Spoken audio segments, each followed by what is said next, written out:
happening? No, not now. It comes in and Oh. out like you're moving something. Yeah, I don't know what that could have been. Hmm. Hello, everyone! Hope you're all doing well today. Yeah, that. Okay, see, I did just move my microphone, but I wasn't moving it when you said there's, like, sound before. You know? Hmm. I don't know. Did you know the creator's arm in the thumbnail is really that long? No. What? It's going down along the floor and then back up like a snake.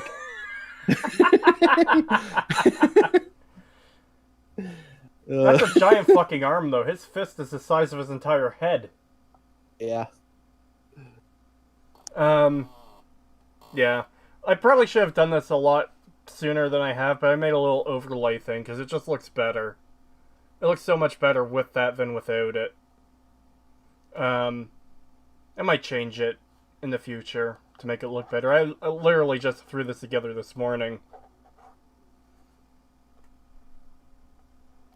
Um, Anyways, we're just waiting for Setch to get back, and Artemis is going to join us eventually, but for anyone who didn't see the previous stag, we were going to watch a video, and it was about, 10 minutes long, pretty average for YouTube. And then, now would be a good time to insert ads. Fuck off, I don't want to do that. I'm in the middle of talking, you cunt. And now I lost my train of thought. Thank you, YouTube. Thank you for fucking... Why... Okay, whatever. Right, video. The 10-minute video, we kind of need to watch his shitty 30-minute video to be able to understand it. And we got about 5 minutes in before we were like, yeah, let's end it here and continue next time.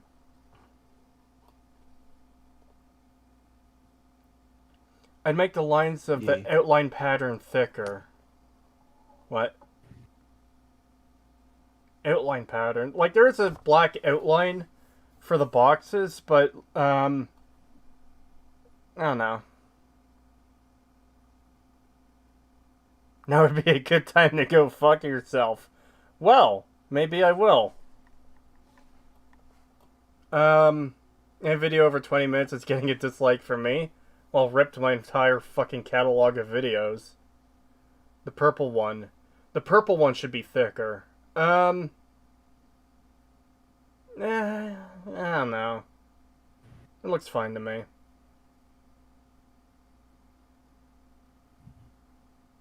Too much info. Oh. So Artemis is muted and Setch is gone, and now we kind of have to kill time until one of them gets back so we can start the video. Konnichiwa. Oh, well, hello there. How are you? I exist. Based. No. Was bit. I just got home from Barnes & Noble. I have no idea what that is still, because we don't have those up here. It's a bookstore, actually. Yeah. I picked up a couple of books. I found the Star Wars Ronin book I was hunting for. They didn't have it last time I went last week, but they did this week, and I picked up the first volume of My Dress Up Darling because I really wanted to read the manga since I started watching the anime. Alright, I exist. Welcome back. Well, more than one of us exists now. This is good. Yep. Who are we watching today? We're finishing off the Neo Jesus video that we started last time. Because that was turning out to be hilariously pathetic. Yeah. Should we just get into it, or do we have anything to talk about? All I'm gonna say is that I barely remember anything from this video that we watched last time because of all the shit we've dealt with since then. Has kind of drowned it out. You want a brief refresher? From what I remember, these film critics can't actually be critics because they don't talk about the time and the effort that went into these. They should talk about the effort. Oh right, yeah, and he was talking about how And it was like filmed on these cameras, and that's special and important. yeah, Michael Bay's actually a really good director because he put effort in. It's like okay, it doesn't change the fact he made. Well, yeah, it doesn't matter that he made shit videos. Well, hold on. Maybe he is a good director and he's just gotten shitty scripts to work with. You know? Yeah, Like just making Maybe. the best. I'm just saying. Yeah. I'm just saying, just because he put effort into the stuff he worked on doesn't mean it's good. Because he did make some really bad shit. Oh yeah, absolutely. Yeah. It's funny how we're dealing with someone else who thinks effort just makes something good, apparently. Yep. Yeah, you tried, so you get a gold star. Effort does not equal quality. Yes, exactly, and that's an example we're using in a video we're currently working on. It takes I a have lot. the effort on my side. It takes a lot of Uh-huh. effort to build to dig a quarry with a spoon. It's probably not going to be a better quarry than one dug with fucking excavators, you know? Yeah, literally dealing with a living projector. I never thought we would actually have to roast an inanimate object. Yeah. That's not fair, Pagan. Inanimate objects are far smarter than this guy. Not Yeah. Neo Jesus, not Neo Jesus. Well, maybe him too, but the guy we're currently working on a response to. Mm-hmm. MCU Phase 4 had a lot of effort put into it, especially from the VFX artist. Doesn't change that most of Phase 4 is terrible. Yep.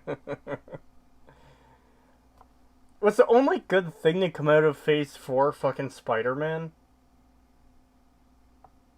And that was mostly, like, Sony, driven? Yeah, I think so. Spooderman. Anyways, let's just get on with this fucking video so we could get it over with.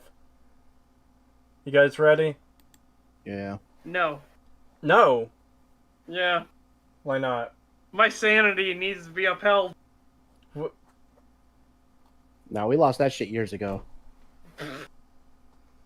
But No Way Home wasn't even that good.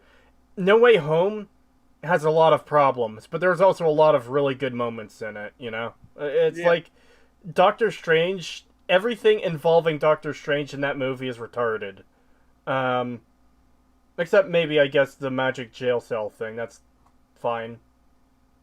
Well, I mean, Doctor Strange. It seems like everything Doctor Strange is in is shit. God, his own fucking introduction movie. Yeah. Ugh. I like the character, but that... not great.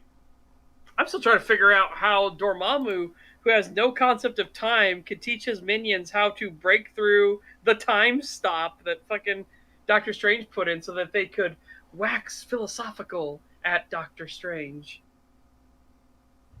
Oh my god.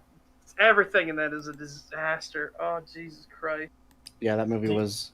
There's only two things I remember, and it's because of memes from that fucking movie, and it's the fucking... him getting blasted at the start of the film through, like, time and space, and the trippy shit happens. Mm-hmm. And the fucking Dormammu, I have come to bargain shit. Yeah. Are you telling me you don't remember the super awesome, amazing, totally without flaw ghost fight? Where they throw each other into physical objects and sometimes react and then sometimes go through it. It's like, how does it work? It's fucking Schrodinger's object at this point. No, you have to understand. Some of the objects have their own spiritual energy. So their spiritual energy occupies the same space, so that's why spirits can't go through it. Oh, God. Yeah, it is a fucking disaster. Like, holy shit. Yeah. It sucks too, because again, Doctor Strange is an interesting character. Yeah. He was an arrogant surgeon and everything, and then that got taken away from him, and he about spiraled out of control until he discovered magic. Very interesting character. Much better pulled off in pretty much every other adaptation he's ever had. Yeah. Part of the original Doctor Strange movies just kind of really weird too, because Yeah. You could tell that the budget, the effects were the point of that movie more than the script. Yeah. And they had some cool shots. The lightning storm was a really cool shot, but cool shots are not what makes your movie if you don't have engaging dialogue or writing or anything like that. Like, holy fuck. I did like the concept where they were trying to break down for the layman how magic works. That it's kind of like an app. You're downloading an app from an alternate universe. It's like, that's an interesting concept of it. Like, that's how you're pulling it. You're not actually, like, creating the magic yourself. You're more tapping into something from an alternate dimension. It's like, that's interesting. I have to call something out very quickly. Well, no shit, bleh. Well, no shit, Creetosis. Don't you say that the Doctor Strange movies were weird, lol. I don't mean, like, of course, they're dealing with fucking magic portals and stuff, but I mean weird in the sense of, like, just the logic behind everything. Yeah, but he's pointing out the name. Oh. Doctor Strange. The movies are strange, you say. Yeah. Yeah, he's just... It just sucks because, again, he's such a cool character and concept, but they don't know what to do with him because he would literally win everything. Like, his whole thing with Thanos is like, I searched all the timelines. Is the only way this works. Is like, oh, okay. I just realized I forgot to hit record on this. Whoops. Ha ha ha! Well, hey, chat, for everybody that's here live, you'll get to be the only ones to see it if any shenaniganry happens. Well, no, because I'll just download this and re-upload it to the re-upload channel. Right? Damn. Foiled again, trying to give the chat, the live people here, trying to give them something special, and you just got to take it away and dash it against the rock. Yeah. I guess that's another announcement we maybe should have made sooner. From this point forward, the episodes are going to be re-uploaded to the side channel, just to keep my main channel less cluttered, you know? Yeah.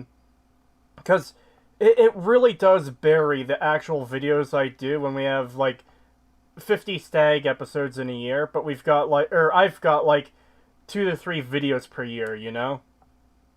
Yep. Anyways, should we get on with this? Sure. Hold on. Oh. I just got a little thing here for. So, this is chat right now. This is currently how chat is feeling after Creetosis' little.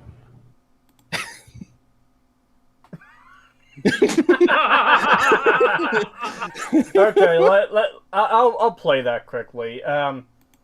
I can't get it up on screen for you guys, but you'll hear the audio. You raised my hopes and dashed them quite expertly, sir. Bravo! Fucking Futurama.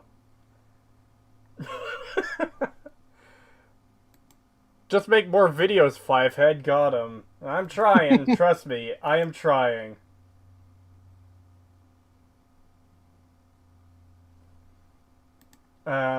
Anyways, let's get on with this. I lost the time code, so we are a bit back from where we left off, but that's fine. Oh, no. Alright, well. Now, our opinions on these films are, I feel like we should acknowledge that what Adam is doing here isn't criticism. This is just nitpicking. Oh, one of my most hated things ever. This is the refuge of every douchebag defender out there. Oh, yeah, I stand fucking with hate it. anything. You're not actually criticizing. Those are just nitpicks. Oh. Yeah, we've got to the point where the actual definition of nitpick seems to have been lost. Because I don't know about anyone else here, but for me, a nitpick is something inconsequential, basically. Like, oh, the levels of water in this glass changed between scenes. Like, there's Yeah. more water between the shot change than there was before. Unless we're talking obviously about the movie portraying. Signs, where the amount of water is actually important. Yeah. Fuck Yeah, that! God, that it's- movie sucks. Yeah, it's a valid criticism that otherwise does not change the quality of the rest of the film. Yeah. Essentially, for an example for the STAG audience, originally, when I pointed out that it was weird that Acer Thorne changed his HUD to white in Fallout New Vegas, that's a nitpick. It's like, that's just weird. I don't know why you would spend time doing that if it's your blind playthrough. Then, as it turned out, it was the fucking smoking gun for the fact he stole all the rest of the footage. Yep. Jesus Christ. But But at the time, it was just an absolute nitpick because, like, hey, this is supposed to be your blind playthrough footage. Why did you spend the time to change your HUD color? That just seems weird. yeah. Yeah, I just found it really funny how chat was like getting on to you for that. Like, who cares? Why are you even bringing that up? And you were like, because it's weird. And then later on, it was like this big fucking smoking gun thing. It's a big fucking reveal that he stole all this other footage. That's how you could tell when it was his footage or someone else's he took. It's like, Yeah. oh my god. Nitpicks add up. See, I still kind of disagree with that if we're using the definition that it's stuff that's actually inconsequential and doesn't affect anything. Because if you have a movie that has 10,000 issues the size of, well, the level in the glass of water changed, it's not going to, like, ruin the movie. Nitpicking is just often used as an excuse to dismiss criticism, valid criticism, and that's the problem. Yeah. This was in the previous stream and not this one, but Neo Jesus cites 2 examples from YMS that I guess aren't real criticism to him. It's nitpicking, where there's a weird cut in the shot of the movie with the fat girl, where she's leaning back in a chair, and then it just suddenly cuts to her mid getting up to go puke in a garbage can. Yeah. Very high class stuff. And then another criticism YMS gave was this particular scream was used 10 seconds apart from each other. So it's like someone going, and then you hear that exact sound again a few seconds later. It's like, yeah, that's noticeable. Yep. It's not entirely inconsequential. It's something that people can notice, and it would screw up the experience for them, you know?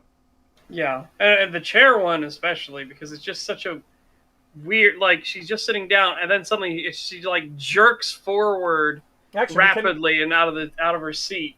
524, we can actually go back, and there it is. Yeah, there it is.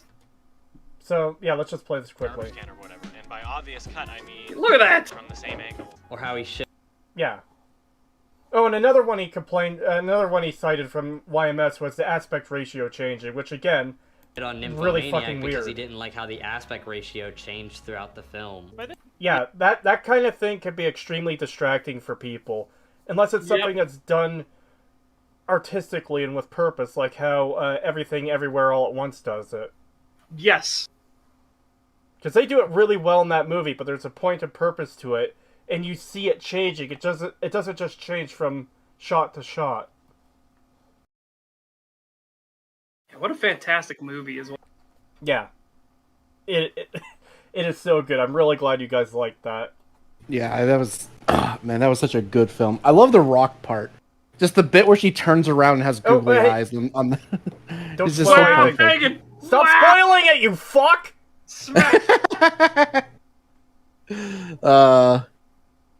Yeah, this is what happens when you bring somebody who just does not care about spoilers on. Wow. Both of these actually kill immersion completely. I see why YMS brought it up. Yeah, exactly. Yeah. This is close to where we were. We should acknowledge that what Adam is doing here isn't criticism. This is just nitpicking. The one thing that you hear movie critics saying over and over again is that the story is the most important part of a movie. Which it should be, right? Because the story is your foundation. The story is your vessel for how you're going to get everything across. The story is what Even- everything is built upon. Even if you're just doing a dumb schlocky action movie, The story is the excuse for all those like special effects and action scenes of people blowing each other away with fucking miniguns, you know? Absolutely. For people from my audience, that's the Bubba Hotep movie.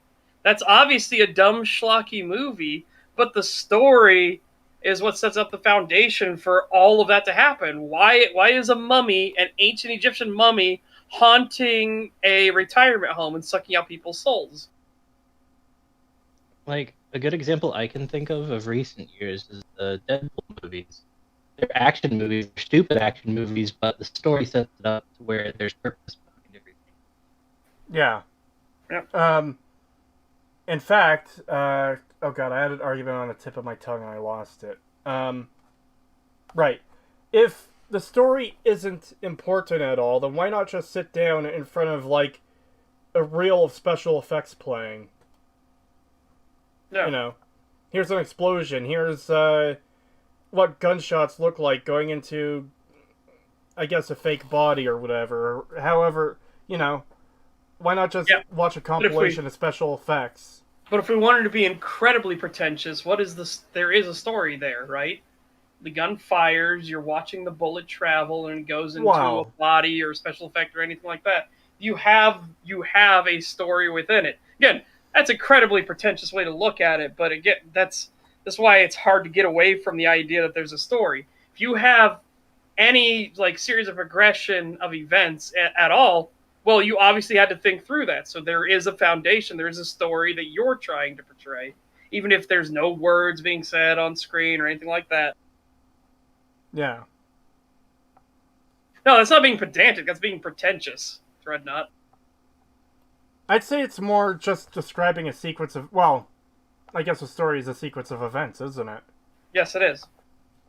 Like I said, though, obviously you wouldn't put like a gun going off, watching a bullet going into ballistic gelatin or a body or something as like some kind of high art. But people would like you could say that is a story if you were super up your own ass modern art fucking lovers and appreciators.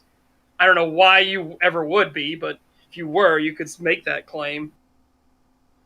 If the story is so unimportant, why even write one? Yeah, exactly. Yep.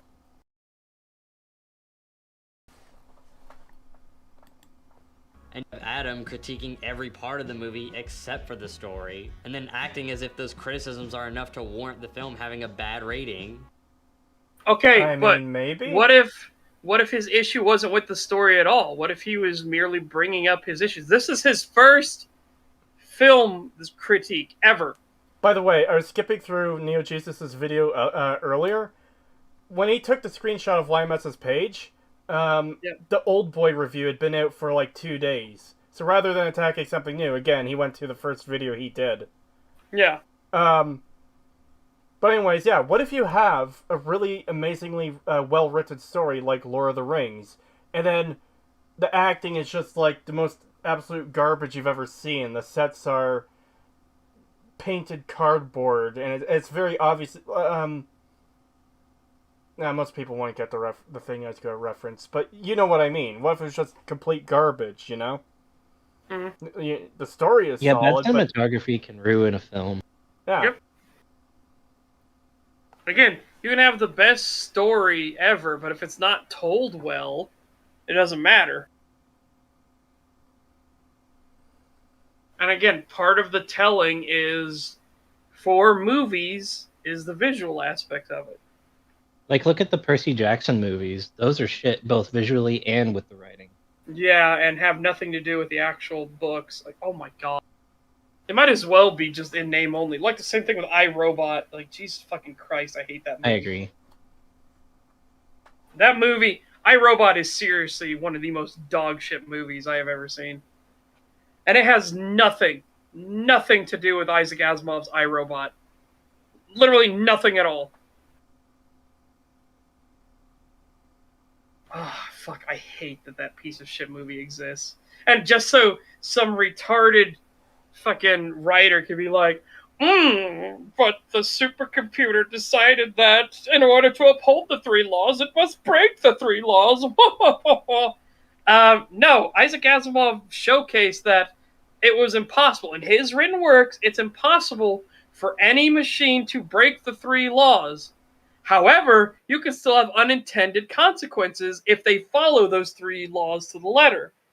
What if, for example, you're a really greedy fucking company that decides to make the third law at the same level of importance as the second law? Uh-oh, now your robots lock up because they're trying to protect their own life equal to obeying the orders of a human. So they actually have to break that loop by intentionally putting a human in danger so that the first law supersedes both the other two. You get fascinating stuff like that where all three laws are still in play, but there are just so many unintended consequences to it. Like the robot that invents religion. It doesn't actually invent religion. It pretends to for the humans, so the humans will leave it alone and won't give it any orders so that it can manipulate the beam that is currently zapping towards the Earth with such efficiency that nobody gets killed on Earth. Again, a fascinating, fascinating book. Highly recommend reading it. Sure, Precious may have some questionable editing choices. Is it really a bad movie? Was it really deserving of a Your Movie Sucks video? The story is still fantastic. I mean, to Adam, yes, it did. Right? Yeah. That's why he made it. Yeah, I can't really comment on this because I haven't watched YMS's video on this or the original movie, so... I haven't either, but by virtue of him simply making it, yes, he felt it did. Yeah, fair enough. Because, yeah, a lot of people say, oh, why would you waste your time making this or that video? I get those comments. It's like, I don't find it to be a waste of time. Yeah. What if you made a new The Munsters movie and it looked like Brazzers produced it? Wait, yeah. Oh my god, I've heard horrifying things about the new Munsters movie. I've only heard it mentioned a couple times and I've heard that it looks terrible. And yeah. I'm just, like, why? Are we so desperate to dig for nostalgia that we have to fucking revive the Munsters? Really? Yeah. Oh god. It is baffling.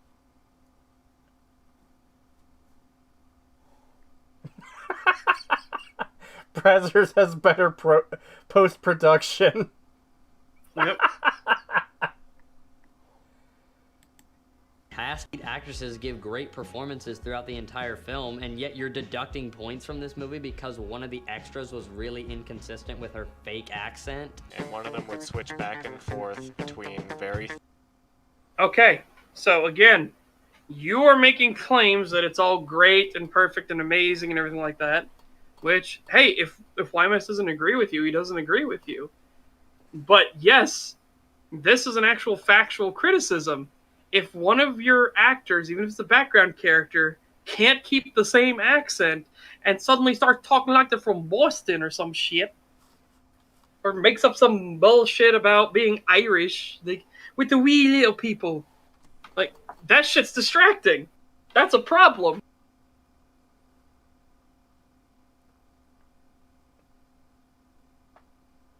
Yeah. As far as taking points away from the movie, though, like, on the 1 to 10 scale, would something like that... I guess it's up to Adam, of course, but, like, would someone's bad accent really take off an entire point on the 1 to 10 scale? I think yes, because the accent being bad is not the problem. It's that they're changing accents. Okay, they can't keep consistent. There is no consistency. You're missing the point of what I'm getting at. That one thing, would that subtract an entire point? I don't think so, because I've seen YMS videos before where they have, like, the movies have a shit ton of problems. More than 10 problems, let's say that. The movies have more than 10 problems, so he still gives them fucking a rating in the 1 to 10 scale. So something like that isn't that... Like, it's obviously a problem, but I don't think it's take points away level problem. You know? I think it all depends on how noticeable, how awful it is. Yeah, of If you course. notice it every now and then, no. But if it's literally like every time she speaks, it's something different, and you're completely drawn to this background character who's somebody who's supposed to be a background character, and it takes away from everything else in the scene, then yeah, I'd say that is worthy of taking a point. Isn't the fact that she's talking upgrade her from background character? Because I thought background characters literally just don't talk at all. They're there for the background. No, you can be an extra that talks. Well, you get paid. Not like, oh my god, there's a monster right, like a character that has a specific shot like this where it's there's focus on what she's saying. That could still be a background character. Really? Yeah. It's like your whole ensemble cast thing. You have your primary characters, obviously, and then you have your ancillary characters. Those ancillary characters are background characters. Alright.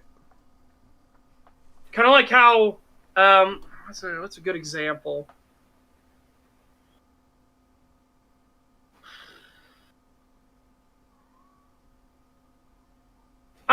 You know what? Deep Space Nine. A good example is Morn, right? Yeah. Morn doesn't actually speak, granted, but he's focused on a lot. He has entire episodes focused on him, but he's a background character. Yeah. That's fair. I don't know if anyone could hear that. One of the cats is meowing outside. Nice. What the fuck? Okay. You guys keep talking, I'll be right back. I want to see what the fuck this cat is doing. Because it's Yeah, I can going hear it. on and on. Yeah, I could just hear it in the background. Meow. Meow. Hey, shithead, I'm meowing. Meow. Pay attention to me. Let me in so I can do one lap of your room and run back out again. Yeah, basically.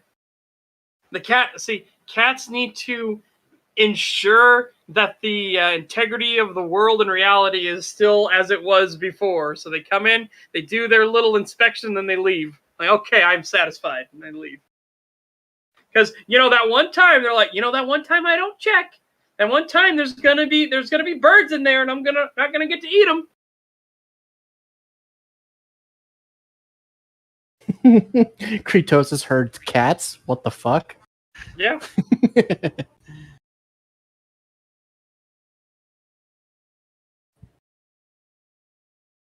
Oh god, yeah. The fucking TikToks everywhere. Jesus Christ. It's people that genuinely believe they're a tree or a cat or a bird. It's like, oh my god, you people. Oh, I can't stand that shit. It's too cringe. I always have to click off Yeah. those whenever someone posts it. I'm like, I'll watch like the first 2 seconds, and then the moment I realize what it is, I'm like, nope, that's enough of that. Yep, can't do it.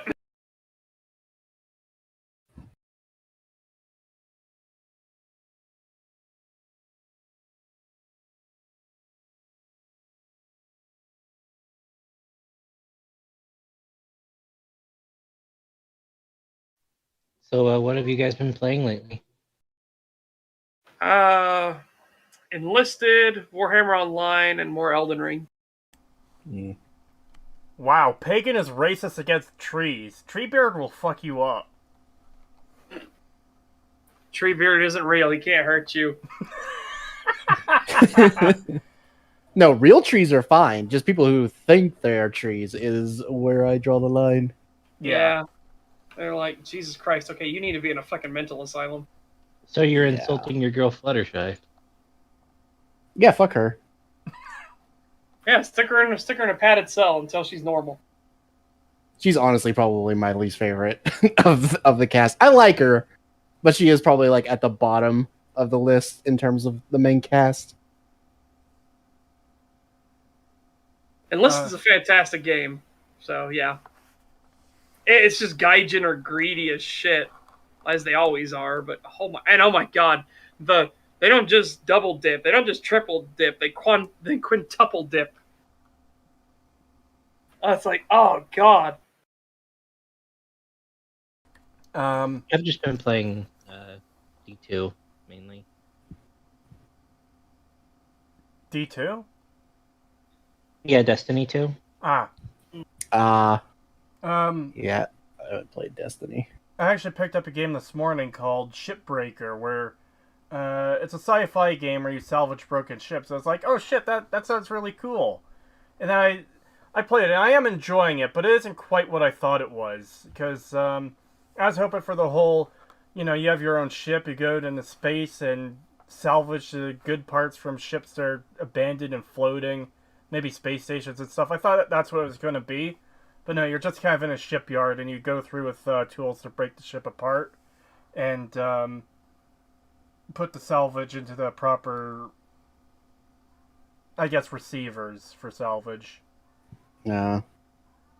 Shipbreaker is cringe. Kami story forced on you. Oh god, there's a. Oh no. Great. Good. Looking That forward to sounds- that. Yeah, that sounds great. Yeah, I've just been stuck playing 7 Days to Die over and over again. That and Elden Ring seamless co-op with Setch and Gadget. Mm. Yeah, that actually just kind of killed any enthusiasm I had for that game, which wasn't a whole lot, by the way, but, wow. I like the duality of chat. You have that one, and then you have Shipbreakers is a good time. I mean, it's not bad if you're just, like, wasting time and stuff, but, it starts off with one of... I can't express just how much I fucking hate this trope. Oh, it's the absurdly greedy company, and they're charging you at the ass for every little single fucking thing. Like, it's part of the game that you're trying to pay off a debt, but the debt is, you got this job, and you have to pay for every little thing you do. So, well, not every little thing you do, but, like, just, like... So it's like the movie The Rundown, where it's like, yeah, if you dig here in the mines because you got to pay off your house that we provided you. Oh, are you using that tool? Well, that's going to be extra pay. Yeah. Because you need to pay for that tool. Yeah. Yeah, exactly. Yeah, that's what it is, and it's very annoying, and that's I really love Subnautica, and it's a great game for the most part. But when you get to the very end of like beating the game, you just get this message from the corporation. By the way, you owe us like $70 trillion for all the resources you mined on that planet. It's like, yeah, okay. Yeah, That- you gotta Yeah. pay that. We had a great ending, a hopeful, upbeat ending of getting off the planet and the ghost of this fucking alien creature giving you, like, I don't know, good vibes or whatever. And then it just ruins it with that. Yeah. That trope can work if it's done well, but it's so overused now that, like, even when it's done well, it's kind of annoying to see, because it's like, man, you are not treading new ground. Like, you are really falling in line with everyone else Yeah. in terms of making a story. Like, holy shit, everyone fucking does that. Especially when they always fucking turn to, like, so the message of this is capitalism bad, and it's like, no, you fucking idiot, that's not the point. That should not be the point. Well, and then you get to the ones where people are so used to the capitalism bad thing that they'll naturally say that about games where that isn't actually the point. That was kind of like the surface level message. Then you have to dig deeper, like Outer Worlds. Yeah, I was going to reference that because you pointed that out a few times. I still need to play more of that. Yeah, that shit bugs the fuck out of me. It's like Outer Worlds is corporation bad, capitalism bad. It's like, no, it isn't. No, it isn't. Congratulations, you didn't pay attention to anything the game was actually saying. And I almost bet you didn't get off the first fucking world. Yeah. It's just like, you know, when you're fucking constantly repeating something that's been a trope since the early 90s, hell, even late 80s.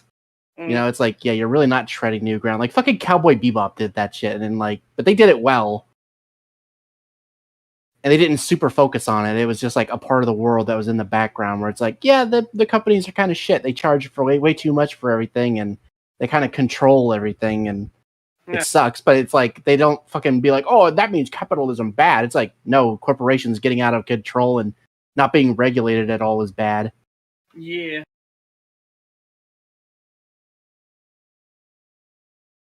What the fuck? What? The guy stopped next door, and it was some well and pump service. It was a plumbing service, right? And their logo to either side of their name was a picture of a little baby crying. And I'm just like, what? What? You're a plumbing service. What the fuck does babies crying have to do with plumbing? The fuck? Why? Why is... Yeah, that's weird. The babies are in Yeah. distress because you haven't been cleaning out your pipes. Yeah, I was wondering, like, maybe it's an inside joke, but then that's weird to put an inside joke as your logo for your fucking company. I don't even know if it's a logo. It's just two pictures to either side of their name. It's just like, why? Yeah, why?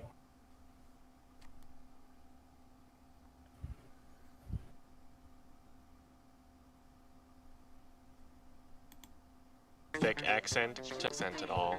And you say that the only reason why people enjoyed the movie is because they feel like they have to? It seems as if most people like this film because they think they're supposed to. I don't know, like... Adam, this movie has 6 Academy Award nominations. Critics praise this movie to no end, and majority opinion goes against you here. So, Wow! Appeal to popularity! Well, no, it's even funnier than that. This is so fucking stupid. This seems like one of those movies you're supposed to like. Oh, well, everyone likes this movie. Oh, you don't fucking say.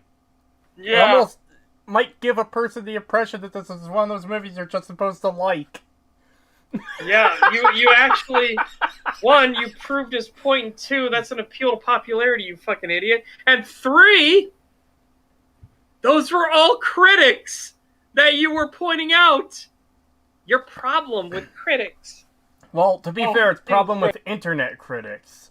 Yeah.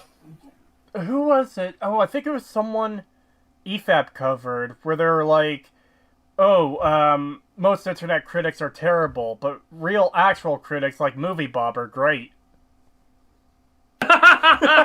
What? I think that might have been Patrick Willems, actually. Oh, God. Oh my god. Oh, yes, Eugenics Race War, Movie Bob is great. Yeah, he's a real movie critic, not like those other fake internet critics. What the fuck?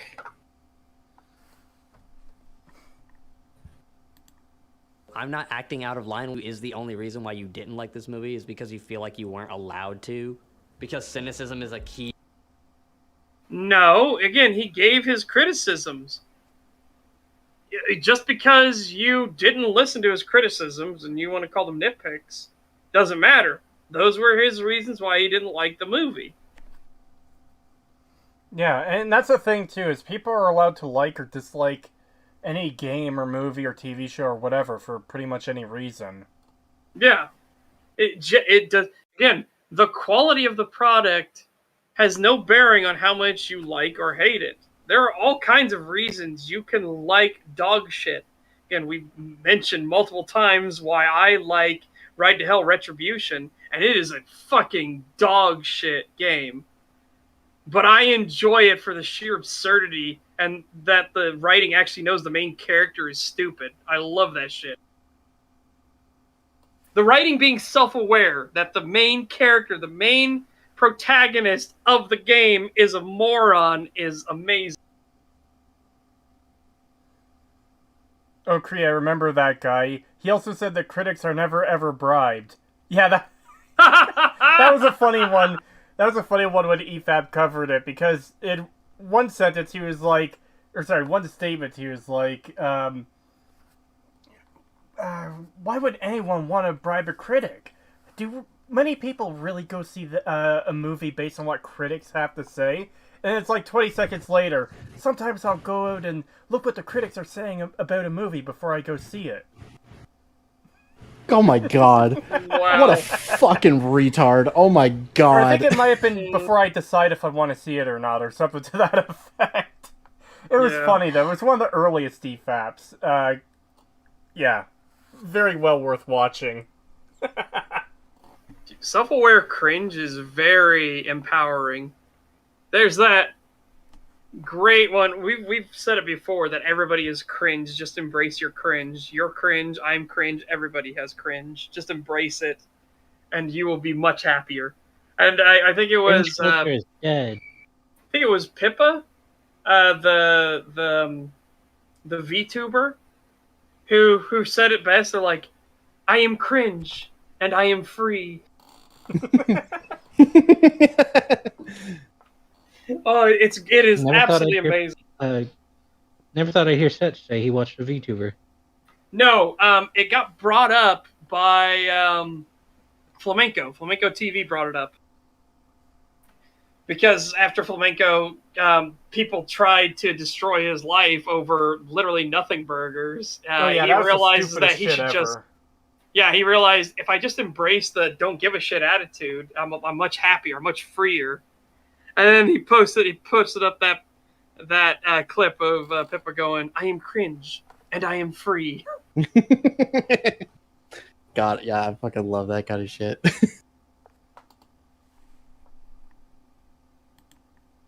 Channel. I already mentioned how your problems with the movie Nymphomaniac pretty much only amount to minor nitpicks, and yet you still say Okay, so you've only said that. You haven't proved it. Yeah, you haven't proven that at all. You have made a claim, a pretty, a pretty baseless claim, and now you're poisoning the well against people, like trying to believe Adam over you. You're actively engaging in disingenuous argumentation.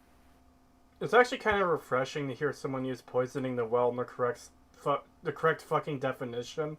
Yeah, considering what we've currently been going after, where fucking retard McGee can't even get a single definition of a fallacy right and uses poison the well. What are we up to now? We're up to like 8 times, and every time it's wrong.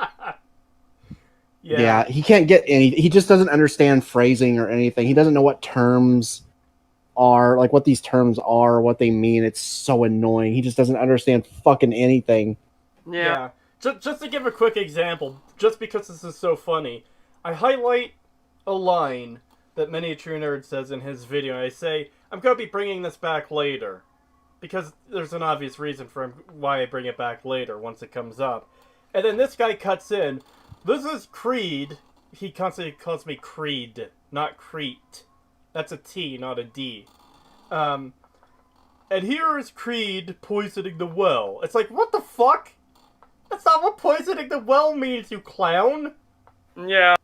Yeah, it's he just constantly does shit like that. Also, the name thing, he cannot get names right for even when he knows how they're Billy pronounced. Creed.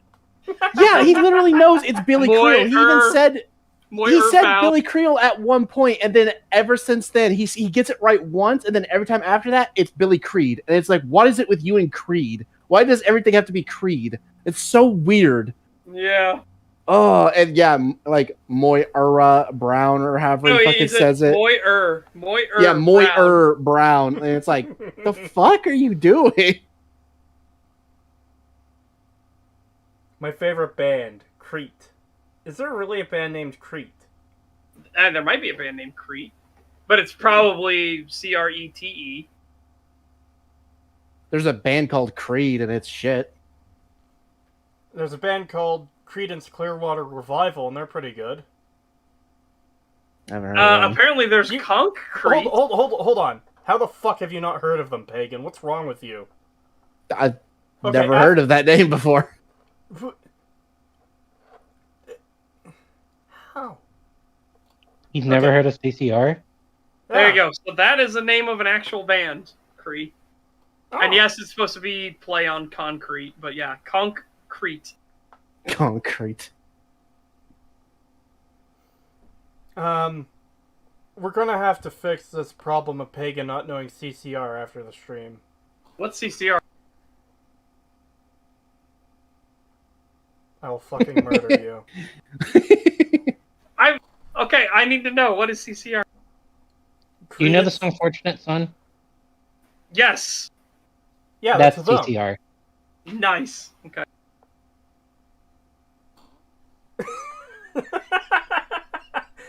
Crab Rangoon? So So I'm gonna let you know this. I only know the song "Fortunate Son." I have no idea who sings it. So I am only now just learning that it comes from Creedence Clearwater Revival. Yeah. Fortunate Son. Wait, I think I know that song. Yeah, it's the one that's used often with like Vietnam songs. Yeah, it's the one that every single milsim player plays when they're in the helicopter. Okay, yeah. Single one. Yeah, well, in that case, yeah, I definitely know who this band is then, because I just didn't know they were called that. I didn't know that that's what they were called.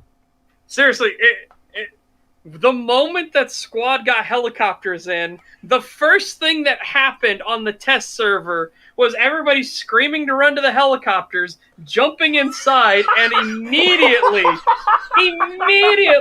the pilot opens up hot mic and you hear, "Dun-ow, dun-ow." It's like, oh no. When you say everyone running to or yelling to run to the helicopters, I just imagine a cacophony of people, "Get to the chopper!" Oh no, it's all of them screaming, every squad leader, every single one of them screaming, "It's mine, back off!" Oh, that's much less funny. Mine. No. Yeah, that's what I was thinking of, just like a bunch of like real... all of them, when you hear 9 different squad leaders going, mine, as they all try to jump in the fucking helicopter to take it. Woo. Yeah, I swear, that's... Any game with a helicopter that you get to fly, they fucking do that shit. Like, doesn't matter. Like, players will always do that. Any game, it does not matter. Anytime a helicopter flies over, you're gonna hear that fucking song blaring out of somebody's fucking shitty microphone. My song, whenever I was the Little Bird pilot in Project Reality for Battlefield 2, wasn't Fortunate Son though, because that was always the Blackhawks. The Blackhawks always played Fortunate Son. But whenever I was in my Little Bird, I would spam Flight of the Valkyries. Because it's a little bird, okay? It's a little tiny egg of a helicopter that is death. Not for you, mind you, as the pilot. No, it is ludicrously overarmed for as small of a helicopter, nimble as a helicopter it is. And you can sneak people in everywhere. You can do the same thing in Project Reality. Just fly through city streets like you're a fucking car, but you're a helicopter, doing quick turns down everything so nobody sees you coming, and then swoop up and land on the roof, drop off your troops, fly up in the air, and immediately do a strafing run with a bunch of anti-tank rockets. Whoa. Whoa.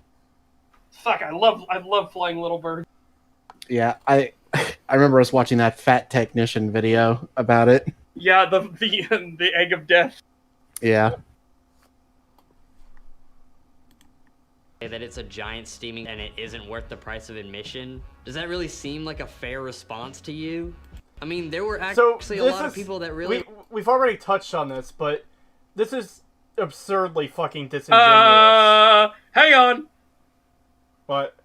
Tara Judah from Overland. I loved it. I knew before it began that I would. Well, that certainly says a lot about that person's fucking mindset going into it, I guess. Yeah, and totally about not Neo biased Jesus. at all. Yeah, exactly. And a lot about Neo Jesus. All of these people, my authoritative sources, liked it, so it must be good. Yeah. Again, you little sheep. Oh, you poor little... I mean, you're a film school student. We knew you were a pretentious sheep. Oh, you poor little pretentious sheep. Oh.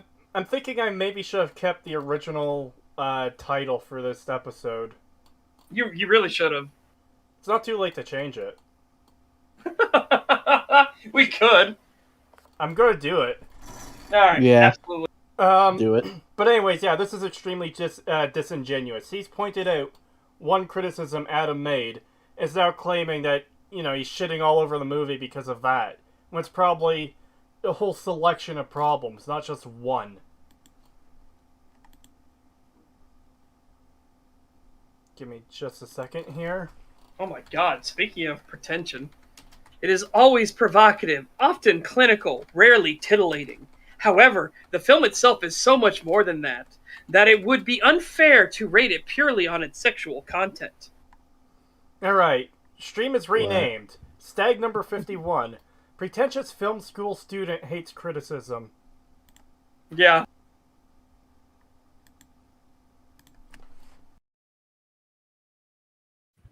The bound-to-be infamous Nymphomaniac epic could well be the most sexually explicit film in mainstream cinema's history.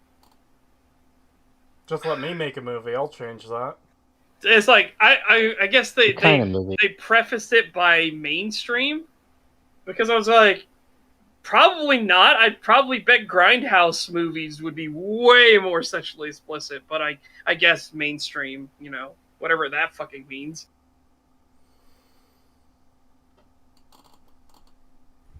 Anyways, yeah, this is just appealing to...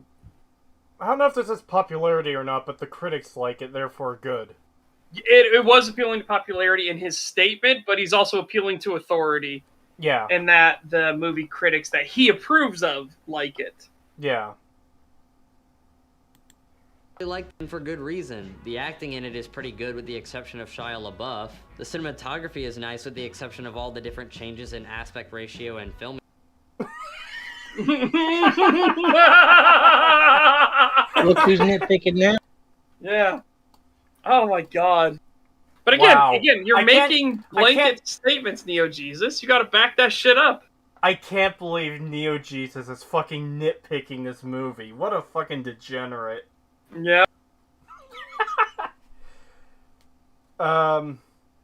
Anyways, yeah, this part is just coming off as personal opinion stuff. I like this, you know? It's not... Yep. It's not, here's me proving why this stuff is good. It's just, hey everyone, this stuff is good. The divided man's acting was bad. Yes, the man who has been divided, his acting was apparently bad. Filming style, and the story, while being a bit long and over dramatized, is really interesting and easy to follow. My big Subjective. It's It was easy very- to follow. So, here's the thing, guys. I love historical documentaries. Does that mean that it's great for everybody? Of course fucking not. Holy shit. Oh, I hate those things. Again, these are things that, like, sound like he's trying to make some objective point, but these are so blatantly subjective, it's ridiculous. Yeah. Also, I just want to point this out quickly. Idiko the Tricky sent me a message on Discord. He did me as well. Yeah, Yeah. his own version of CCR, which I think a lot of people will agree with. Concealed carry rights. Absolutely. Constitutional carry, baby. biggest complaint, pacing and the drawn-out editing in this movie makes it hard to realistically sit through all the way. But I'd still say Makes it hard to realistically sit through all the way? How do you unrealistically sit through it all the way? Like, do you suddenly turn to a cartoon character as you're watching the movie? Like, what the fuck do you mean? Oh man, it almost seems like some of the issues he's highlighting here are some of the things YMS would have pointed out in his fucking video. Yeah. Maybe we should have actually watched YMS's video, and then we probably would have gotten a bunch of stuff that Neo Jesus conveniently left out. Yeah. We might actually have to do that in the future, too. Like, we didn't know that this video was going to be responding to a specific video of YMS that none of us have seen. But, Yeah. maybe in the future, one of us, probably me, will have to preview videos to see if stuff like that comes up. Scientists retcon Steam all the time.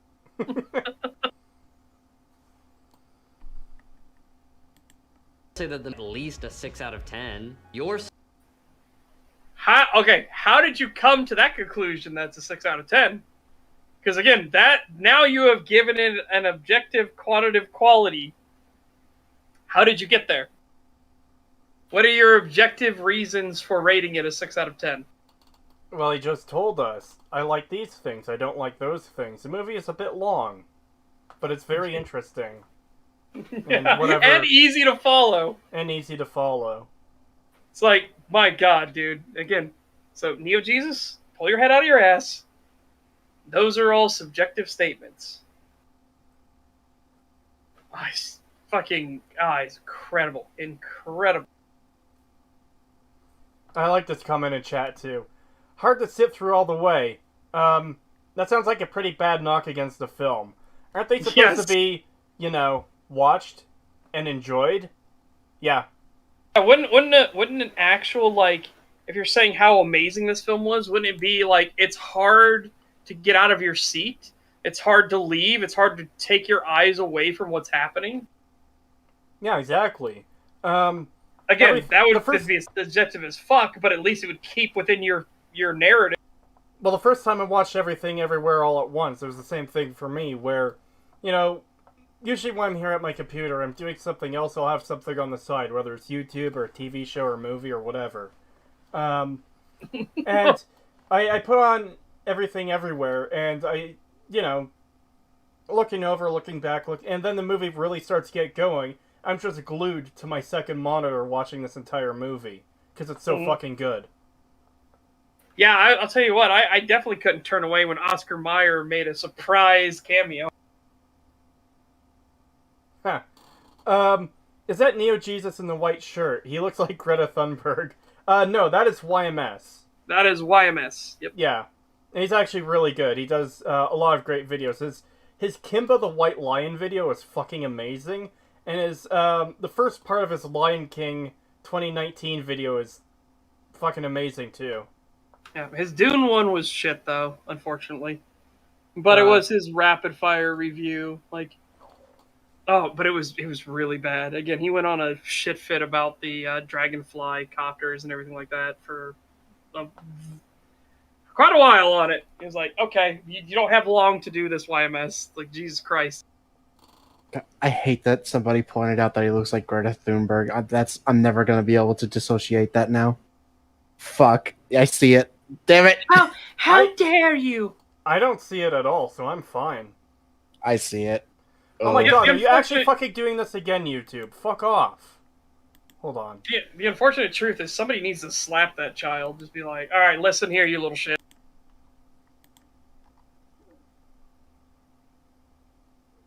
I get your parents spoiled the piss out of you and you're a little brat now, but fuck off. To be fair, she's probably fed a lot of the lines she says. She's probably just absolutely. Like, she's just reading off of a... That's it. Yeah. It's like it's more of her parents that need to be slapped than her, but she definitely does need to understand like how much of a pretentious little spoiled brat she sounds like. We should kill half the population of the world so that we can have a cleaner planet. Fuck off, kid. Fuck off. No, so the next Hitler has been born after all. People have made that argument. And he was black, remember? Oh god, the fucking what were they called? The hammer. What was it? The Black Hammers or something? Oh, god damn it! It was a recent thing and dude's finally going to prison. Okay, that might be different than the one I was thinking of, because I thought there was some politician in Africa who was named Hitler that got elected to some office. That was like no. This is in the U.S. where it was a gay black man who suddenly started like taking a bunch of other men off the streets, homeless men, but he would induct them into his cult and everything like that, and he had a very like murder everybody thing, and whiteness is a disease, and oh dude, fucking crazy cuckoo banana dude. And he literally got the nickname of Black Hitler. Okay. Yeah, and his ass, they murdered somebody in their cult compound, and then the police got called by an outside party that tried to save his life, and then they tried to claim that the police are the ones that shot him or killed him and everything, and it's like, oh god. Fucking, whoa, what a wild ride on that. Yeah, wow, holy shit. Yeah, I didn't know about that. Yeah. Short Fat Otaku did a video on him.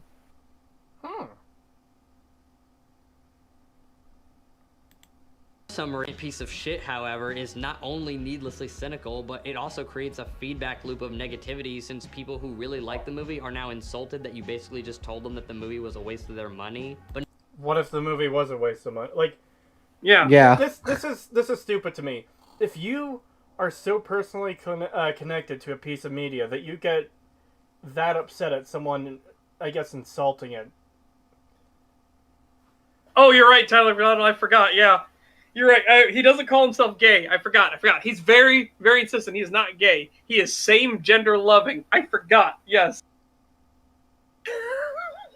Because gay is a construct of the white people. Hold on. I need to do it. You've invoked this. Give me a second. You know what I'm doing, don't you? I just wish I had it on hand, so I could just play it without the fucking delay. All I'm thinking of right now is the dude that cried at a Star Wars trailer. Oh yeah. Oh my god.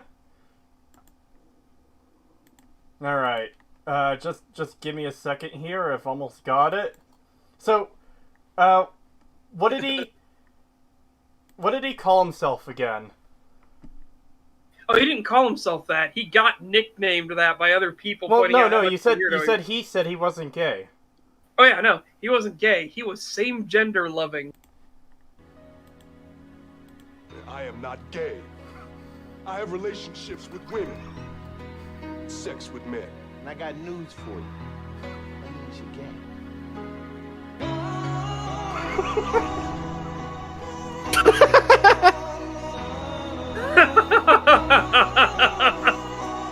It's so true. It's so fucking true. Oh god. Yeah, Berserk music in the oh my god. Fucking the Guts theme playing in the background is just so perfect. Oh my god. Oh god. And sex with men. I hate Guts to break theme it to hits you. hard. That means you're gay. Oh. Oh. Oh dude, yeah. Oh my god. Anyways, most normal people don't get insulted if you say, this thing they like is a giant piece of shit. Like, people say, if someone says Morrowind, my all-time favorite game, if someone says that shit, I'd be like, okay, why? And then if their arguments are fucking retarded, then I'll start calling them stupid and telling them they're wrong. Yeah. Again, for a normal, rational, well-adjusted person does not tie their self-worth into something else. Your self-worth is just that, yourself. Why are you tying your entire being into something else? Yeah. Oh yeah, it's all Star Wars, and if anybody talks anything bad about Star Wars, it means they're talking bad about me. Like, you fucking weirdo. Though now I'm gonna talk bad about you, because obviously you're such a fucking weirdo. You tied your self-worth into Star Wars, you idiot. Yeah, and there's a lot of people like that too, by the way. Not just for Star Wars.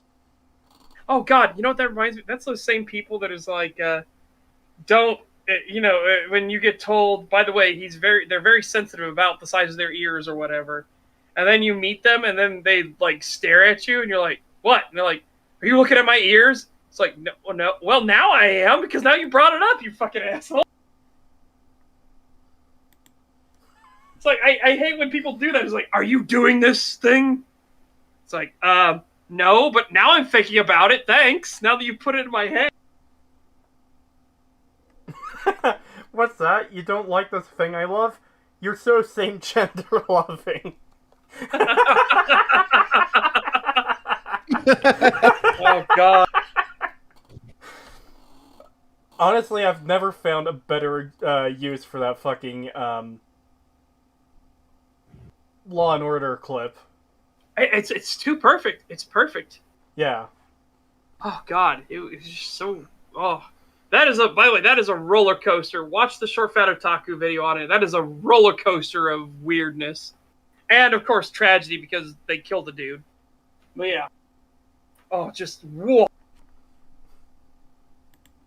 but now you ammunition to the people that didn't like the movie to use to go after the people that did. This creates a... Hold on. That's not Whoa, how that whoa, whoa. works. Yeah, no. Hold on a sec. Yeah, that is Okay, so- incredibly. Go ahead. God, I just find this particularly annoying. So, Adam criticizing this movie is terrible because people are going to take his arguments and go after the people who like it. Like, fucking who? There's hardly anyone out there that acts like that. If anyone takes those criticisms and uses them elsewhere, they're probably in a discussion with someone about the movie, and they're just repeating the criticism they heard. They're not attacking the person who likes it. And yeah, as Tyler McDonald said in chat, movie bad does not equal witch hunting. Nope. Again, us saying that Fallout 3 is dog shit, objectively so, does not mean we're hunting down every single person that likes Fallout 3, or we're arming the masses to kill everybody that likes Fallout 3. That's fucking preposterous. The only people that, well, I'm trying to think. Only thing we would do is ask them why they like Fallout 3, and if their stuff is subjective or objective. Yeah. Yeah. Again, you can subjectively like dog shit. I literally just talked about liking Ride to Hell Retribution, even though it's fucking shit. I still like Fallout 3 to a degree. I hate a lot of the problems with it, but still a game that from time to time I can boot up and just fuck around and play with. I actually had the urge to play it the other day. El What? Descariado. We weren't supposed to hunt down and kill all the Fallout 3 fans? Oh no! I prefer the more like slow realization, like, oh no. Oh Like, no! I like Assassin's Creed Valhalla, but I realize it does have A lot of what? Valhalla has a lot of issues, but I still think it's a decent game. Yeah. I haven't played it, but it's Assassin's Creed, so it's probably gonna have a lot of issues. Yeah. Oh my god, I hate the. Okay, I'm gonna say it, chat. I hate the alien subplot, or the fact that the whole thing of Assassin's Creed is alien plot. Setch, no! Last time you mentioned Assassin's Creed aliens, technically they're people not got on our shit for it. Yes, that's what I'm talking about. Everybody's like, they're technically not aliens. They were here first. Like, I don't care. All right.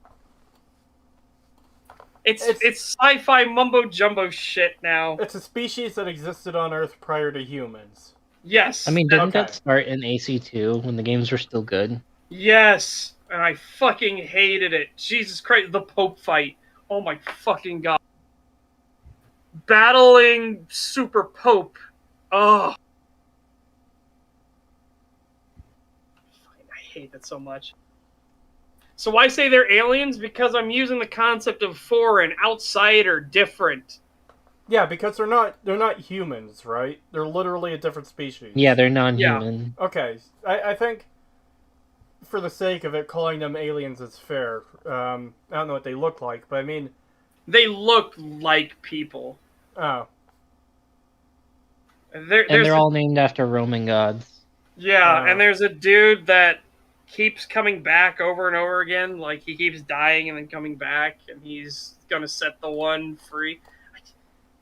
I so vaguely remember Black Flag's It's part of the plot point for Valhalla, actually.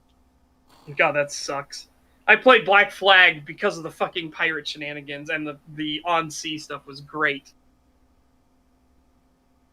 Oh, that reminds me. Skull and Bones looks like shit. What's Skull and Bones? I haven't seen anything about... Skull and Bones was going to be Black Flag's ship thing in multiplayer. And then that's all it is, delayed. though. And then it got delayed, and delayed, and delayed, and delayed, and delayed, and delayed, and delayed, and delayed, and delayed, and now it might exist? So it has a release date. It has a release date finally? Oh, Jesus Christ. Yeah, it comes out November 8th. And it looks like it's nothing but ship combat. I'm okay with minor that. Exploration. I am totally fine with that. Because I don't think Assassin's Creed has ever had good ground combat. The ship combat. To give you an idea of the state it's in on YouTube right now, it has 27,000 downvotes to 12,000 upvotes last time I checked. Well, they're not doing that's a good- quite as bad as Amazon Lord of the Rings. Yeah. Oh God, yeah. I still can't believe one of those videos got 3 million dislikes. I am very proud of you, Lord of the Rings fandom. Yes. Keep standing up to Amazon. Keep telling them they're fuck ups, please. A really negative message that generates supporters who thrive on the negativity of hating a movie rather than What? Okay. All right. So this is something I'm gonna let you in on a little secret here. All right. There is no shadow cabal of negativity, you fucking weirdo. These movies are probably just shit. All right. And it is okay. Well, it's not okay that we're only getting shit, but it's okay. Your precious movie that you want to defend is shit. That's fine. You can deal with that, right? Jesus No, Christ. you don't get it. It just becomes an echo chamber of cult of negativity. You don't get it, Seth. Criticism is bad. Yeah. Criticism against things I like makes me feel sad. Yeah. And then again, I would jump back to the other argument. Stop tying your self-worth into things, you fucking weirdo. Yeah, exactly. I kind of want to go through these comments here, though, because he just claimed that YMS has an extremely toxic fan base, and So first of all, the Cornholio comment is cut off, so we don't see where that goes. Wow, Kirsten looks like she wanted Tobey Maguire to come swing in and take H. I'm going to assume that's take her out of this movie, because that's the kind of comment someone would make. Unfortunately, I have to guess, because they didn't include the full fucking comment. So, I don't see how that's toxic. Lars von Tryhard. I don't know. Yeah, how's that toxic? people that didn't like the movie to use to go after the people that Yeah, did. yeah, shut up. Move This on. creates a really Please, damn, the look of please stop at Kirsten Dunst's face when Lars von Trier stop. So, you can't determine if that's toxic or not. A lot of people agree with that comment, though. shitty message. Oh my god, when he says the Nazi thing, the woman next to him looks so uncomfortable. I have no idea what that could be referring to. Definitely not toxic, though. Does he even reference what movie review this is from? These comments? No. Well, he's brought up 2 or 3 of YMS's videos here, and I can't tell, like, he hasn't specified which one these are from. Okay, I'm a Nazi, which is just out of context. Again, how is that toxic? Clearly, that's quoting either someone in the movie that Adam is talking about, or that's a person insinuating that Adam is a Nazi, because people do that online. No, So- it looks like it's from the movie because of the thing that was right above it, right? Oh my god, when he says the Nazi Yeah, thing, but the that's woman not- next to him looks so uncomfortable. So, Yeah, I'm but assuming, because I don't think Adam has ever had a woman or anything on his show before. true. So, Yeah, it's mostly just him, unless it's the podcast or watch-along thing they do, which Yeah. I've never actually watched. so again, assuming this is on one of his movie reviews, then he would be talking about the movie. Yeah, we would have to assume that. So that's not. So these are just random comments then. Yeah. Okay, let's try and get what the next one is, even though it's going to be covered up with text, because this guy does a stupid fucking text on screen while talking about something else. Deal. Message that supporters who thrive on Fucking pause on time. Saying I'm a Nazi in France is like saying I'm a communist in 1980s USA. I don't see how that's toxic. It's a really bad idea. Yeah, it is. Oh, yeah, that's under the text for me. Please don't insult my Aramaristalish ancestry.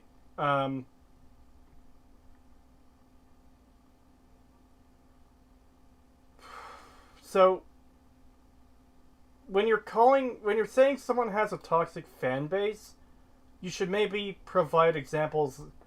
I can't believe we're still doing this. What am I talking So- about? Of course we still have to do this. When you're claiming people are toxic, show fucking examples of it, you fucking brain-dead retard. Yeah. So I went and checked it out. It is the Nymphomaniac video. I'm going through the comments here. I can see the ones here that he cut off. Okay. So... Oh, that's a new one. Hold on. Yeah, Okay. so then it has to be in the movie itself then. Yeah, it is. It is in the movie. Okay. On the negative. That Hitler statement was pretty cringeworthy for me as a German majoring in, I assume, history. Still not toxic. All these comments and not one of them is toxic so far. Negativity of hating And a then there's movie that one rather I than the saw. positive. Yeah, and then he cuts off the rest of them. So none of those were toxic at all. Yeah. Oh, didn't mean to go that far back. Come on. God, it's like fucking playing Hunt a Pixel to get it to move forward just slightly. Yep. There we go. Generate supporters who thrive on the negativity of hating a movie rather than the positivity of enjoying one. So, what if you just don't like the movie and you want to talk about why you don't like the movie and why it frustrates and annoys you? Should you just shut up and enjoy the movie, forehead? Just pretend it was what you wanted and see how you feel? Consume product and get excited for next product. It almost comes across as that. It's not...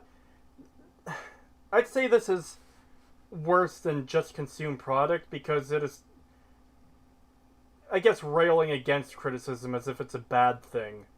It's like, don't think, Fivehead. Just Yeah. watch it and be happy, is what it's coming off as to me. Yeah, exactly. Like, you're not allowed to have criticism.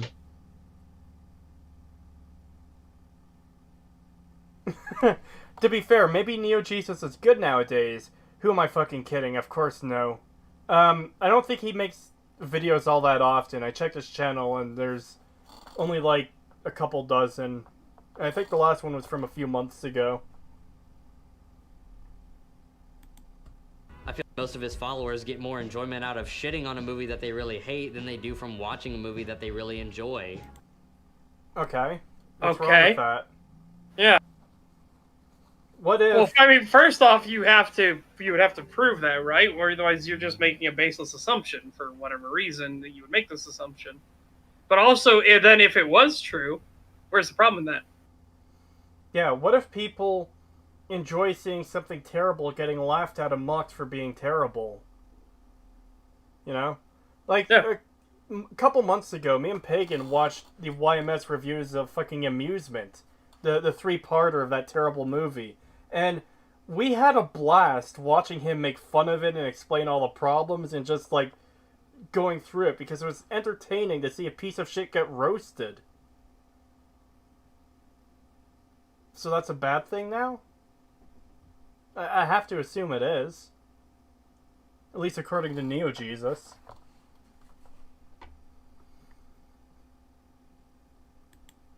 And the branding of YMS, a channel built up on the negativity and cynicism of a sassy know-it-all rather than a channel built up on actual proper film criticism.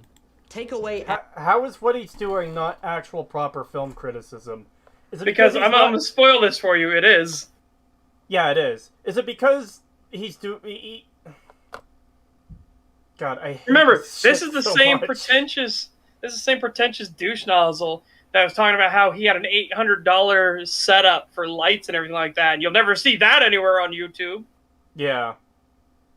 This guy is so far up his own ass and has no idea what he's talking about. It's ridiculous.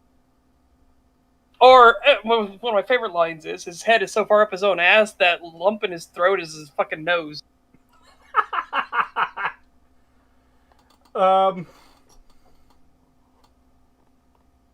Yeah, you haven't proven at all how what YMS does is not actual proper film criticism. What if people do genuinely enjoy taking something apart because it's awful, so they focus on criticizing things that are bad? Or what if someone wants to see things be better, so they criticize the bad things, so people will know to not make things like that? That's exactly what we do with Fallout. Yeah. Yep. I'm still currently working on the Netflix Cowboy Bebop video, and there's obviously a lot of frustration with seeing all the problems in the show, but seeing that final product is very satisfying. At least, just in general. The video isn't finished yet, but yeah. Because I played through what I've got so far the other day for Pagan, and he seemed to really enjoy it. Yeah. So yeah, that's not a bad thing. But I guess for this guy it is, because, I don't know, film isn't given the proper respect it deserves, even though they're bad films that YMS is talking about. Yeah, they're just shit movies. Please get off this frame. There's another comment too. That's what he looks like. How unfortunate. Yeah. There's another one there that was really funny that I wanted to grab. Oh god, where'd it go? No, this guy is not unbreaded. This guy's the entire fucking bakery. Seems like I'm blacklisted. I can't see my own messages. I don't know what you mean. I can see your messages, Paintorian. This reminds me of what Rag said about it. A guy in one of his more recent videos. He has an unfortunate voice. This guy has an unfortunate face. Yeah. Oh, it was Dry Complimentary that said it. Motherfucker looks like Ray William Johnson on drugs.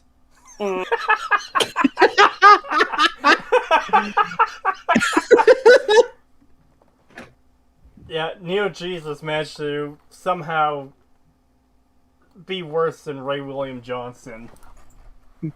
The claw. What's even more amazing is he has the glasses that are guaranteed that you'll never have a love life ever. Yeah, he's literally just like a hipster. Like, you couldn't be more hipster if you tried. Unless you put like a beanie on or something. Well, he's a film school Oh my student. What do you God. expect? He's missing his Starbucks. And then get that little chin strip. You gotta have that little chin strip, right? Just go Yeah. full into. Come on, this guy can't grow facial hair. Yeah, that's what I was gonna say. It was like the only reason he doesn't have that is because he can't grow facial hair. Oh, God. I feel personally attacked now because my beard is all patchy. I fucking hate it. Mine was like that for a long time. I just could not grow facial hair properly, and then just like a year ago, it all just came out. I don't know. Mine is after a long. If I live it sit for a long time, it's like finally the rest of the hair is like, oh, I guess you better come in too. It's like, yeah, you fucking asshole. Hate it so much. Adam's sarcastic delivery from YMS, and what do you have? In all actuality, not that much. Cynicism is basically what drives his entire channel, and without his comedic cynicism, his movie reviews wouldn't really hold that much weight considering his own lack of knowledge in how films are actually made. You don't need any knowledge of how films are made to critique a film. Yeah, I get you wasted all that money going to film school and it did nothing for you because you're a reject loser. But for normal people, they can be like, huh, that's shit. Yeah. So, but also you need to prove this. You need to actually show that show examples of him getting stuff wrong. He hasn't gotten anything wrong. You're just saying, well, it doesn't matter. I'm sorry, that's not the same thing. You can't sit here and say, well, he doesn't understand anything about films without at least providing an example of him getting something wrong. And his entire framing of this moron is that he doesn't understand how the films are made. It's like nobody cares how the film is made. Yeah, we care about the final product. So I don't need to know how coding works or how fucking 3D models or textures put on the 3D models or how NPCs interact with each other on the back end. I don't need to know any of that shit to say that a game is bad or to criticize a game. This is the dumbest fucking point in the world. He's trying to invalidate criticism under the claim that someone doesn't know how to make movies or how movies are made, which is irrelevant to the discussion of whether it's good or not. Yep. Yeah, literally doesn't matter at all. He's scaring me. How is this frame worse?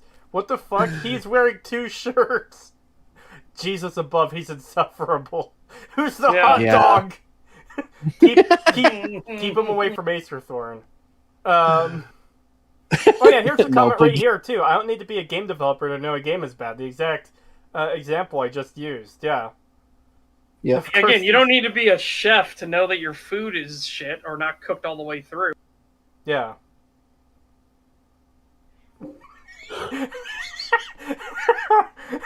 How's his neck so much paler than his face? God, you know what I just realized? Oh fuck, who was it? I keep wanting to say Filmento, but I'm not sure if that's accurate. But the pretentious blue and purple lighting. Oh, the guy that has it in it, like, he does all the lighting things for his videos? Yeah. That is, I think that's High Top Films? Is it High Top? I keep thinking it's Filmento. It's not Filmento. I don't think Filmento shows himself on screen at all. Okay. He forgot to shine his neck.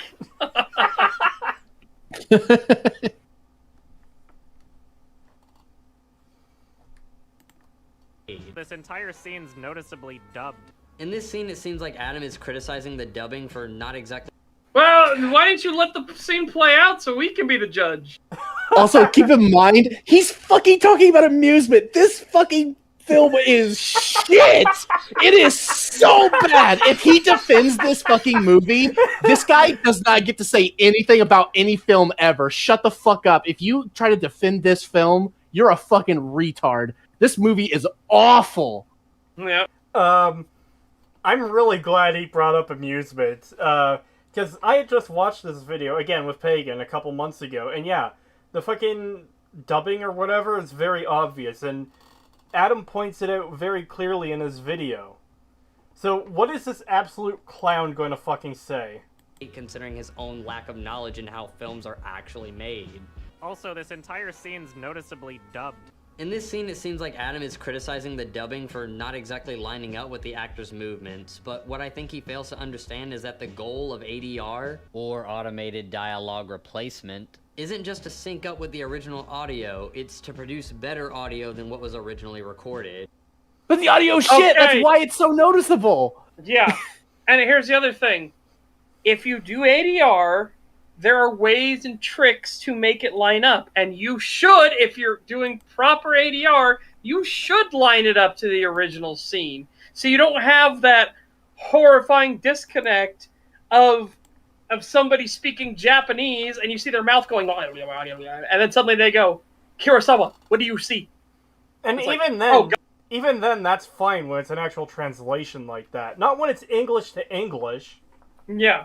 Yeah, and oh my god, the fucking audio in that scene is so bad too. But you know, let's actually go to YMS's video and check that out. I believe that was part 2. This will take me just a minute to get to the exact scene.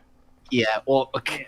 It's annoying because keep in mind this scene isn't even like a huge issue. This is kind of like something where he's pointing it out because it's kind of amusing. Like, it is shit, but it's more of like, you know, this mistake's kind of amusing compared to the rest, which is just horrible dog shit. Like, the rest of the problems with this film are just absolutely terrible, and this one is more amusing than anything. So the fact that he's focusing on this, how much you want to bet he's not going to bring up any of YMS's actual, like, big points about why the film is bad? He's just going to focus on the tiny things, which makes me think, how much you want to bet if we were to watch that Nymphomaniac review and that Precious review, how many other big stuff there was that he actually criticizes, and then he only picked out the really small things. Yeah, so I'm going through it now, and I actually have subtitles on, or captioning on for some reason, which, not sure why that suddenly happened, but I'm fine with it. YMS does actually say a lot about this scene. So, like, do you really hate your friend or something? Because she's trying to, like, make her go out with a random that she doesn't, like, neither of them know. Yep, it turns out Lisa's trying to pressure her friend into going home with this ominous figure. Like, yeah, that's the criticism should be obvious there. It's fucking weird.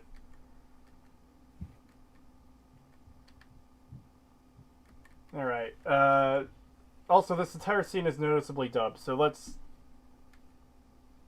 we'll probably cut into the middle of this. You guys on the call won't hear this, but chat will.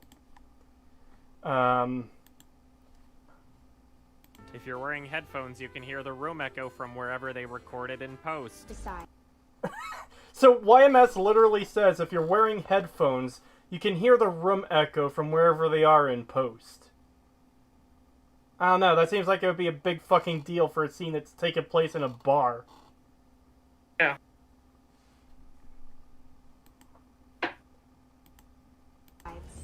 He just moved into town, and he's staying at the Paris pension.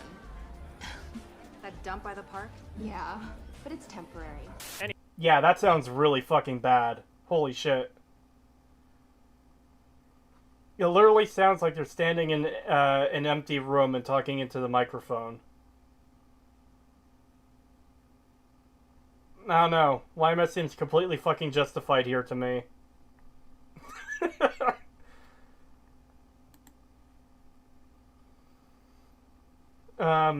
And as Pagan was pointing out, yeah, this guy's pointing out this dubbing issue, which is a fucking issue. But he hasn't. He's starting on this, which is like the smallest of points, really, in YMS's video, because the majority of the points are against how stupid the story is. So, let me just give an example. In the first part of the movie, because it's split up into like 3 or 4 stories, it's a guy and his girlfriend going down the highway at night, and the girl sees in the truck ahead of them, there's a woman who has a sign demanding help, but she gets pulled out of the back window.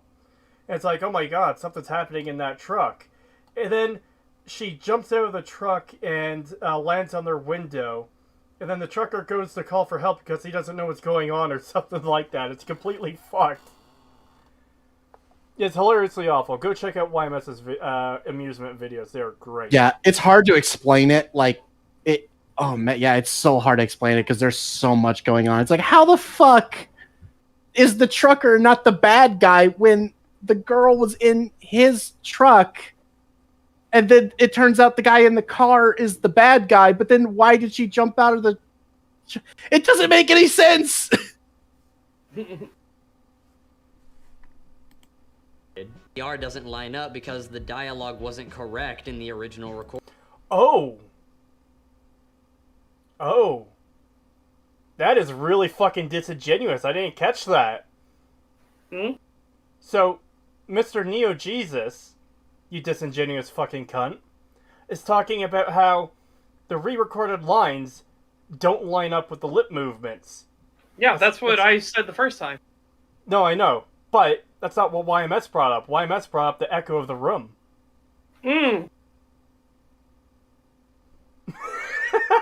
Wow, yeah. So, again, you wouldn't have any idea that was his actual criticism in this point. Yeah, because he didn't show it. So I just want to go through both of these things again, just so chat could see it next to each other. Criticizing the dubbing for not exactly lining up with the actor's movements, but... Alright, there's that. And then...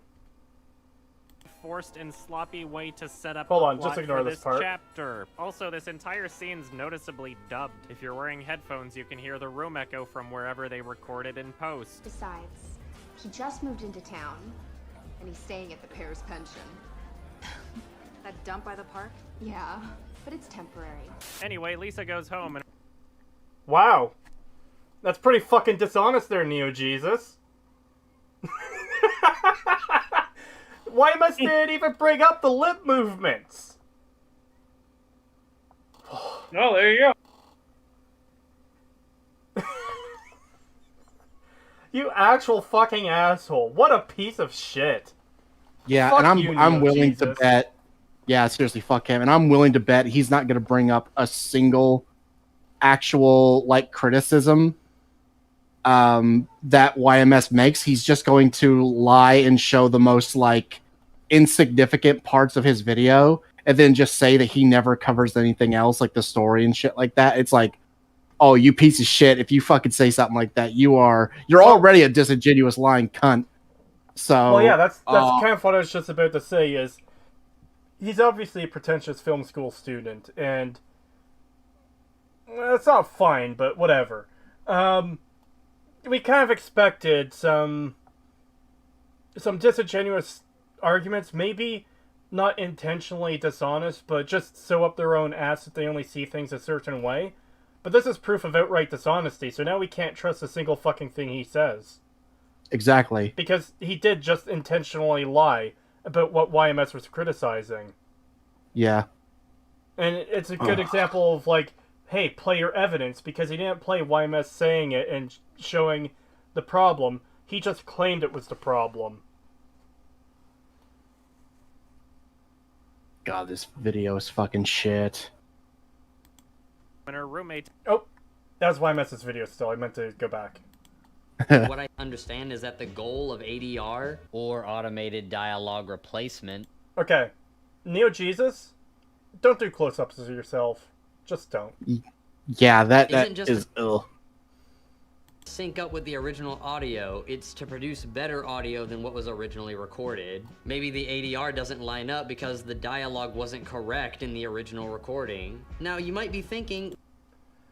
So yeah, he just completely dishonest that entire time. Yep.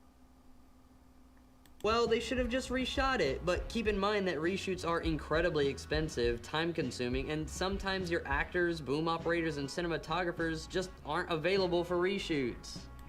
I'm sure you can find plenty of boom operators and cameramen at any time. The real problem is going to be the actors. And that's only if they're big-name actors, not these nobodies in this shitty fucking whatever movie. Yep. With this mic issue aside, the rest of the ADR throughout the film is actually pretty good, but... Oh! Again, oh my god. He's really actually not YMS's point.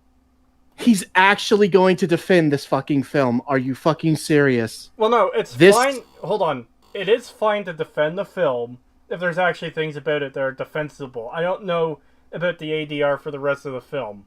What I can say is he is spending a lot of fucking time on the straw man he invented out of thin fucking air. Yeah. Yeah. Oh, by the way, the proper use of straw man, not the other guy use of straw man. Yeah.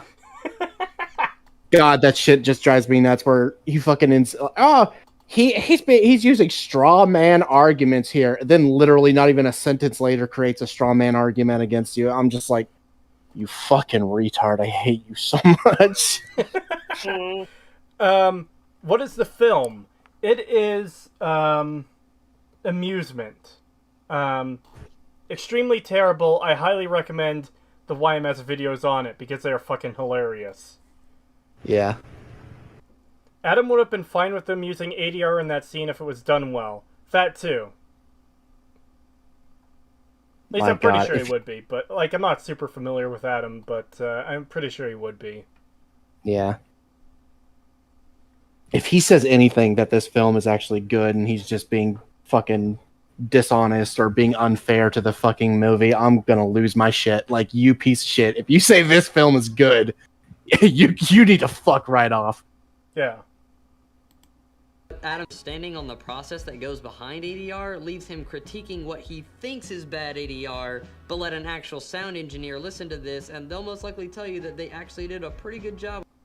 No! Fuck right off! He literally criticized the way it sounded, not because it was fucking desynced, you piece of shit. Nobody with any kind of fucking audio talent is gonna say that that was done well. Yeah, Fuck right off. Notice how he's trying to hedge his bets too. That somebody might probably. It's like, yeah, it's because Neo Jesus knows what he's saying right now is an outright fucking lie. So he needs to do the corporate speak, the safe talk, we said it might, probably, could, potentially happen. Oh god. What a fucking dishonest piece of shit, though, just all the way around. My god. Yep.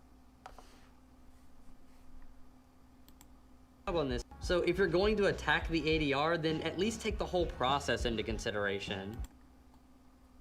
Why? Why take the process in consideration at all? It's just shit.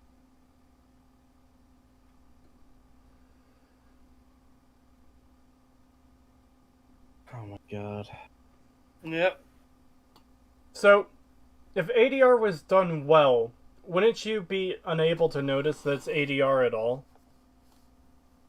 Yes. So if it was done well, you wouldn't notice it at all. So if you notice it, then that's a problem. Yep. Yes. Especially when people sound like they're in an empty room echoing while they're in a nightclub where you wouldn't get that kind of sound quality. Yeah. Okay. And keep in mind, he's still going on about the fucking lip syncing and not the audio quality. Yep. If you understand that process holistically, then just don't critique it. Not only that, but why?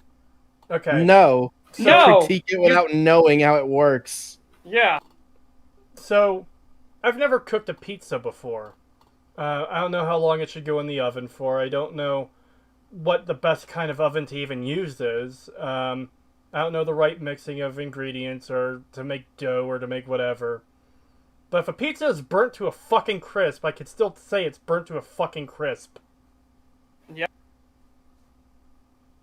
Or it's the same thing with, like, if you buy a car and in the steering wheel, in the center of the steering wheel, instead of an airbag, there's a giant metal spike sticking out.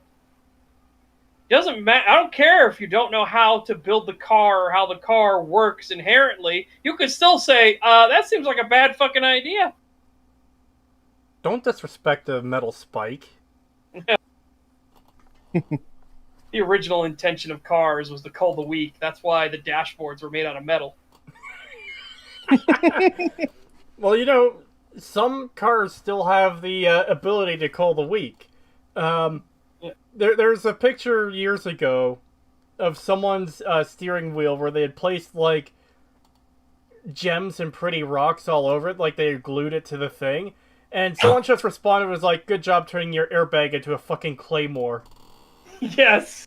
Yeah. Oh, God. Not to mention, this was also back in the days when seatbelts weren't really a thing. So the thing that was keeping you from slamming into the dashboard was your mother's arm flipping out at 30 miles an hour, slamming into your chest, going, BAM! Stop! Why are you discussing the production of the film? I mean, a movie critic's... He didn't discuss the production of the film. He discussed that the ADR, which is supposed to be invisible, is incredibly noticeable because it's fucking echoing.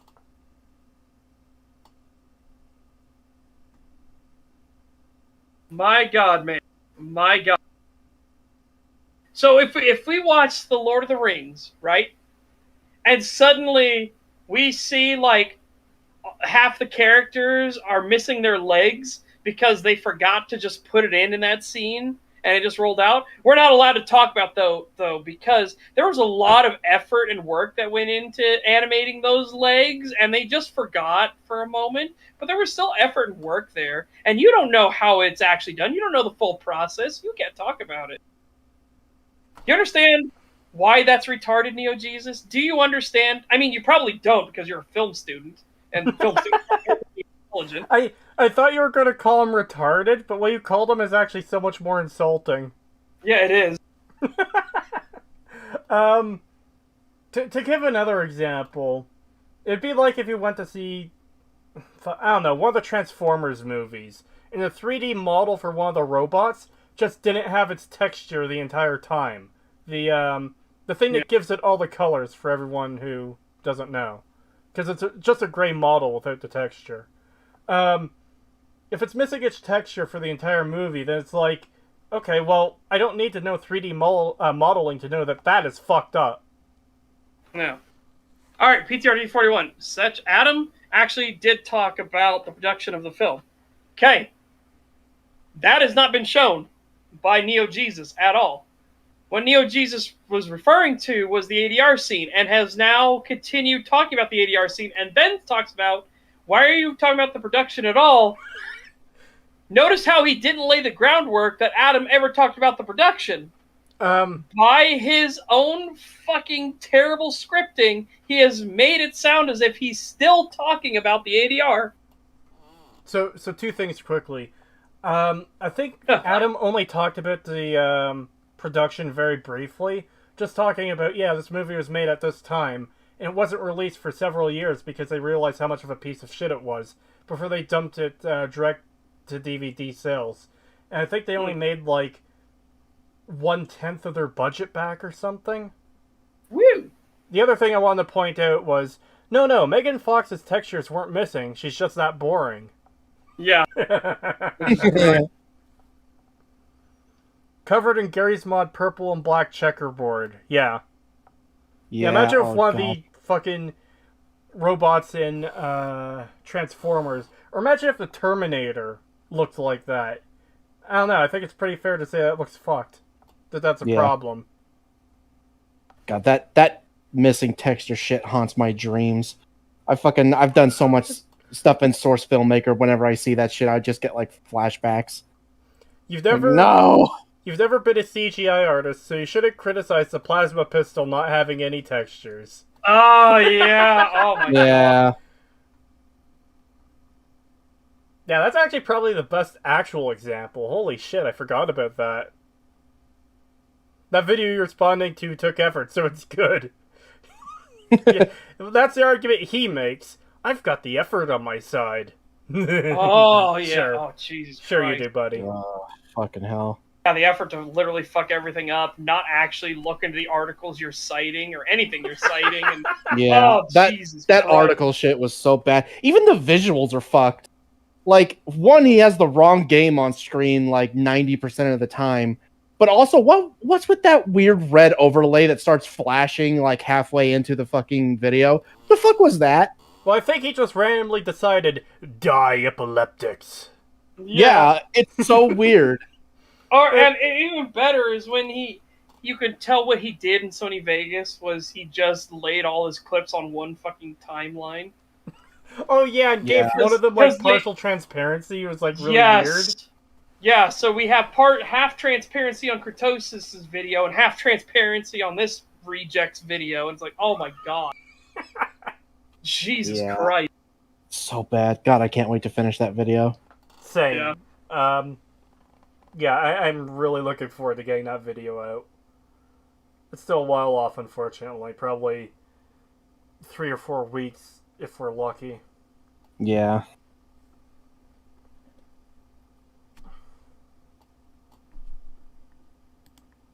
Overall job is to be the general public and to express the thoughts and ideas of your average No, not at all. A critic's job is to critique, not to be the voice of the public and represent the average film goer. No, you find critics that you agree with. Okay? That's how it used to work back in the day. You would find it's like, you know what, I saw that movie and I agree with this guy. That's what he says. And I saw that movie too and I agree with what he said there as well. We seem to be in kind of sync. We seem to be kind of have a wavelength here.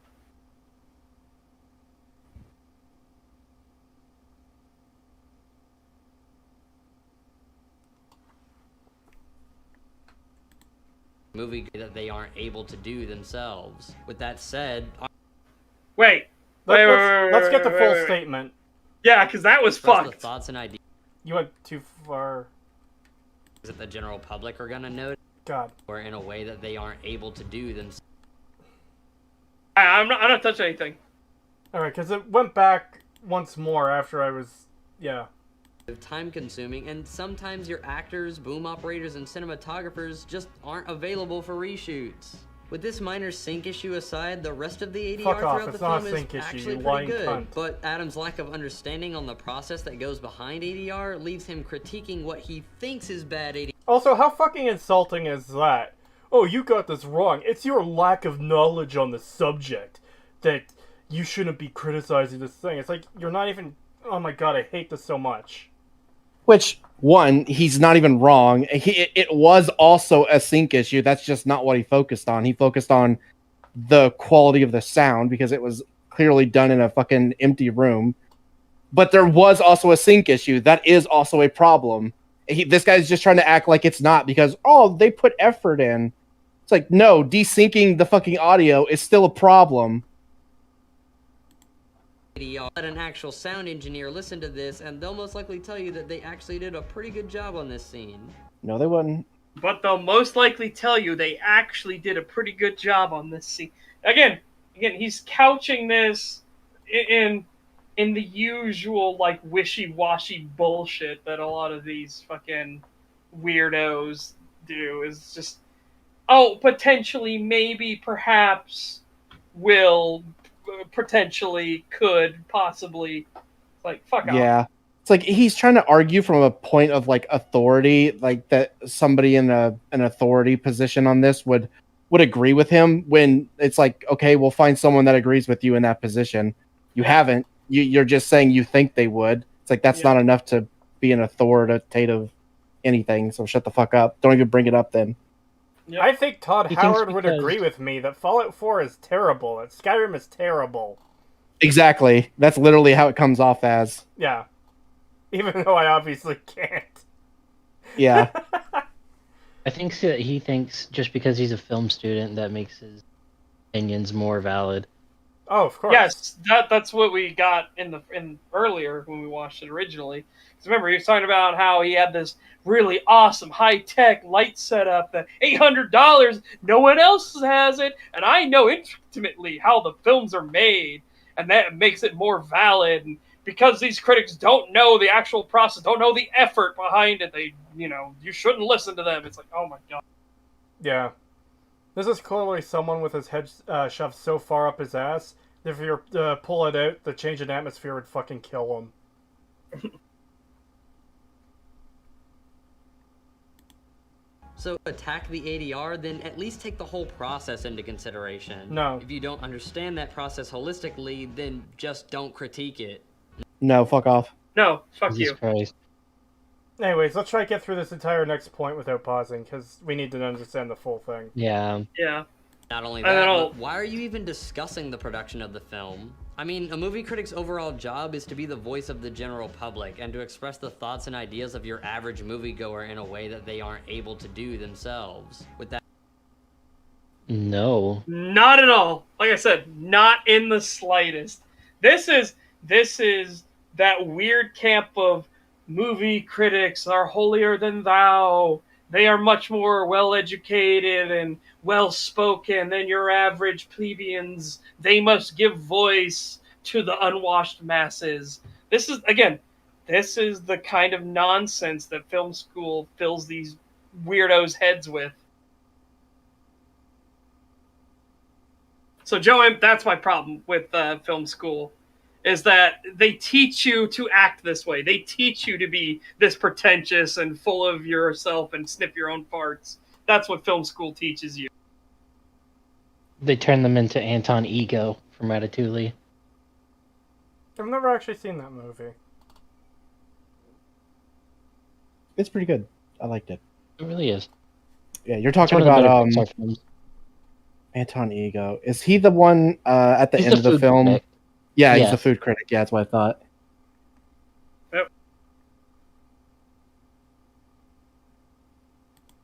that's critics usually supposed to just critique things like story and acting, since those are the things that the general public are gonna notice. Do you? What? The general public will notice if people start echoing suddenly, or people start changing their accent, or the aspect ratio starts fucking changing, you moron. People notice these things. It's disingenuous to think otherwise. It is. Again, this is him being morally superior in his own mind. He's morally superior to all these other people, all these other plebeians.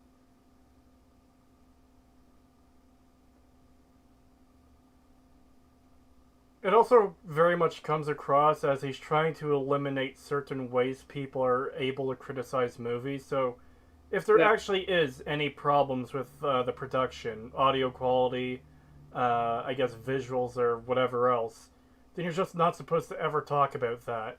Because you're a film critic, and film critics are supposed to tell the pros what to think. That's what it comes across as. Yeah. This sandwich is moldy. Come on, man. Bread goes bad fast. You just don't understand the process. Yeah. You really exiting a theater talking about the cinematography or the sound design? Sometimes, yes. Yes, You do. sometimes, yes. I've gone to movies Like with friends fucking- and family where they'll notice things like that. Not to the level like a real film buff would, but they would notice stuff that, you know, isn't it odd that this shot lasted a few extra seconds, like a little too long. It was kind of weird. Or, you know, the audio was a bit strange in this scene. What is one of the most fucking common complaints of people coming out of the movie? Oh, the dialogue was too quiet, but the action was too loud. Yes. Fucking hate. Sound mixing. Sound mixing is a huge thing that people point out all the time. Yeah, I've had these kind of conversations with complete strangers in the movie theater when we walked out. Like, I remember having a conversation with somebody as we were leaving the theater about Jurassic World Fallen Kingdom and how shit it was. Because the guy was literally wearing a Jurassic Park t-shirt, and we were walking out, and I knew he was sitting in front of me, and I could hear him like groaning at points and stuff, and I was being a little bit more audible in the background, especially during the part with the goddamn fake out in the cage and shit. I'm just like, are you fucking kidding me? Oh yeah, when it does the little like basically wink at the audience. Yes, everyone in the just fucking like, wink. yeah, everyone in the fucking theater was just like, are you for fucking real right now? like nobody could believe what they were seeing. And then I saw this guy when we were walking out who had a Jurassic Park, like an original Jurassic Park t-shirt on. And I was like, God, that film fucking sucked. And he was like, right? He was like, what the fuck are they turning this franchise into? I was like, that was some dog shit, dude. Oh my, the cage scene. And he was like, it was literally a cartoon. It was literally a fucking cartoon. I was like, yeah, that's what I thought too. It's fucking cartoonish how awful that was. Like, we had a whole conversation about this shit. It was so bad. That sounds like it would have actually been a really fun conversation. It was a fun conversation. Didn't even know the guy, but it was great. Yeah. Yeah, there's very much... I keep saying stuff like this, but it comes across as... God, what was I going to say? I had it on the tip of my tongue. It kind of comes across as though he thinks he's better than everyone else because he's been to film school and everyone else hasn't. So only he can understand, him and people who have been to film school and people who make proper, actual, real trademark movies. And only they can understand all the nuances behind it when it's not that fucking deep, bro. If people notice issues, it's a fucking problem. I actually wanted to bring up watch real quick. I watched a video essay called "The History of Lightsaber Ignition Sounds in Star Wars" that goes over the sound design, and it talks about how in the original 6 movies, how every lightsaber had a different sound for the most part. Like the Sith lightsaber sounded harsh and screamy compared to the Jedi's more calm sound. And then in the sequel trilogy, every lightsaber makes a Sith lightsaber sound, for the most part. It's like they didn't pay attention to the sound design and just went with whatever sounded best to them, or they thought fit. Yeah, they're like, oh, this sounds more bassy and cool. We'll just put that on all the lightsabers. That sounds exactly like the kind of distinction George Lucas would make. Or at least the people on... Well, no, George Lucas, because he did the prequels. And exactly the kind of thing that fucking Disney would miss entirely. Oh, yeah. It's like, why does... Like, I think there was a ship that had, like... Why does the TIE Fighter not sound like the TIE Fighter in one of the movies? Alright, I'm back. Yeah. Welcome back. Or Or hell, just look at how the lightsaber worked in the older films, where it would just like glide through everything, and then now it's like, And now it's like a baseball bat. yeah, it's like a baseball bat that bounces off of things when they hit it, and it's like that's not what a lightsaber is supposed because to do. everything's made out of Beskar now, don't you know? Ugh. Yeah, even the fucking clone. Yeah, even the clone troopers, their fucking armor's Beskar now, apparently. Yep. I really hate that they're trying to sanitize the lightsaber so much. Yeah, I hate that shit. Like, that was that was the thing people found cool about the lightsaber, was that it would just literally glide through fucking everything, because it's a fucking heat sword. Like, it's a laser sword that just cuts through everything. That's what made it so fucking cool. And now they're just yeah, no, it's just a really shiny baseball bat. It's like, fuck off. One of the first times you see it is Obi-Wan cutting off a dude's arm, and there's blood everywhere in the can. Yeah.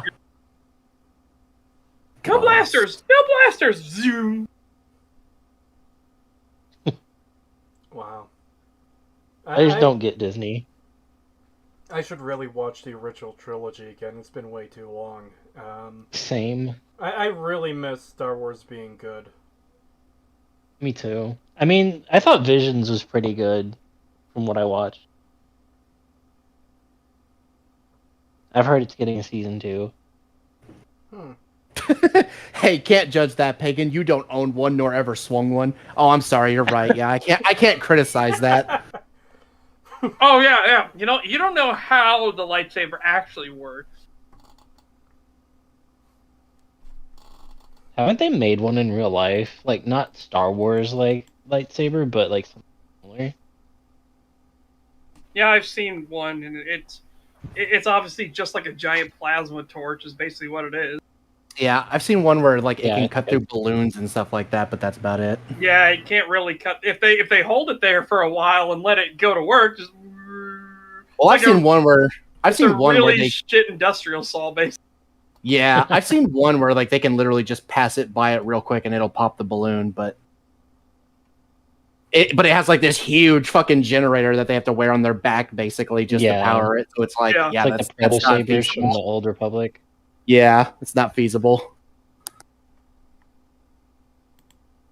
I mean, good production advice, then it wouldn't be a problem. But the front of that cut off for me. Maybe if he was giving good production advice, it wouldn't be a problem. That's not a critique. Okay, so when you criticize something for being bad, you don't need to criticize, to give advice for how to fix it. Yeah, exactly. I think we God. talked about that before. As Tyler McDonald says, I bet a professional lightsaber engineer could possibly tell you that maybe not so bad. Maybe not so bad, guys. Potentially, possibly, maybe not so bad.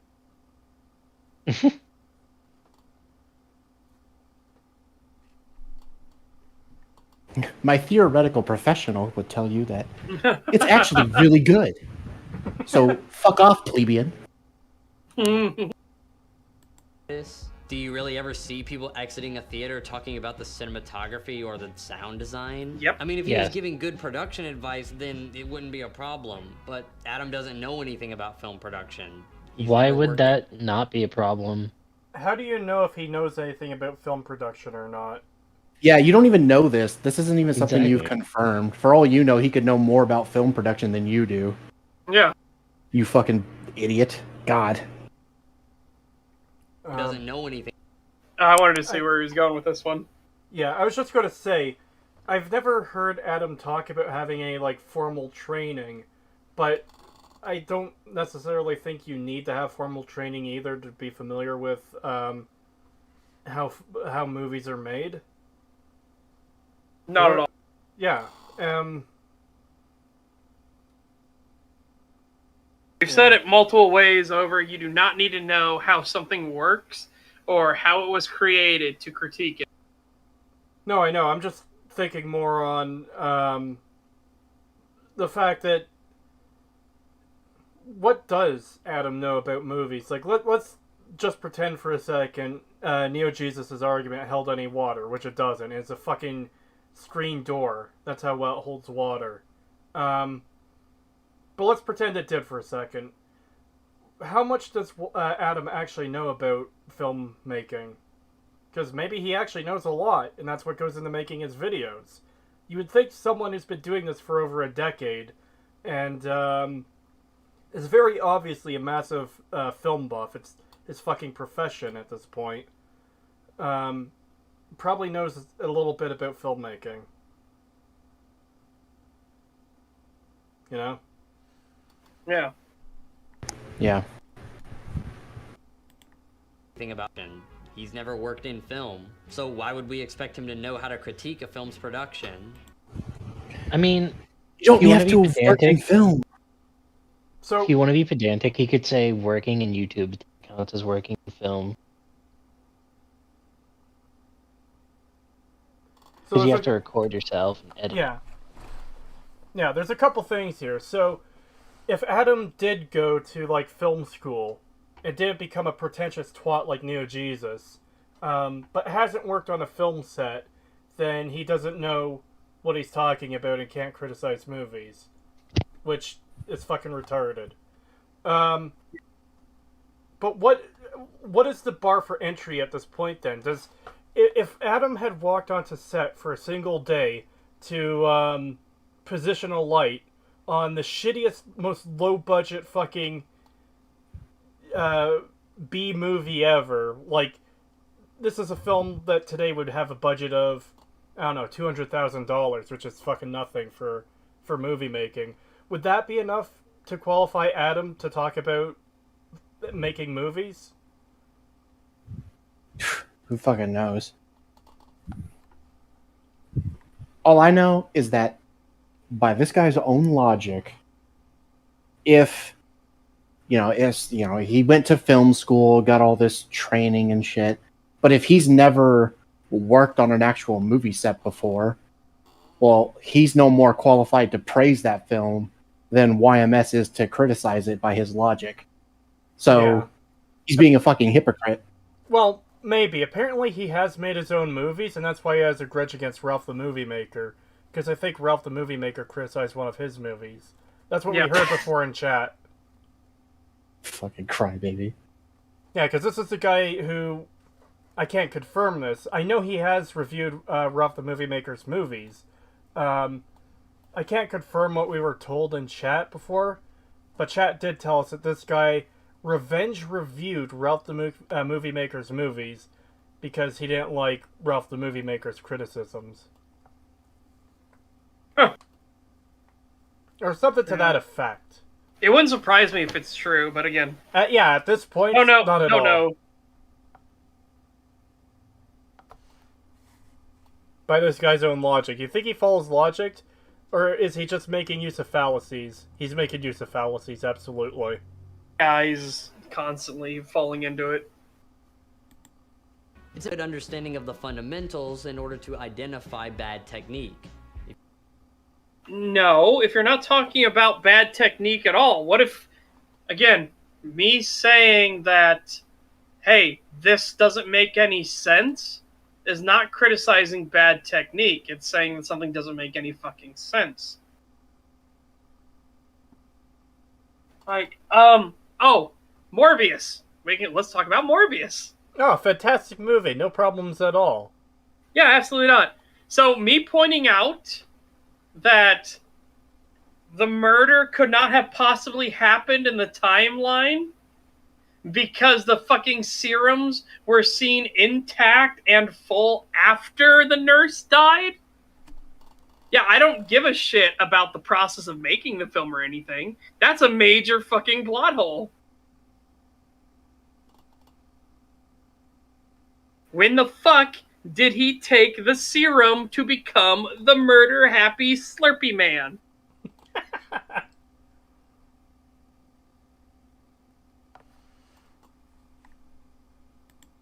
If you don't understand those fundamentals, why are you criticizing the technique? This would...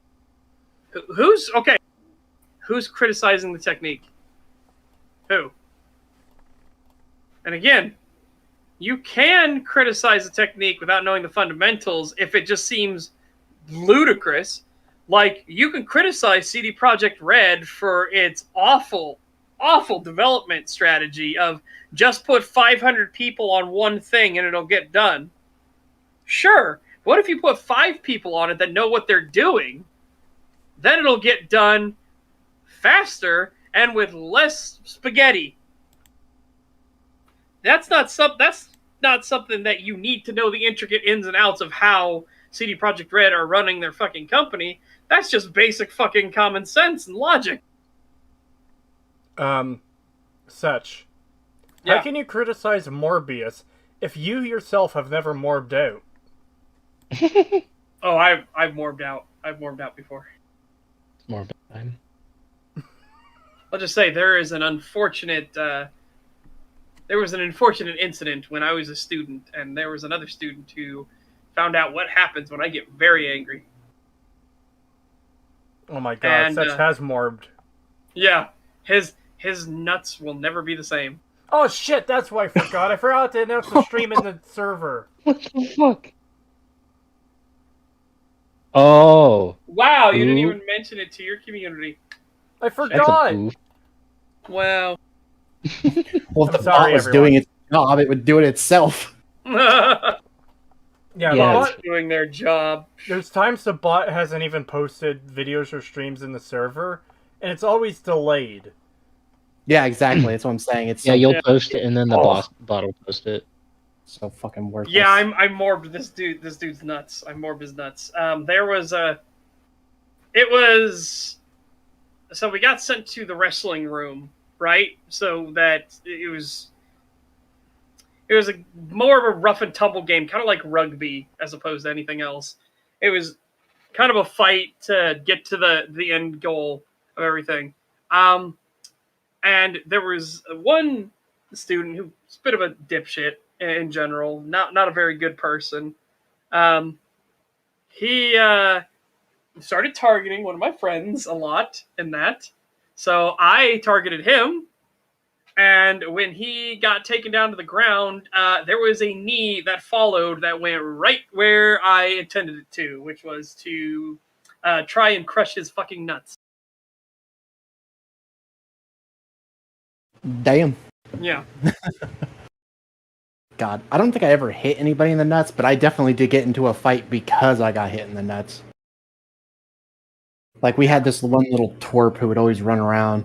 Thought it was so funny to just run up and smack people in the nuts when they were sitting down at their desk and shit. And he thought it was the funniest fucking thing ever. And he did that like 3 times, and I beat his ass every fucking time, and he still thought it was so funny to do it. And I'm just like, you are so fucking stupid. I remember he did it one time in the lunchroom in public where there's literally teachers watching. And he smacked me in the nuts, and I immediately turned around and grabbed him by the hoodie as he was running around, and I just yanked him so hard that he went perfectly straight and just fell to the ground. I basically choked him with his hoodie, and I just picked him up and was about to start beating the shit out of him when the teacher ran over and like pulled us apart, and we both got in trouble. And I was like, fuck you. I was like, why am I getting in trouble? He's the one who fucking punched me in the nuts. All I did was catch him. They were like, yeah, but you were about to eat his ass. I saw you. And it's like, well, I should be allowed to. You should be. Yeah. Yeah, like I said, again, that's what happened when I got really angry. I had severe anger problems, for sure. That's why you just gotta let it out. Let the salt flow. Don't let it build up. Teachers only care when you defend yourself, just like the ATF. Oh my Yeah. god. It does feel that way. At least Holy teachers shit. don't kill your dog. Yeah. Yet. Yet. Give it time. Yeah, give it time. You got an F, Jimmy. It's time to say goodbye to Fido. No. Oh my god. Also, Sesh, what about CD Procidian's practices? Well, Oh god. given that company doesn't exist, I don't know. The crunch time is absolutely ridiculous. God, I just remember the business complaint that got sent out against CD Projekt Red, and that was one of their complaints. Was they were basically making 500 people work on one thing that 5 people could have done easily if they just had a unified goal. But it's so cliquish at CD Projekt Red that the entire company is mismanaged as all fuck. And again, it's amazing. It's amazing to me how much it keeps happening. Witcher 1 was a failure. Witcher 2 got saved by an angel investor and came out in a really rough state. Witcher 3 launched fucking broken. People Why? seem to forget about that one though. Why do people, with this track record, why do people think that Cyberpunk 2077 was going to be perfect? Ah! I fucking hate it. I hate it. Pay attention to the track records, people. We've got the documents. The frogs are getting turned gay. No, you're not allowed to keep a track record and shit of this stuff. Nah, when Bethesda fucks up, you're just supposed to accept that. You don't have to worry about what their last game was like. You should just be happy for Starfield. Starfield's going to be great, guys. Oh, God. Oh, watch it. You guys may be toxic. We have to cut you out of our lives. Yeah, cut them out of your lives because they have a disease of the brain that cannot be cured. Right? Yeah. Oh, God. The people like the bugs. Oh, yeah, that was a fun argument. We have the audio. We have the tapes. They're turning the frogs gay. Would be like eats fast food all day, walking into a 5-star restaurant and then saying that the chef is bad at his job because his food doesn't taste as good as Burger King. It's okay. Whoa. That's not... One, those are comparable, and two, what if his food doesn't taste as good as Burger King? I don't care that's a 5-star fucking restaurant. Sometimes they fuck up. Have you ever noticed that a lot of those 5-star restaurants, they tend to not last at 5 stars very long, or if they do, they have insane employee turnover and burnout rates? It is incredibly hard to keep that level of consistency. Now, there are people that can do it, absolutely, but Jesus Christ, man. That doesn't mean that if it's 5-star instantaneously, it's perfect at all times. Yeah. Shit happens.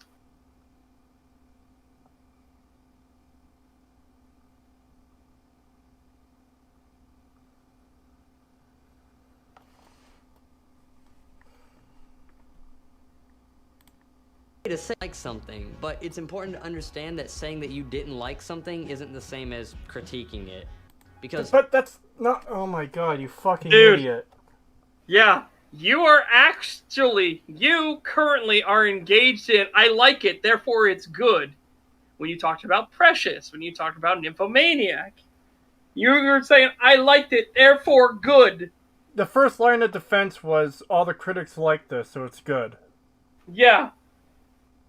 You are actually so dumb, you are currently going against yourself not even 5 minutes earlier. I just got done calling this guy a hypocrite, and then immediately following that, he does the exact same thing. Fucking hell. Yep. You piece of shit. Yeah. Oh, I'm not talking shit about Alex Jones. I find it fucking funny that the meme became reality. Oh, that's just a conspiracy theory. Is code for wait a week and then it'll be true. Yeah.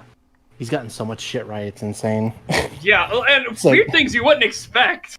Yeah, the things that you thought would actually be just weird, crazy conspiracy theories are the ones that are turning out to be true. And it's like, but why, though? Yeah. But why? The funny man in the weirdo tinfoil hat is saying weird things again. Oh, how adorable. And then you wait a week and it's like, oh my god, they are turning the frogs gay. Intentionally, as an experiment for society? What?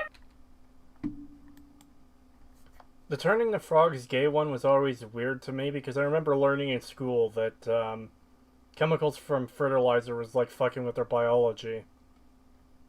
Yeah. Oh, God. Or the new one where... Oh, have you seen the new one? Where we have to get off of our reliance of farming in order to save the environment. That's the new talking point. Well, did you see the thing I posted today? Eat the human flesh, bigot. Yeah. Cannibalism is now, old man.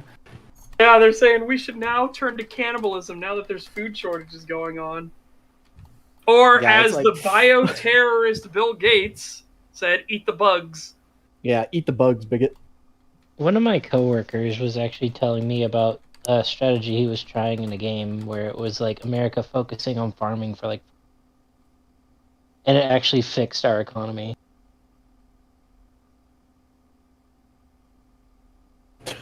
Yeah. And helped with the food shortage. Yeah, again, here's the thing that people don't understand. When you tie your entire economy into the global economy, you're guaranteed to get fucked by some random idiot somewhere else in the world. Your economy should be based off of its own strength. And even more so in the United States, the economy of each state should be based off of itself. And that should raise the tide for the whole, right? But no. Globalism is the new thing. Obey your World Economic Forum masters. We are the Illuminati. Oh my fucking god! I hate being in clown world. Yeah, you can't even say that's a fucking conspiracy theory. They just outright came out and said that shit. They were literally just like, oh yeah, we're doing all of this to make sure that the World Economic Order is, or the liberal world order, Is sustained. Sustained. Like, you must suffer so that so that our organization may continue. And it's Yes. like, did you mean to say that out loud? I don't think you meant to say that out loud. Trudeau is currently paving the way for how we shall deal with each country in turn. Huh? Okay. So you're the enemy. Yeah, exactly. Oh, I fucking hate this shit. I hate Clown World so much. At least it's entertaining. For now. Kind of. But that's stupid and ridiculous. Anyways, video? Yeah. If we have to. I mean, I don't like this video at all. I don't like this person. He's very much not a good Me person. neither. I still prefer it to political talk, though. I'm so sick of all the bullshit. Yeah. Yeah, fair, because I am too. I fucking hate. Yeah, like I said, I hate clown. Critique requires a level of understanding of what it is you're actually criticizing. No, it doesn't. No, you fucking Critique retard. does not require intricate understanding or deeper knowledge of how something works. Like, if somebody plays a game and is like, the shooting feels bad, that is a criticism. Now, you can look into if it's valid or not. You can go deeper than that, but that is a criticism. I'm trying to think of a good example of one where, everybody kind of got that it was weird. Too Human, savaged by everyone. It didn't matter that nobody knew how Silicon Knights programmed the game or what they were doing with it. When you played the game, you realized it was a clunky, bug-riddled fucking mess. That didn't require intricate knowledge and understanding of what the game was or how it was made or what bugs are. You can tell when something isn't working correctly. Also, wait a minute. Are we done? Is he done talking about amusement? Did he just hop off of that whole thing? It seems so. Yeah. So the one thing he had to criticize YMS about was that weird desync bad dub over, and that's it. Which YMS didn't say anything about desync. Yeah. So yeah. As though he was just fucking lying. Yeah, so he just brought up one thing from this really terrible movie, a great review by YMS, pointed out one thing that he lied about. This guy lied about, not YMS, and then just moved on.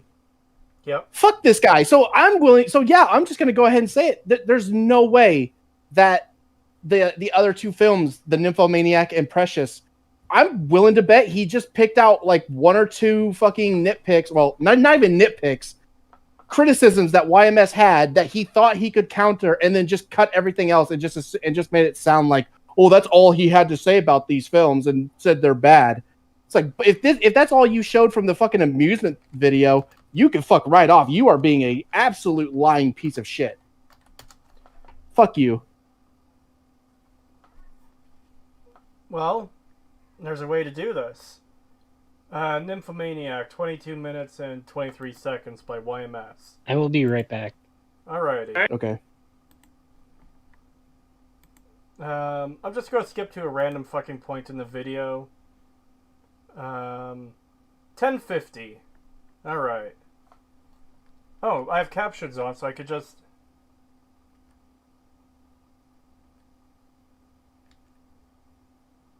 Okay.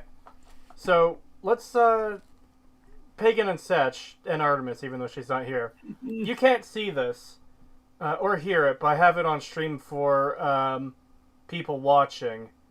I'm just going to play this for just a tiny little bit to see what Adam is saying about this movie, and see if there's literally any criticism that isn't about production elements. Criticism is only about the story. Because I think I found one just by randomly skipping. Oh, I have to unmute the tab.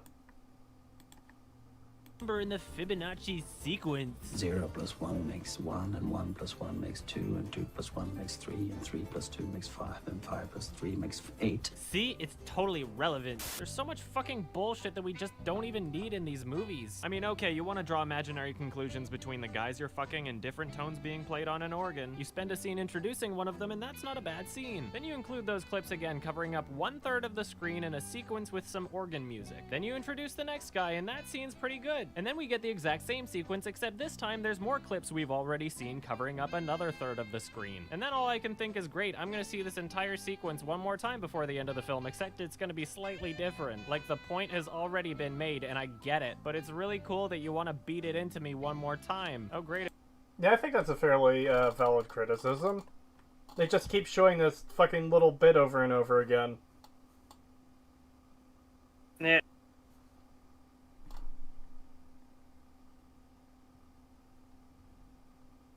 Odd thing that Two Human always visually reminds me of Two Worlds. Kind of. They have that same kind of low-budgety look to them. Two Worlds 2, fantastic magic system, by the way.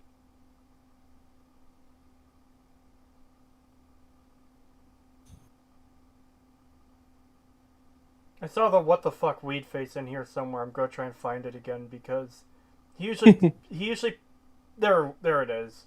Okay, so let's just go slightly before that. The first film extremely obnoxious and disruptive, but is there any way to justify showing clips from the next one regardless? Oh, I'm sorry, did you not want to be shown clips from the movie you're about to watch? Well, fuck you! I'm trying to imagine their thoughts on what provoked that business decision. As if they think there's people that would watch that and be like, oh, what? She's masturbating and having sex with people in the next movie? Okay, now I'll go see it. I thought they was gonna open up with her swearing an act of celibacy. Now...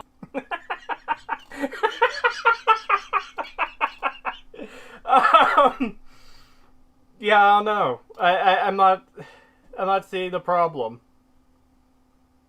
Maybe it's because I haven't gone to film school and didn't become a pretentious fucking twat. Yeah.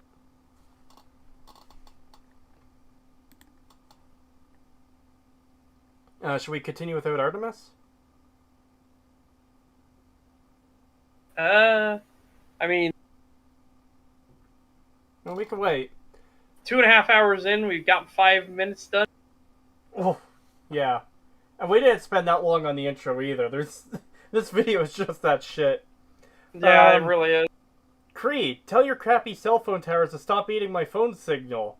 Well, unless you're in Canada, if you're in Canada, then maybe they would be eating your cell signal, but they shouldn't be if you're not here. Oh, god damn it. What? Deus Vult Infidel. Two Worlds 1 was Pog. Nearly killed my friends with laughter when the main character shouted, "Bandits!" as she rushed a pack of fucking wyverns. Oh, I remember that game. That came out around the time the first BioShock came out, didn't it? Yeah, and it's very much a double A, maybe single A game. They're pretty. The Two World series is pretty fucking rough. I vaguely remember. I think one of my brothers played it, and the voice acting was just kind of lame and crap, and they stopped. And that's all I know about it. I'm back. Oh, Yeah, they didn't ever really have a budget. That's for sure. It was a supposed Oblivion killer. Yes. Nah. I've said it before, but I've always hated the idea of this game is going to kill this other franchise or series or whatever. It's just Haze, the Halo killer. Yeah, it's just really kind of pathetic. Oh God, Haze. Yeah, Haze. Yeah, fucking my Haze. Where you had to assume that all the development team were on something and were working in a haze to make that game, because Jesus Christ. Yeah, holy fuck! It's so funny to me that they advertised the way they did for that game, and then how it released. It's like, wow, you Yeah. guys had no right to be as fucking confident as you were in that fucking marketing shit. Fuck off. You also couldn't swim in heavy armor. You just sink to the bottom of the lake and fucking drown. Well, yeah. To be fair, that's probably what would happen if you went into water in full plate mail. Yeah. Or plate armor. What was great? What was great about Haze? They had one thing that was very interesting. So you start the game playing from the perspective of the super soldiers that are just mowing down like hundreds of these rebels, easy peasy. It's because you're juiced up on all these combat drugs and everything. And then when you join the rebels later in the game, now you have to fight the people that are juiced up on combat drugs. Like, that's interesting. That's an interesting dynamic change. So now you actually have a lot more of a struggle. It's not like an easy like walk through the park or anything anymore. But they know they fucked it up because the guys suddenly weren't as combat proficient or as powerful as they were when they were on your side. Which was a big shame, missed opportunity. But I liked the concept in theory of now you don't have the combat drugs or anything like that, and you're fighting back against the bad guys who you were originally a part of. Like, imagine that as like a thing. You switch sides. You start off, now that you've switched sides, fighting militia groups, and then you go to the elite soldiers and their actual like super tough fight. Because you've seen them when they were your teammates, they were really competent beforehand and everything. Oh, that could be interesting as shit if done properly. Yeah, I can see the that. DEA, yes, you were fighting the DEA. Oh God, yeah, Brink. I actually bought that game, unfortunately. Yeah, and the It was grenades so- that were more of a suggestion than an actual explosion. Yeah. I just read a fucking hate- tweet that was on the Discord. Advice for YouTubers facing financial problems after demonetization and losing memberships. Starve. That's from Neo Jesus on Twitter. Oh. What channel is that in? That's in the front room. Hold on. Johnny Froggo's going through and posting, I guess. There are shit takes. But it's Neo Jesus, so what do you expect? Holy shit, what a fucking cunt. Because he doesn't just say starve, he says starve, smiley face. Smiley face, It's such... yeah. Hold on, I want to get this on screen for people, so give me a second.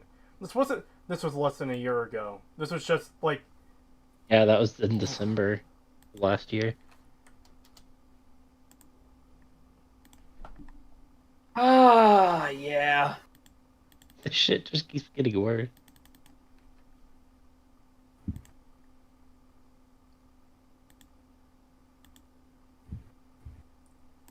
Oh, 1 second here.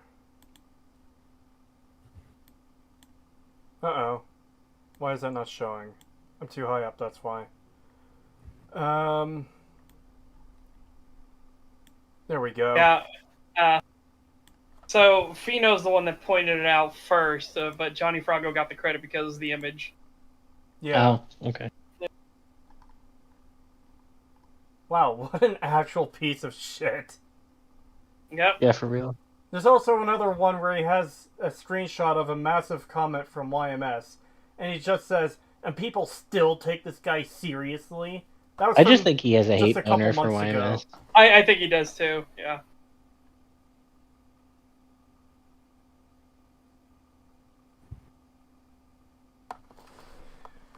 God, do I want to read this comment to see... Like, so far I'm not seeing anything...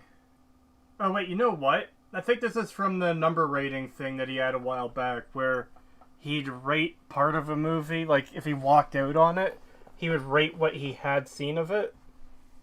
Mm-hmm. Which, yeah...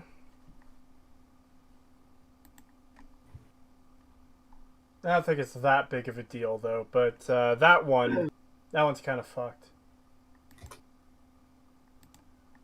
Let's get back to this horrible degenerates video.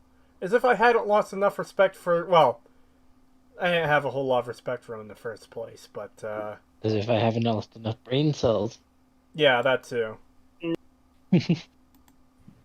Adam completely misses the mark strictly for the sake of cynicism, i.e., Hold on, I want to get the full statement.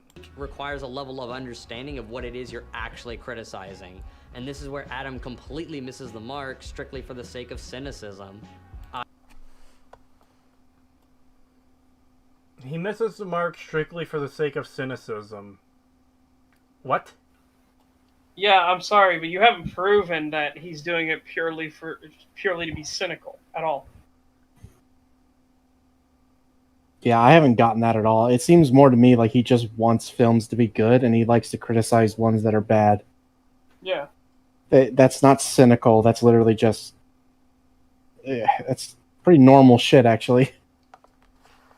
I'm a dip. You guys have a good one. Off to the coal mine, essentially. Have a good one, Echo Wilder. Thank you for coming out.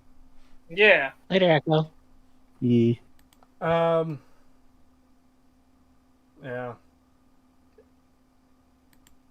I.e. pointing his bony finger at every little movie mistake and then acting as if those mistakes justify him giving the film a 1 out of 10. When has it's he... unfair to critique... When has he ever? Yeah. Yeah. From what it sounds like, he wouldn't do that. You need to prove this. You need to show him actually doing something like that, because he rarely ever gives scores that low unless the film is really, really bad. Yeah. Yeah.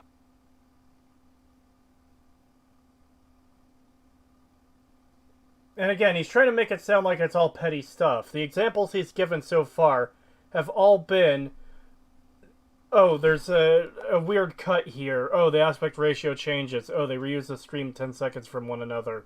Oh, he is criticizing the audio, the ADR being synced poorly. This is all, like, yeah, it's stuff that could take away from the experience. But if this is the only thing Neo Jesus is citing, then that makes it sound like... And he has a lot more work. Huh? He has a lot more work he needs to do to try to prove his point. Well, not just that. It comes across as dishonest because those are the only criticisms he's putting forward. It makes it come across as, this is all Adam does. And, oh, he's giving movies a 1 out of 10 for this stuff. When we know for a fact that's not true. Yeah, we know for a fact that's not true. We watched his amusement video. There is so much wrong with that fucking film. Every other fucking scene has something wrong with it. So for him to act like, oh, he's just taking this one little thing about this movie out and just being mean about it and giving it a bad score because he doesn't know what the fuck he's talking about. You fuck off. You shut the fuck up. That movie is terrible. Every other thing is wrong with that fucking film. So shut the fuck up. You don't get to sit here and act like, oh, he's just being mean and just taking this thing out and trying to frame it as if he's nitpicking and shit. Fuck off. No, he tears that movie a new asshole. Pretentious film student is being pretentious. Yes. Yeah. I thought of another example of how terrible fucking amusement is, just so everyone in chat knows. So, there's a murderer on the loose and he's killing these different girls.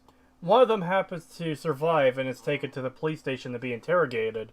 And a psychiatrist comes in to talk to her, you know, because, hey, maybe you've been through something terrible. Let's talk and see if we can help you, blah, blah, blah, blah, blah, blah. Well, something weird happens. I forget the exact sequence of events, but the psychiatrist realizes something fucky is going on, and she steps outside the interrogation room, and the girl leaves shortly after, only to find that the only cop in the building killed this psychiatrist for some reason. Now, that's already weird. But it turns out this place isn't a police station. It's actually a weird fucking murder dungeon that's underneath, like, an abandoned fucking crack shack farm in the middle of goddamn nowhere. Meaning, the psychiatrist would have had to drive out to bumfuck nowhere, walk into this rickety-ass fucking shack, and go down this elevator, this sketch fucking murder dungeon, to go to the interrogation room to talk to the girl. Yeah, it makes no fucking sense. It's like, how did you not immediately think something was wrong here? I'm not sure how much chat understands the gravity of this, so I could get this up really quickly because I was just on fucking the amusement thing. There's part 3. That scene, it's so insane. It is actually fucking hilarious how terrible this movie is. I legit want to get a copy just so I can own it. Oh my god. Oh no, I'm on part 2 again. Why did I go back that far? No wonder I couldn't find the exact frame. Oh god.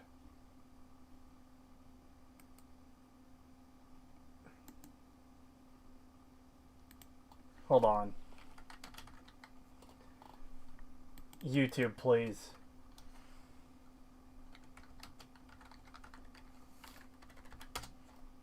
One of the autocomplete examples was a sandwich.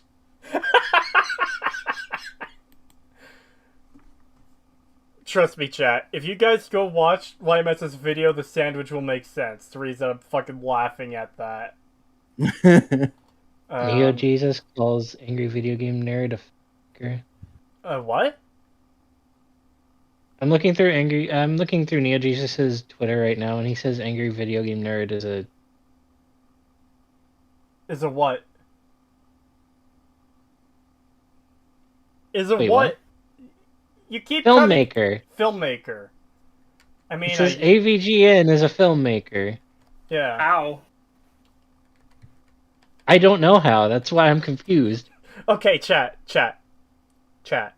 You brilliant people. You need to understand. The psychiatrist, when called to the police station to talk to this girl who nearly died and had to go through this building to get there. This is what we're talking about. This fucking crack shack on the left.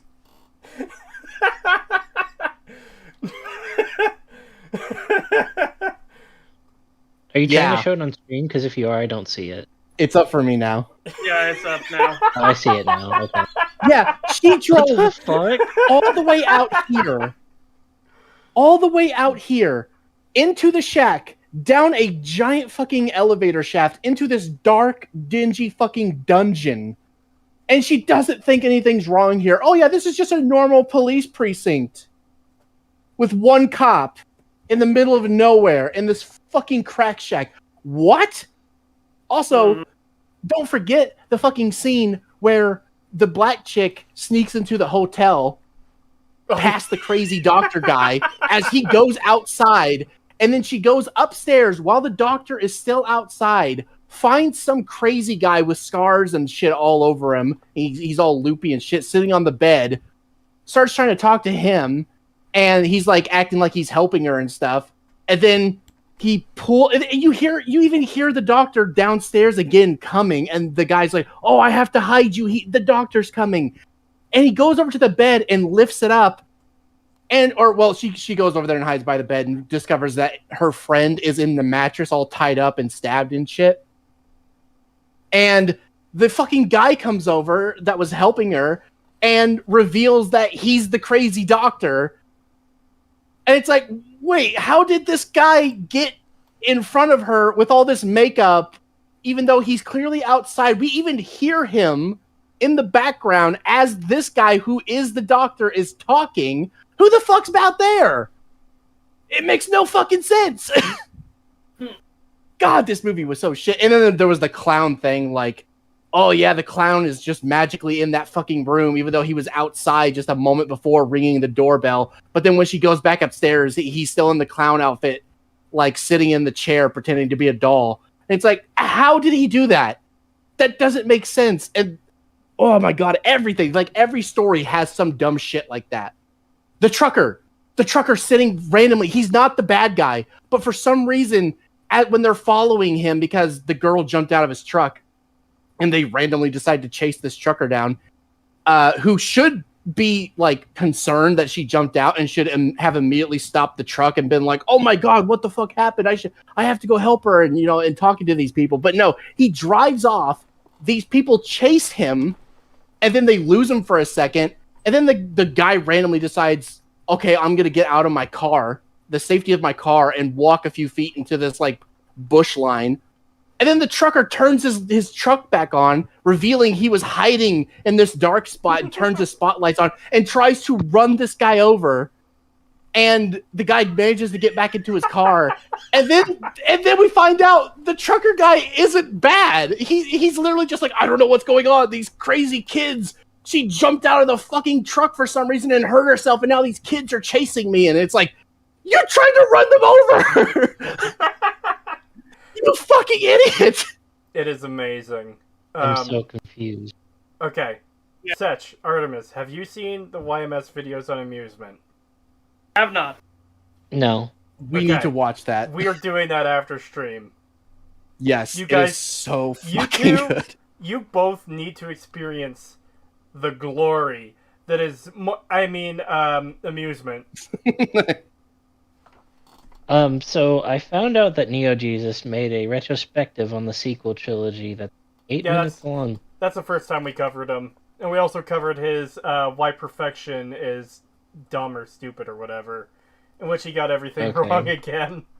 So needless to say, this guy's Perfect just is boring was his garbage. Alright, back to the video.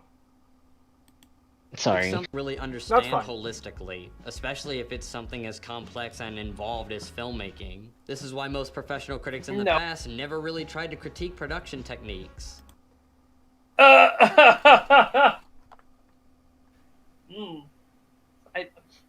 You smell that? Smell that? I smell bullshit. It's like bullshit. Yeah. Oh my god. Why critics in the past, Jesus Christ, you pretentious up your own ass fucking twat. Jesus Christ. Yeah, holy fuck. This guy's just he's every fucking annoying fucking trope tied into one person. I can't stand him. Yep. You aren't wrong.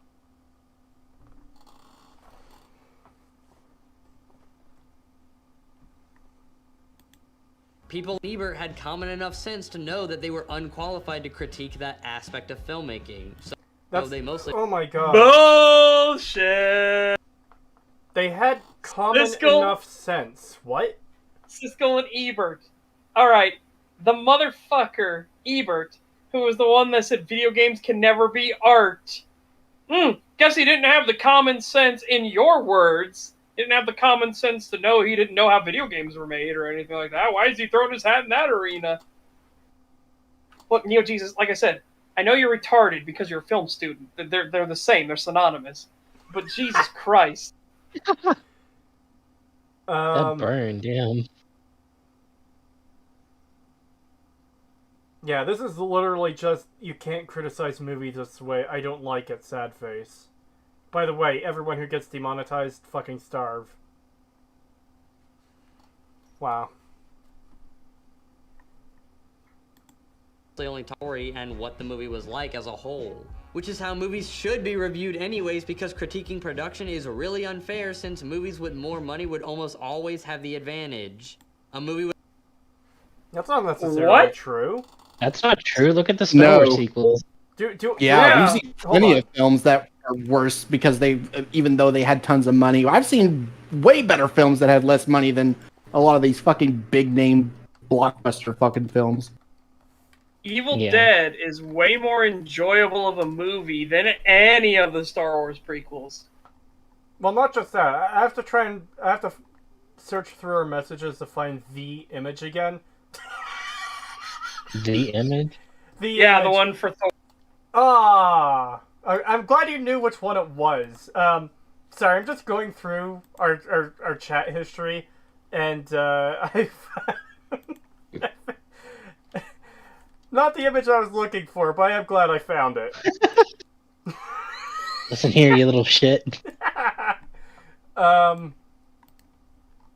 the Thor Love and Thunder fucking floating head that looks like it was done with fucking 1990 CGI. Not 90s, 9D. That's very specific. Oh, that image. Yeah. Hold on. Oh, that's great. Hold on. Oh, didn't mean to kill chat on OBS there. There we go. Right, image.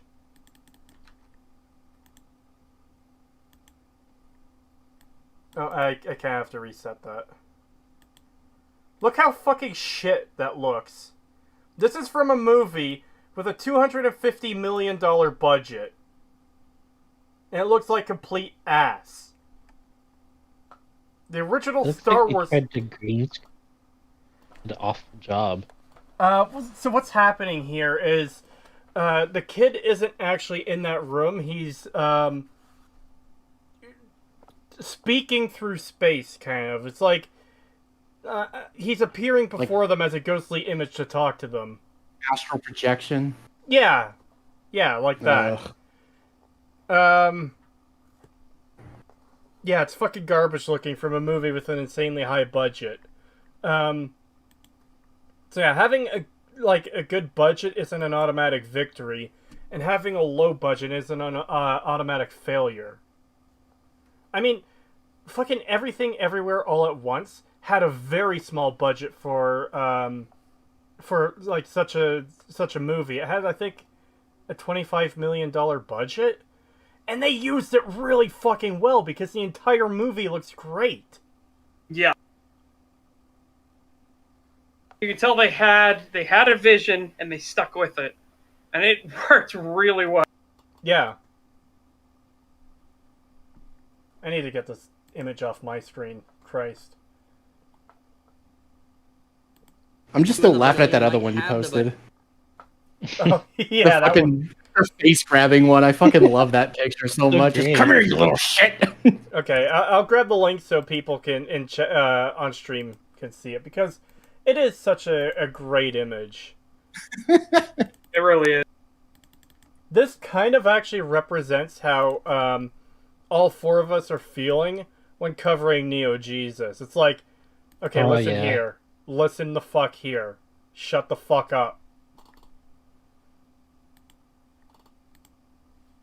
Yeah, and then at the end of it, we're just like, haha, these boots are so fast.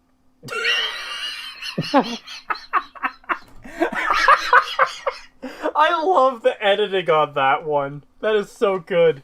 I've seen so many people doing that now from their own perspectives. A lot of it doesn't work, though, because there's some dude, like, doing it running through his house. And it's like, no, you gotta do it in a forest. You gotta make it fit, you idiot.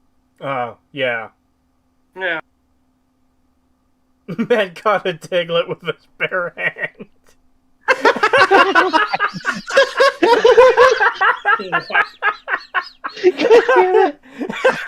Oh my god.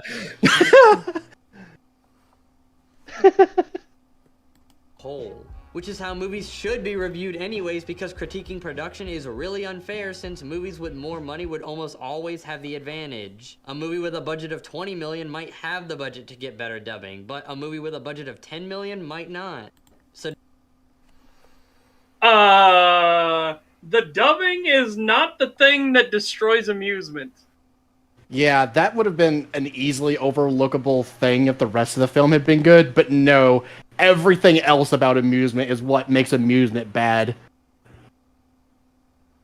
Just wow, just fucking wow. We are in full-on clown logic mode, everybody. Yeah, this is just completely dishonest at this point. Yeah, he's just straight up outright lying at this point. This is shit. This clown on screen is literally him. That should be his new fucking image that he has for his channel. Holy shit.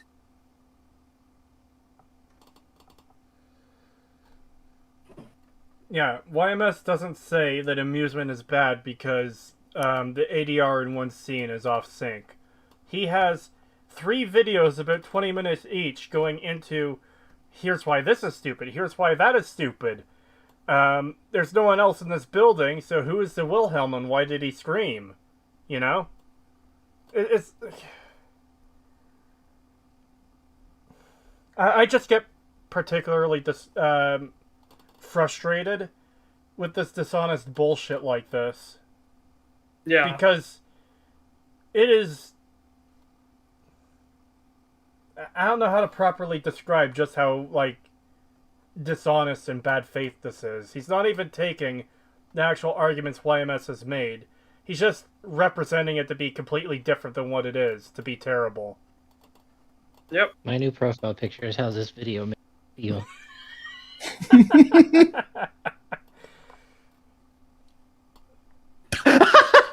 Oh my god! Oh, I hate it. I hate it. Yeah. It is kind of terrifying.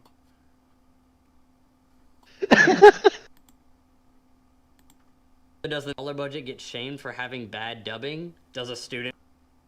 It wasn't shamed for the bad dubbing. Yeah, that the dubbing was bad, absolutely. But it's everything else that is completely fucked. Yeah, again, this is definitely it's meant to be bad thing because he's equating the budget, therefore bad. It's just like, oh my. Well, I don't think I don't think the argument is it's meant to be bad. I think the argument is they have a low budget, so of course it's going to be bad. Which yeah, but that's what I mean. What an insult to the fucking movie makers who made those movies. Holy shit. Yeah, or the ones that made it on way smaller budgets than even Amusement had, even accounting for inflation. Yeah. Like Evil Dead, which is a cult fucking classic for good reason. Yeah, imagine making a fucking film for like next to no money and it getting ignored or praised, but whatever. But then like another film comes out and it's 1,000,000 times worse than yours. But it also had like a significantly larger budget, but it's not blockbuster money, but it's still not a lot, but it's a lot more than you had, and it's like, oh god, that would be so annoying. And it's like, imagine if that got more attention. And it's like, but it's a worse film. Yeah, but the budget was better. But we had like no budget and we still made a really good film. No, fuck you. Go back to your hole.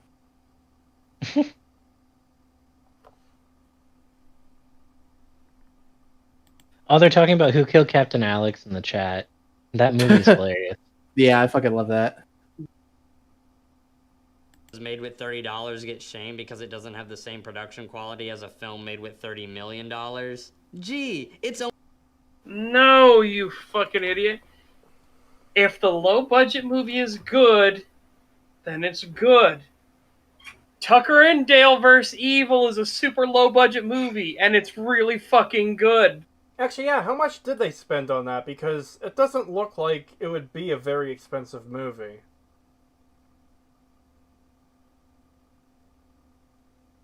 Because literally 95% of that movie just... It was $5 million US. That is a fucking bargain. Holy shit. Yeah, that is bargain especially because they got oh, thanks, Brain. I appreciate you so Alex much. Tudyk? Yes. I could only get Tudyk. I wanted to call him Andrew, and I'm like, no, it's not right. Alan. It's Alan Tudyk. There we go. Alan? I thought it was Alex. Price. No. Oh. Oh, God.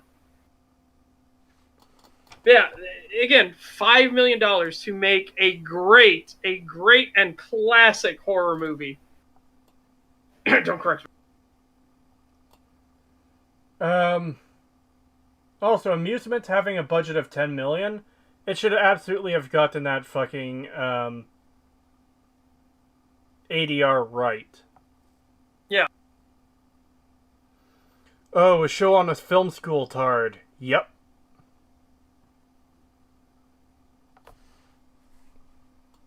That do be the one. That be what it be. Almost every film is made differently, and so having a standard by which you review their production quality is really pointless and ineffective. Why is he yelling? Because he thinks that he's made a great point here, but he actually hasn't. Because it doesn't matter if every film is made differently. That doesn't matter in the slightest. It's the final product. Is final product good or bad? Sorry. Everything that you're espousing, everything that you're saying is critical and vital to know does not matter. It's if the final product is good or bad.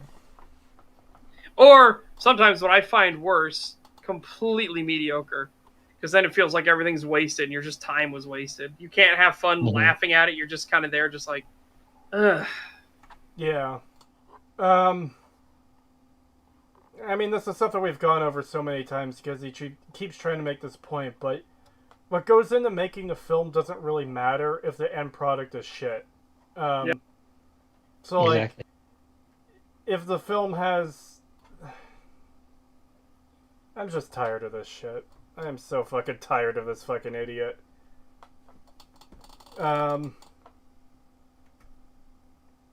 So if two films, one with a $50 million budget and one with a $500 million budget, both have fucking ADR issues, then what, are we not allowed to criticize them because they have different budgets? Is it acceptable for one because it does have a low budget and not the other? Like, this is just stupidity.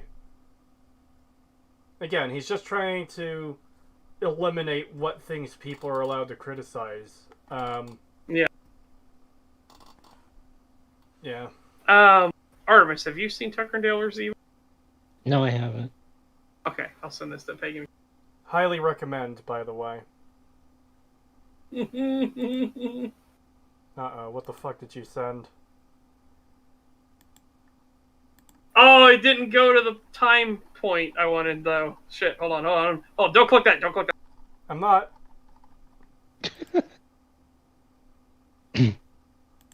Alright, I'm just gonna move on with the video. Because we are 3 hours in and we have not progressed far in this video. It is superbly shit. 5-6 minutes? There we go. That's...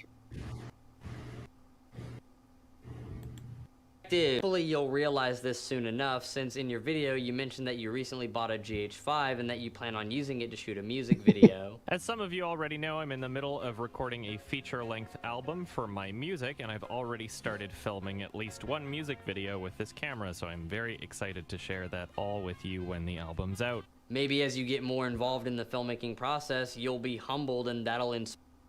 No. In fact, it's more likely it will piss him off even more that these films are shit. Because now he's going to know they have no excuse. Yeah. I'd be interested to see if YMS had any comments about filming with the camera and what he might have learned from the process. Because, yeah. Maybe if he hadn't filmed anything before, aside from his videos, obviously, maybe there was something he could have added to his criticism. I don't know. No. I know this guy on screen is a fucking idiot, though. Yes, Neo Jesus is an idiot. Because Neo Jesus is so humble himself. Oh yeah, the humblest of pretentious film twats. Yeah. Super fucking humble. Also, somebody just gave the fucking... the most insulting of insults to this guy. He looks like an Onion Boy Onision. Oh God, he does. He does look like Onision. Like, that is the biggest insult you could give this guy. Rip. Yeah, maybe I bet you he has quitter disease too.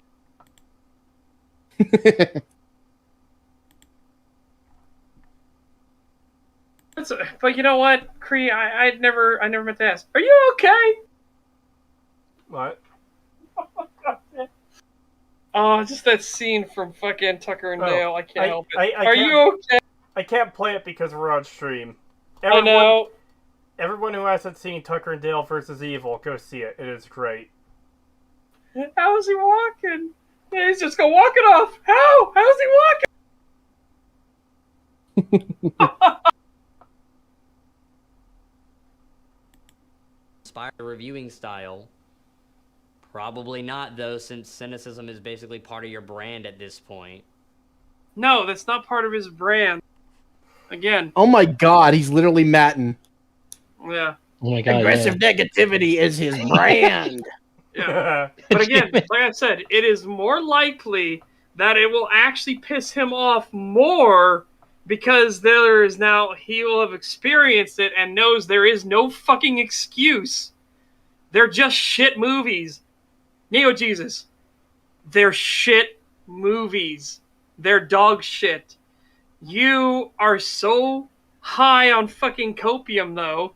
You're like, oh, but all the critics I like, oh, they like it, so it must be valid. It was particularly a bad idea for him to bring up fucking amusement to try to defend it in any way. Yeah.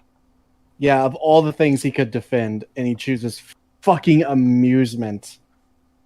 Oh. I'm glad he did, though, because we were able to prove what a fucking liar he is. Yes. Yeah. Oh, man. But hopefully you'll at least be able to produce something fairly decent. After all, it would be really embarrassing if, after complaining about films with mediocre production for so long, you yourself released a video with mediocre production. Kind of like how Chris Stuckman released a film with mediocre production when he made his directorial debut in Auditorium 6. Needless to say... Okay, again, them producing it with mediocre production doesn't fucking matter. The production isn't as important as the story and getting invested in the characters. Mm-hmm. Not just that, but... Like, yeah, there are times if it's incredibly dog shit production, yes, obviously, that will destroy you. Because, again, a great story poorly told is a bad story. Not just that, but this also... I guess it's sort of a false equivalence territory. YMS said he's making a fucking music video, not a big movie.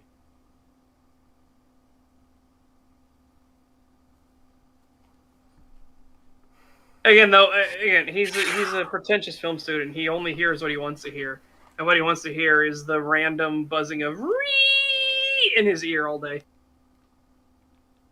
Someone just needs to come along and finish the sentence of "tard," and then he'll be good. Oh, I mean, he says retard all the time on his Twitter. What I saw.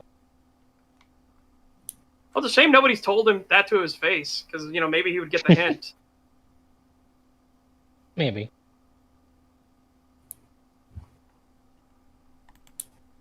It wasn't all that great. As we can see from the trailer, there are a few things about this film that really scream unprofessional. Oh, so because you don't like this guy's movie, it's not a film, it's a film. Fuck you. Again, this is what they do. This is the pretentious, retarded douchebag that are film students. This is what they always. I don't even like Chris Stuckman. I don't give a shit about him, but to try and act like his movie isn't a real movie somehow, fuck yourself. Yep.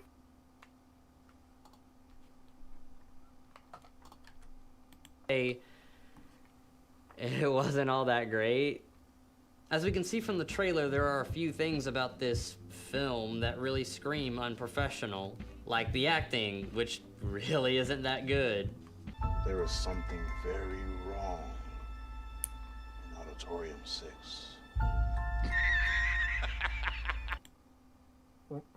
Was it that bad? That wasn't that bad. Was it Oscar worthy? Not at all. No. No, but that wasn't that bad. Like, if it was something hilariously awful, then yeah, you point that out. But that, I don't know, it was passable. It's pretty Yeah. standard. Yeah, I probably wouldn't have blinked twice at that. Yeah. Isn't that being nitpicky? Ironically, yes. Actually. It's fine when he does it, though, guys. Remember. Yeah. You comment section are going on.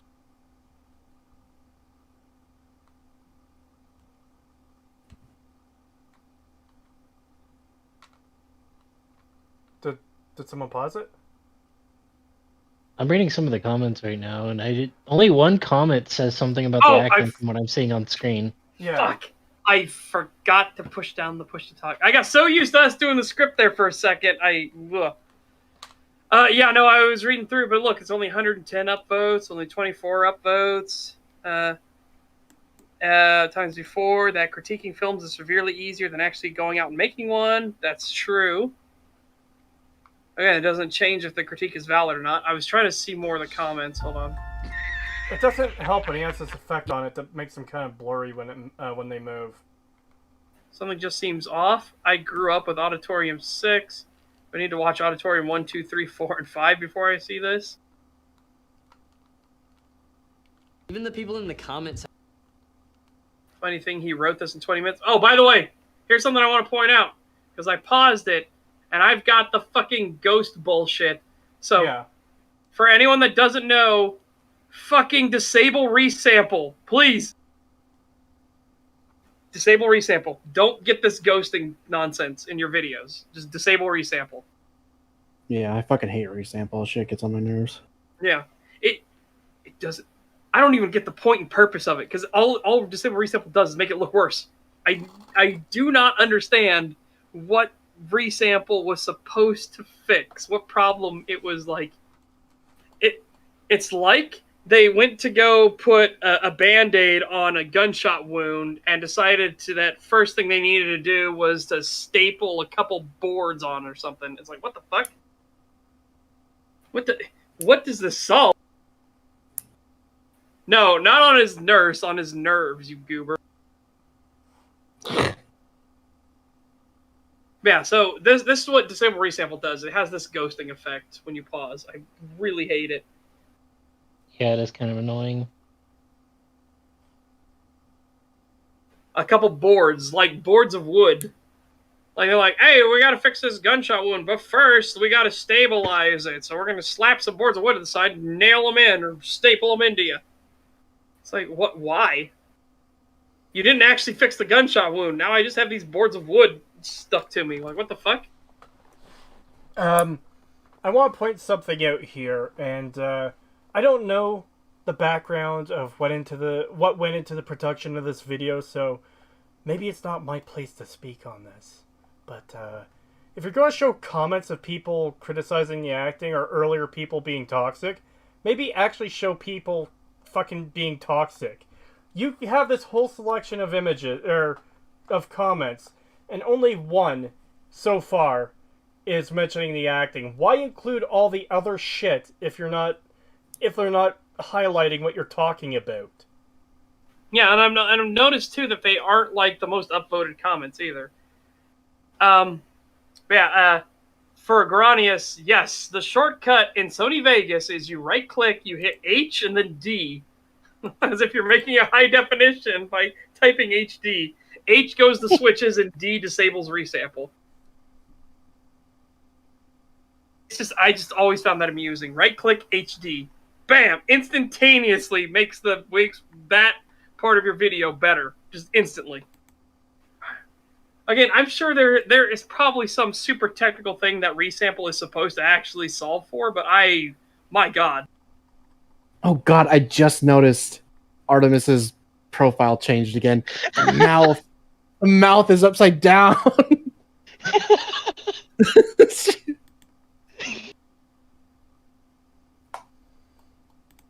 Section or how bad. Okay, so there's a second. Oh, no, I can't read it. There's a second one. Yeah, Stuckman's directing looks great, but I'm in the acting. I'm gonna play again. Impressive. Yeah, I have multiple scripts circulating. We don't need to read off everyone. At the acts. Something About this just seemed... Oh my god. The fucking play button war. Yeah. Yeah, because I was trying to pause it and we went past where I was trying to pause. Something very wrong. Auditorium 6. Certainly not Even worthy the of people that in the reaction. comment section are going on about how bad the acting is. Everyone needs to calm down. Oh, that last one is... Okay, whatever. So 2 comments talking about the acting. That doesn't... Everyone in the comment section, Cree. Not even as upvoted as this. Everyone in the comment section. With less upvotes than this. But everybody. Yeah. Totally everyone. Again, catching him lying in 4K. Wow. Yeah. At least he had 2 examples of people talking about the acting this time, instead of fucking, oh, the YMS fanbase is toxic, and showing 0 fucking examples of it. Christ. Yeah. Something about this just seems off. The budget? I think it's the bad acting. Yeah, the acting is trash, but it seems interesting apart from that. Yeah, it's the bad acting. Mostly the lead. No, he didn't say yeah, he said the bad acting. Like, come on. Can you at least read? Jesus Christ, man. Why is he giving them derp asshole voices too when these are people who he's agreeing with? Because, again, that's his default stance. He's a pretentious douche nozzle. Of course he has to. Because, could you imagine if someone left a comment on my video saying, yeah, I never liked Fallout 3 for this reason, that reason, those reasons, and I brought it up, and I was just like, yeah, and I dislike Fallout 3 for this reason, those reasons, and blah, blah, blah, blah. And it's like, but this Like, is someone why would I you agree insult with. someone who agrees with you? Yeah. Did he seriously laugh at that budget comment after everything he just talked about? Kinda seems like it, doesn't it? Not only is the delivery stilted, but the flow and pacing is all off. Notice how he just randomly yells, no! Again, stop adding words, you fucking idiot. Read what's actually said. Stop adding words. What did he add that time? Alright, so back up a little bit. Because it was right before... God damn it, that was too far. Who? It was right before... Trash, but it seems interesting apart from that. Yeah, it's the bad acting. Well, there's it's the bad acting, so yeah, it's... The lead. He's horrible. Not only is the delivery stilted, but the flow and pace... Okay. But... Yeah, he's adding some words. is all off. Notice how he just randomly yells, no way! And then just gets rid of just there. After the manager tells him his speech. It feels rehearsed and unnatural, like someone having earbuds in and yelling, interrupting a conversation. There's no flow. Apparently this short film had a budget of $17,000, which really isn't that much money to make a film with at all, but they shot the whole thing on a red weapon as seen here in this behind the scenes photo. The cinematographer... Which again, none of that matters if it's bad or good. None of it matters. We'll keep doing this song and dance until you get it through your thick fucking skull. Also, Neo Jesus, I thought you said that, as long as you give effort into your films, it doesn't matter. Yeah. Why are you criticizing this? They're clearly putting in the effort to make this film. Well, so clearly it's good. The difference is Jesus went to film school, and he's a pretentious film school student twat. And because he's done all that, he is allowed to say these things about movies. But because none of us have, well then, we are so horrible and in the wrong. Yeah.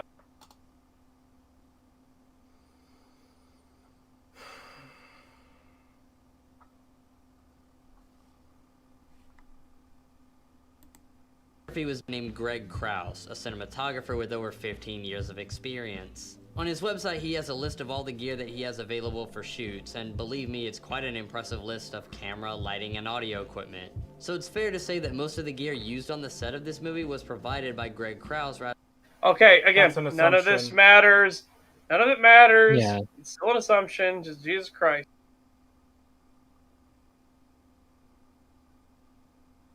Rather than being rented from another production warehouse. Now, hiring a cinematographer like that would surely cost a lot of money and take up a considerable portion of the film's budget, which leads me to believe that they probably spent more money on trying to make the film look cinematic rather than just hiring good actors. As someone that dreams... Again, doesn't matter. They could have spent a lot of money and got someone to phone it fuck in. Like Morbius! Yep. Oh Well, look how my well God. that turned out, right? Yeah.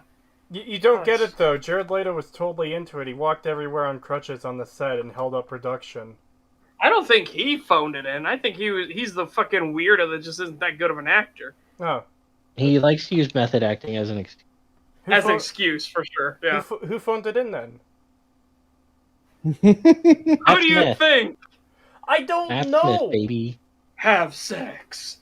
Excess. I don't. Hold on. That's that is entirely hold. phoned in and hamming it up. Entirely.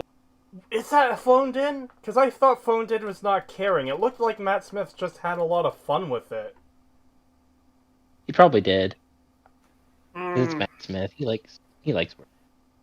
Matt Smith just, as far as I can tell. No, I think to me, he very much seems like the kind of person who's always upbeat and happy and everything. Yeah, I can imagine him. I think some of those moments, yes.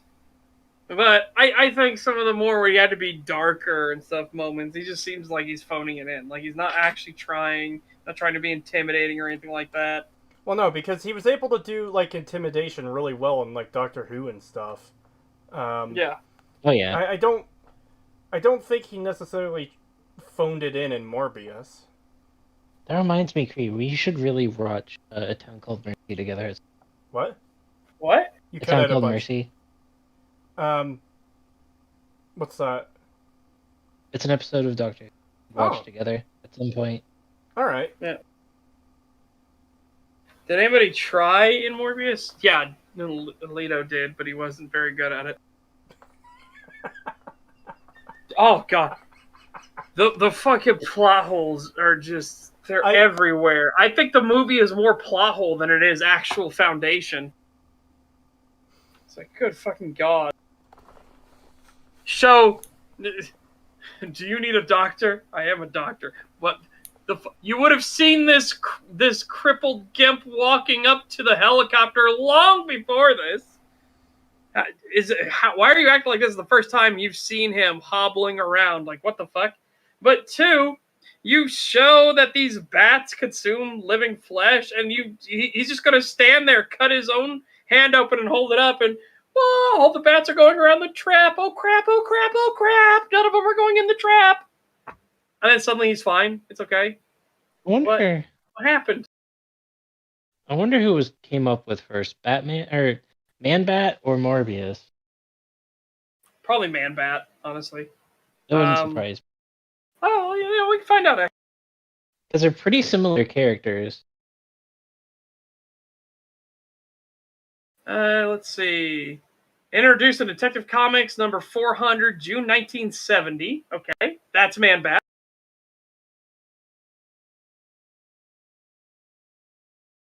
Morbius debuted in The Amazing Spider-Man 101. Cover date October 1971. Man-Bat was first. Huh. Wasn't Morbius in the original just like an ancient vampire? Yeah. Yeah. And isn't Man-Bat like isn't he like a experiment gone wrong? He's like a doctor who is trying to fix himself up at mixing his DNA with bat. Yeah. I feel like that's what they're trying to turn Morbius into. Yeah. Man-Bat originated as an anthropomorphic, feral, bat-like creature lacking sentience and acting purely on instinct, the result of Langstrom testing a serum that could supposedly give humans a bat's acute sonar sense on himself. Yeah, so an experiment gone wrong. And then the other one is literally an ancient vampire. And they swapped them for some reason in the movie.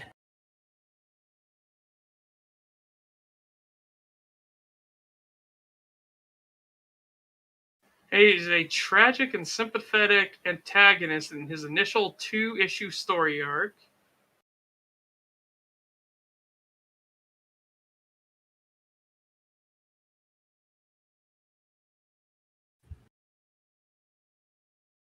God, every time I look up and see this fucking piece of shit's face on screen, I just want to vomit. God.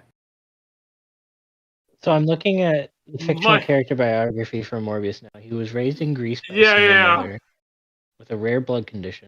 That's why I don't know if that's right or not, because so many other people said, no, that's not his backstory. And then you see powers and abilities. Michael Morbius experienced a transformation by electrical shock treatment and chemical ingestion into a pseudo-vampire.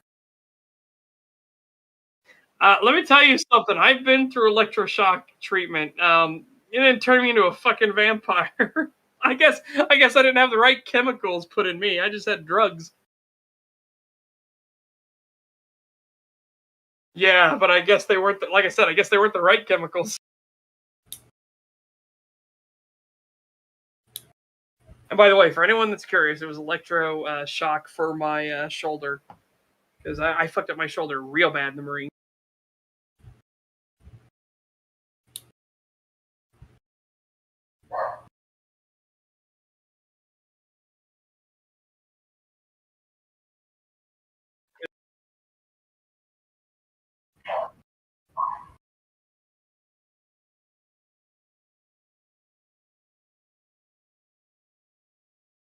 He wants to be the one. Don't you understand? It's clever.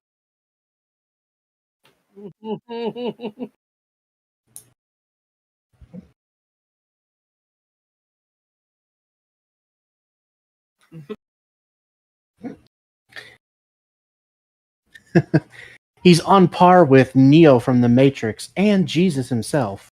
Don't you know?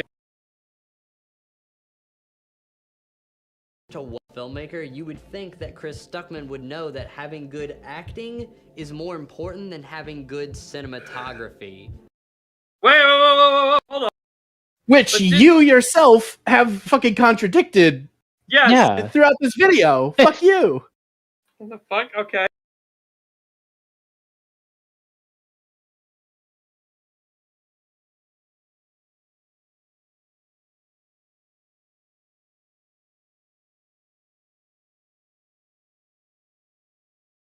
We're halfway through.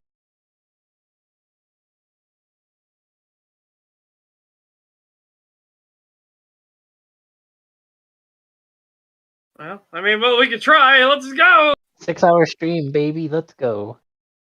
Could have just shot the whole thing on a cheap camera like the Canon 7D, which has actually been used on quite a few actual movie sets as a B camera. Then he could have used the extra money to hire better actors and a really good grip for the lighting. You see, the reason why they're... Okay. Again, none of what you said matters at all. Right? The stuff he's pointing out are literal nitpicks. Yes. It's only if the final product is good or bad. That's all that matters. It's all that matters. God, this guy is such a fucking hypocrite. That's my issue. Yeah, he is. Yeah, he says one thing and then a few minutes later completely does the opposite. It's like, yep. You bitched and moaned and said that fucking YMS was nitpicking these films because of these inconsequential errors in the film. They just don't matter. And then here he is like, they used the wrong type of camera. The lighting isn't as perfect as it could be. It's like, motherfucker, that is literal nitpicks. I was muted. Sorry, everyone. Oh. Welcome back. I read off a comment there from someone, and oh, that's right. Pendicarmando, is this a sequel to the Neo Jesus vid? No, we're still on the first part. We started into the second part and realized it was the second part since it's not titled as such, so we have to do this one. And we're halfway through. Yeah.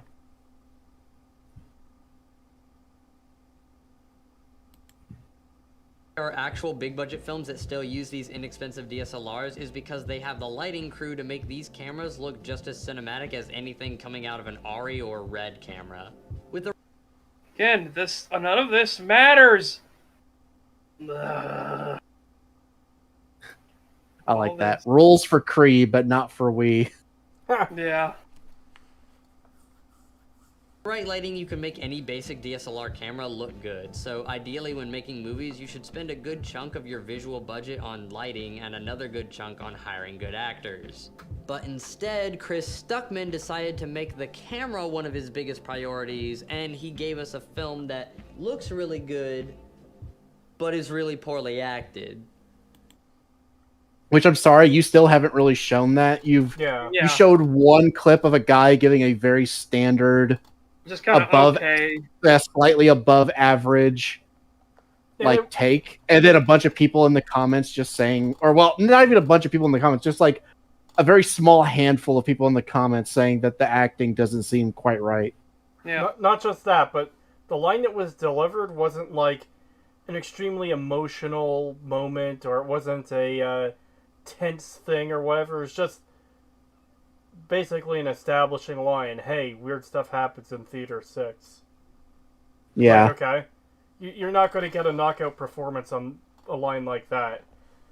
Like, you had his entire movie to pick an example from the show as being terrible acting, and you showed one that was fine. You know? Yeah, you should have gone for the I did not hit her. I did not.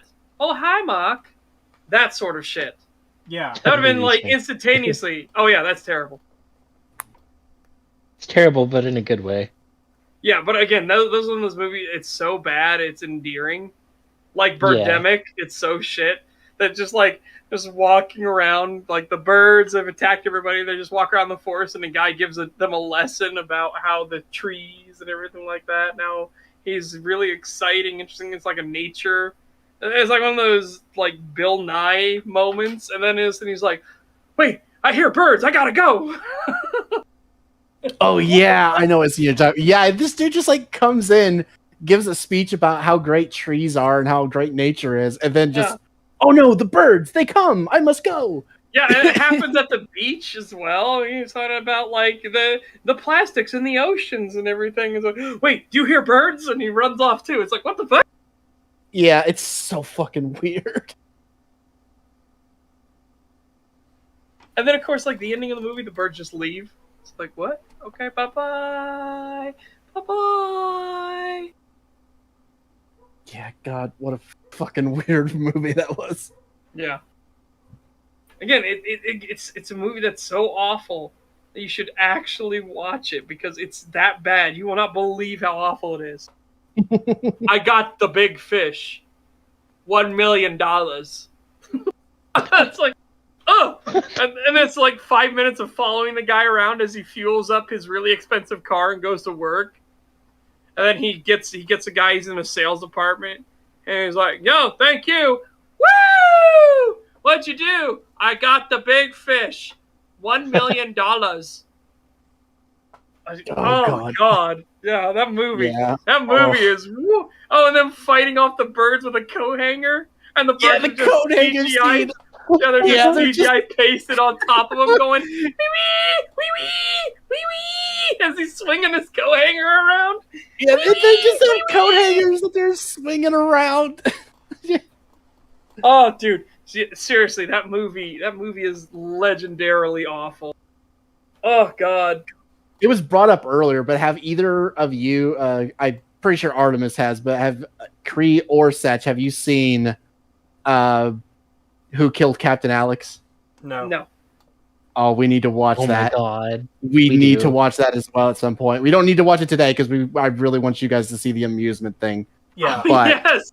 at some point, I really want you two to watch with us the fucking Who Killed Private Alex. It is, or Captain Alex. It is so fucking funny. Crustless King though has one of the best moments though. Yes, yes, oh yes, yes, yes, yes, yes, yes, yes, I agree. Yes, yes, yes, yes, yes. The fucking endless clapping in the meeting scene. The fish scene is so good. Yeah, the fucking what the fuck? Everybody in Uganda know kung fu. Oh, don't spoil that movie for me and Cree. Oh man, I'm not. I'm just actually no. If it is one of those bad movies, sure, that's fine. It's Yeah, so it is. good. It is a bad movie, but it's a so bad it's good, and it's the fucking. You know what? I would make that movie my movie of all time if one of them turns the camera and says, "Do you know the way? Come, my brothers." It's not quite that. So I don't know if you guys know anything about Ugandan films. No. They have a narrator, like he's like a hype man that speaks all throughout the film, who like basically tells you what's happening, and he makes the fucking film. He makes the film good. He does. Wow. Have you? That reminds me of those like Bollywood. Bollywood movies are hysterical, especially Bollywood action. Holy shit! Yeah, those are fucking hilarious. Like the one dude who's such an alpha male. He's so alpha. He's so Chad that he like deflects bullets and can flip cars over and can run faster than any vehicle. Yeah. Like, Yeah, I it's fucking amazing. Slaps a dude and sends him flying. Slaps a car and it like flips over and he punches the guys as they fall out. Yeah. Oh my Jesus god. Christ. Yeah, all that crazy shit. I fucking love those movies. Bollywood movies are fantastic for a laugh. Like, holy shit. I've only ever seen a clip of one on YouTube, and it's where the city is under siege, and they've got like catapults outside, and instead of launching I know what you're talking about. Instead of launching rocks or boulders or anything at the walls, they get a group of people to form into a ball and put them on the catapult and launch them at the walls. Yeah, it's like a bunch of, it's like, yeah, they have shields and they like, you know, they do the fucking shield wall thing in like a bubble and they just get on the fucking catapult and they get launched over it and then they roll out like a fucking, like they actually like I don't know what to think of it. Like when you unroll like a roll of something or whatever and they just like form a shield wall as they land and shit. Like, it's like, what the fuck? I might have found the clip. Oh god, would we get dinged for this? I don't think so. There's no like, I don't think there's any copyright music or anything. No, I know, but it the visuals, you know. Hey, I didn't mean to I don't think so. I doubt you would get dinged for something like this. Especially since it's been used in so many memes and stuff, like it's everywhere. Yeah, but memes aren't typically monetized, you know? Yeah, but still. I still feel like you just wouldn't get fucking... This is amazing. Chat needs to experience this forcefully. Scroll up. Why is it not scrolling up? Oh. I think that's just... Okay, whatever. I think that's what the film aspect ratio is, so it's kind of fucked. I don't have the full frame on screen for chat, but you see enough. Let's unmute this.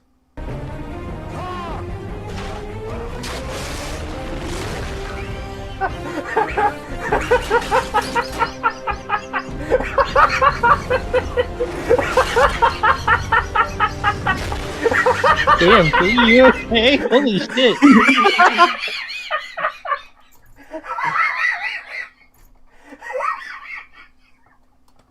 I forgot how fucking funny that was. Oh god. Bollywood movies, man. Bollywood movies are great. Yeah, they're so insane. Really holy shit. Yeah, logic. You gotta understand, chat. When you go into a Bollywood movie, logic is gone. It's out the fucking window. Yeah. You have no idea. Like when the bad guys, the evil bad criminals get in their big armored car and they drive at the one lone police officer and he roars like a tiger. It's fucking over. They lose. The roar of the shockwave is going to strip down all of the armor off the armored vehicle and it's going to collapse.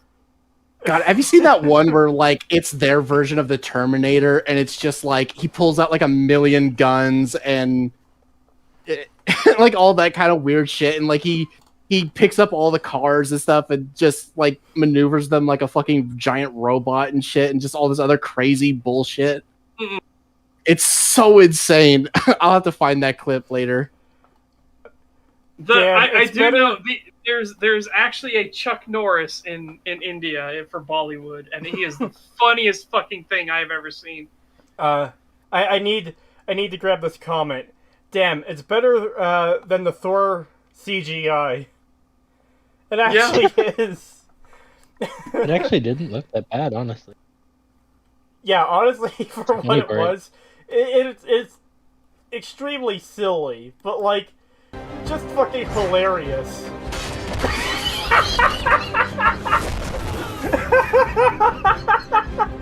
Okay, that shot didn't look so good.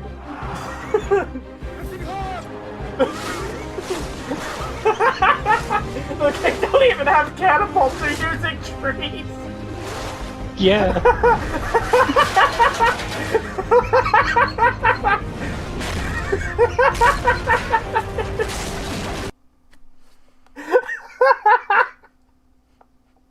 I don't even care if we got hit by copyright, that was just too good to not show. Oh my god. I found the clip. I found the fucking the Bollywood Terminator clip. It is. Oh no. It is so weird. Oh yeah, I think I actually saw that one years ago. How long is it? The first clip is the one you've posted in our chat. Yeah, well, there's a few different clips, so the whole thing is 3 minutes. But the first clip that I actually care about is, let me check here. It is a minute long. The one you posted here? Yes, you only need to go a minute in. Okay. To show the clip that I'm talking about. Okay, give me a second. Should I jump to a minute in? Is that what you're saying, or only play for a minute? No, only play for a minute. Oh god, if you can, try to skip the... Yeah, skip the intro if you can, because it's literally just like one of those annoying old intros.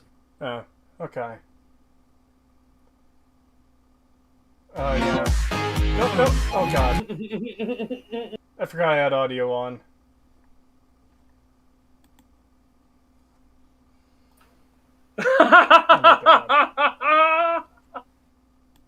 Oh Alright. Gonna unmute this and get up on screen for chat. Again, part of the frame is cut off because of the way we've got stuff set up. But yeah.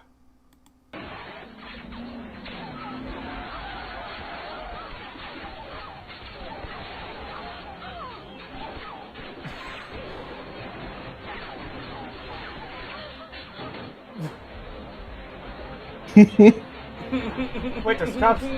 Oh.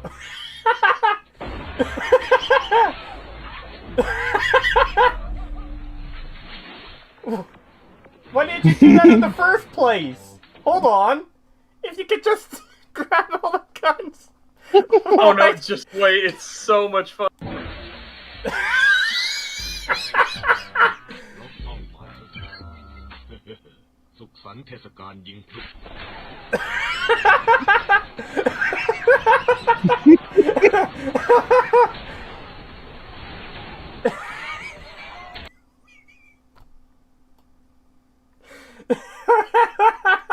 What the fuck? Is that it with all the guns? No. Keep going. Keep going till right at the end after the guns. Yeah. Oh my god. He's gonna power slam this. So is he a good guy or a bad guy? You're keeping them all? Well, I mean, I can't blame him, I guess. Look.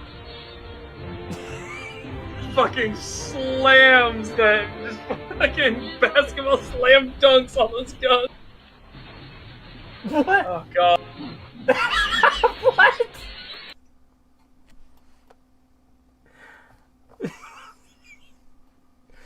What? Should we get back to the video? Sure, but oh my god. He just caught up for me on the stream. Yeah. Last part. How much coke do you need to make this movie? Yes.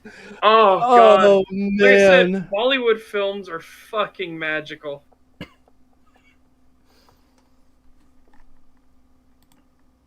This is his first short film, and to his credit, he even won a few awards.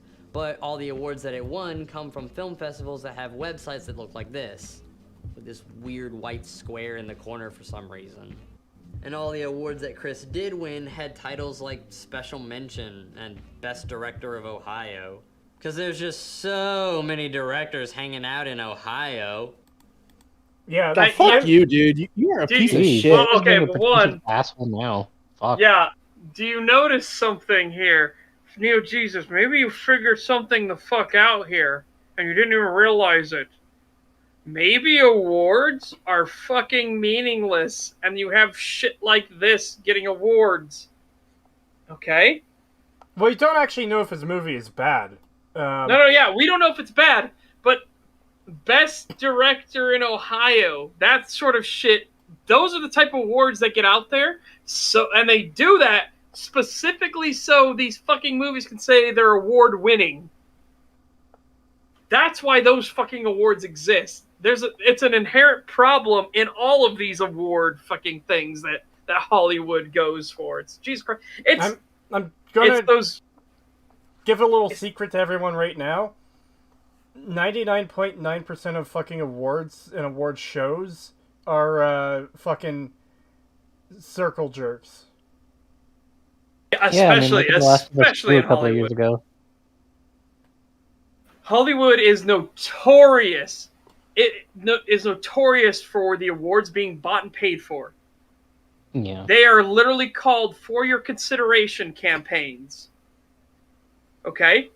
Because they know intimately who the judges are of all of the Oscars and BAFTAs and everything like that. And then they have for your consideration campaigns. Oh, hey, I was just in the neighborhood and I thought you might like this new Tesla Model S. And while we're at it, I got your kid a couple Alienware gaming computers. And did you know Will Smith's going to be in the neighborhood? We're going to have dinner with your family tonight.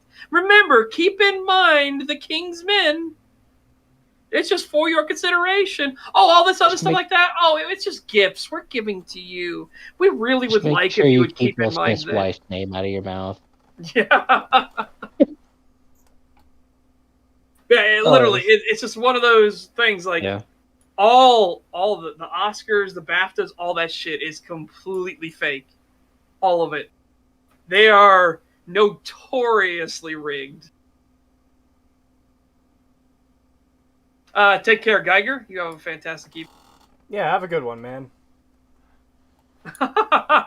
This video hurts my brain. Can we just watch Bollywood? I wish. It's fun. Turn off your brain. Yes, it is. It sounds like lobbying. Yes, it is entirely lobbying. Absolutely. Must have been some pretty tough competition. In all seriousness, I'm sure he's only going to get better with time. I mean, my first short films didn't have amazing acting or win any fancy awards either. Then again, my first short film didn't have a budget of $17,000 either, so, you know, whatever. What the fuck is wrong with your teeth? Yeah, you know what? This right here, make better films. Yeah, that should be stapled onto every single Hollywood, like, actor's forehead. Every single director should have this stenciled into their fucking retinas, honestly. Like, Neo Gees, maybe you don't understand this, but these films are just shit. It'd be nice if they made some better fucking films. That's where the critics come in, to point out that these films are fucking shit. God, you are such a fucking waffling hypocrite. It's amazing. It's funny because he's doing this as an own against Chris Stuckman, right? But he doesn't realize he's talking about himself and the rest of Hollywood, these people that he idolizes, and all these films that he said were amazing, that are actually just shit. Yeah, his face looks like the surface of Mars. Yeah, he does not have a face for cameras, that's for sure. He's probably not wearing makeup either. Yeah.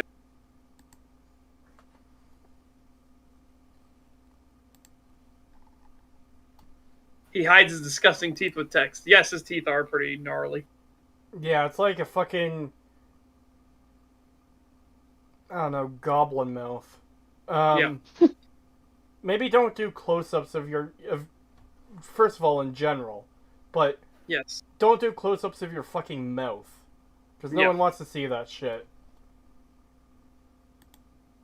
Hopefully he learned a lot while making this movie, and maybe it even changed his perspective when it comes to reviewing movies, and maybe he won't be so quick to give an F to so many movies that are in all actuality perfectly fine. To you, you need to prove that his criticisms are wrong and that you're making valid objective criticisms. This is the thing that you will never understand because you're a film student. Your brain's already fucked. Sorry about that, but you made the wrong choice. You cannot sit here and say fucking Amusement is a perfectly fine film. Fuck off. Kill yourself. Wow. I'm breaking it back out, baby. Oh, no. It's back. This guy brought it back for me. Fuck this guy. Holy shit. I hate him. Yeah. You should kill yourself now. Yeah. Oh. In Minecraft. In Minecraft. It's a very fun game. I highly recommend it. Yeah, though we got to be careful because apparently they're jumping on that in Minecraft stuff too. It's like, oh. Go get face fucked by an Enderman. Yeah, that's better. Don't rip on the guy with $700 spent on lighting for filming in his bedroom. He has no money left to actually take care of himself and his image. That'd be true. He might have spent all his money on fucking lighting. Man, Velma's son is a total girlfriend. dingus. I like what you posted, Cree. Yeah, that's something someone new to the server sent me. Fino. Let me get this up on screen because this is amusing. I like Fino so far. I've interacted. I've only had one interaction. That was him sending me this image, which is definitely an opening move. Definitely. Oh yeah. No mercy. Pretty good first showing. Make better Teeth. teeth. Teeth. A lot of movie critics here on YouTube are so quick to call a movie shit or garbage or the worst movie ever, when in reality, I don't think they'd even... He's only using one channel as an example from what I've seen. Well, two now, because now he's going to Chris Stuckman. Oh, he's finally getting into them? I thought the whole thing Finally? with Chris Stuckman is that he was very milquetoast. No, that he keeps giving movies Fs. Remember, he's like, maybe now that he has some experience, he'll stop giving movies Fs everywhere. That's what this guy said. I thought the general thing everyone else said about him is that he's too milquetoast. Yeah. I mean, normal people, yeah. Chris Stuckman's very much, he's just kind of exists. He's there. You're not going to really get into a lot of the nitty-gritty stuff. He's just going to give generalized, good, bad sort of thing.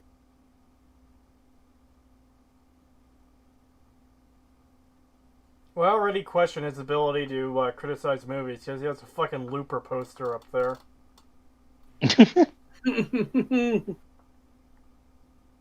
And Signs. Where, oh, I see it. Oh, yeah. Right next to his left shoulder. Well, more his left arm, but yeah. Fuck me. Yeah, Signs is such a shit movie. Holy God.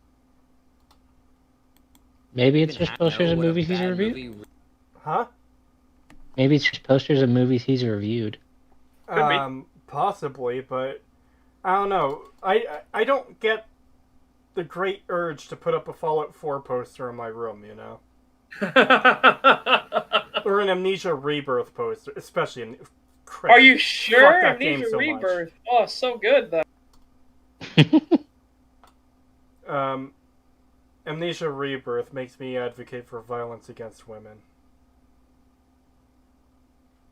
Maybe we should get Amnesia Rebirth banned. It's a terrible movie. I hate it. Game. Anyways, let's move on. YouTube are so quick to call a movie shit or garbage or the worst movie ever, when in reality, I don't think that even half of them even know what a bad movie really looks like. Okay, then, what does a bad movie that's an insane really assumption. look like? Yeah, let's hear this. Remember, this is the guy who defended the fucking Star Wars Disney trilogy. He thinks they're good movies. Yeah, I mean, as we've established, Neo Jesus is a film student, so he's retarded.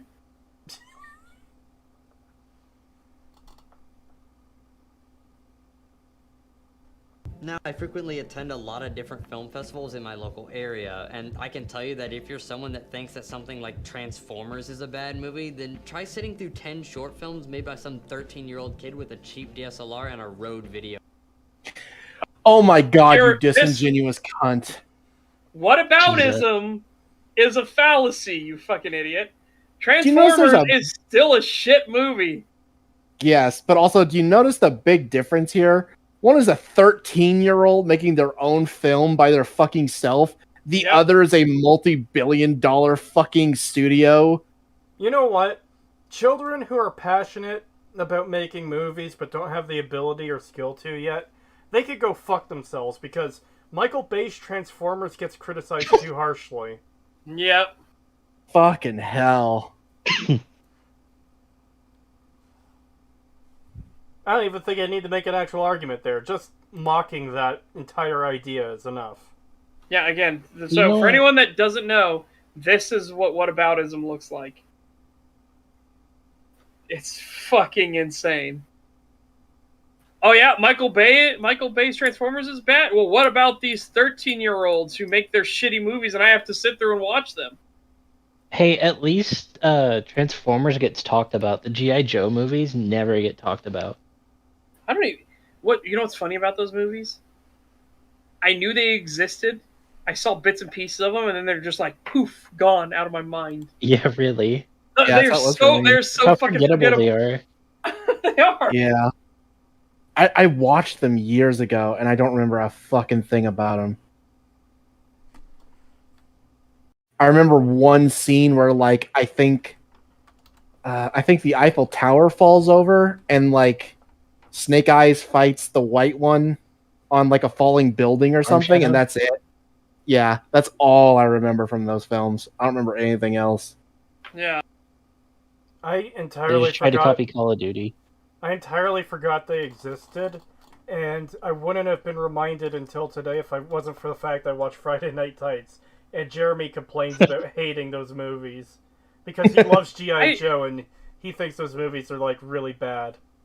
I think I remember there was a scene where they're like, there's a new guy on the team to the Joes, and he's like, oh god, he's training or something.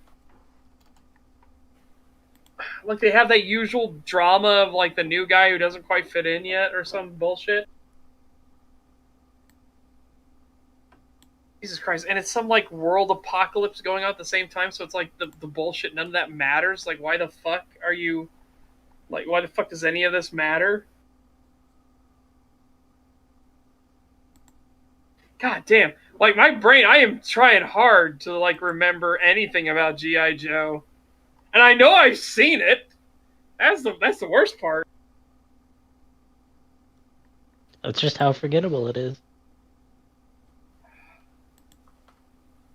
God damn, yeah. Holy fuck. It's like it blends in with everything else that's vaguely similar to it. Oh, take care, Granius. You have a good rest. Have a good night. Yo, Mike. A lot of local film festivals have entire screening blocks dedicated to first-time directors, and I can tell you that after seeing any of these god-awful short films, you'll be looking at Transformers like it's Citizen fucking Kane. No. No, we won't. Because we have a thing that you don't. We have standards. Our goalposts don't shift. We have set standards for what quality is and isn't. Okay, let me just give a fucking live example. We watched Netflix Cowboy Bebop. It was fucking garbage. We watched the Halo show. It was fucking garbage. It made us think, wow, Netflix Cowboy Bebop wasn't quite... Well, it was still terrible, but it was far better than this. But going back to Cowboy Bebop, because I'm working on a video on it, it is fucking terrible to go through. Because, God, it is so poorly made. We watched we watched Netflix Bebops or Bebop flicks, and it was super dog shit. And I said that the Halo show is going to be way worse, and I was right. Does not therefore mean that Bebop flicks is suddenly a 5 out of 10 or some bullshit. No, it's still a 1 out of 10. It's certainly not Citizen Kane. Yeah, absolutely.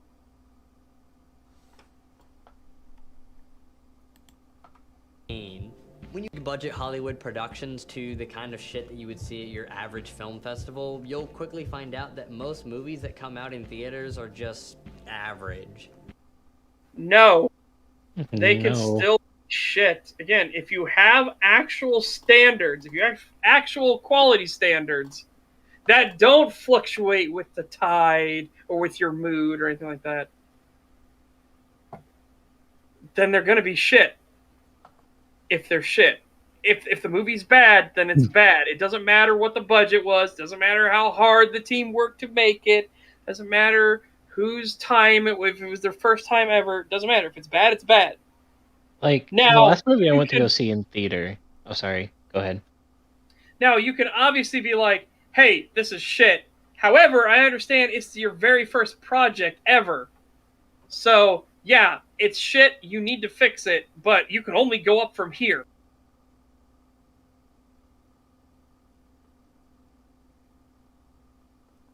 When you get to the big budgets, it's like, it's shit. You don't have an excuse. Yeah. Like, the last movie I saw in theaters was Halloween Kills, and it was garbage compared to Halloween 2019. I fucking hated it. It was just filler. With no actual story. I'm trying to remember the last movie I ever watched in theaters, because, yeah. Last I saw was Top Gun Maverick, then Spider-Man No Way Home, then The Batman, then Rise of Skywalker. I'm so sorry. Well, I had to go see it because I was doing a video on it, and it was only like a couple days after release, and there was maybe 4 other people in the theater. Definitely a good showing. Yep. Should definitely have set the alarm bells off. Oh, the alarm bells were ringing long before that. For all the, like, I know, but I'm saying for, like, the normie people, that yeah. should have been, like, a big sign of, like, well, that's not a good sign. Yeah.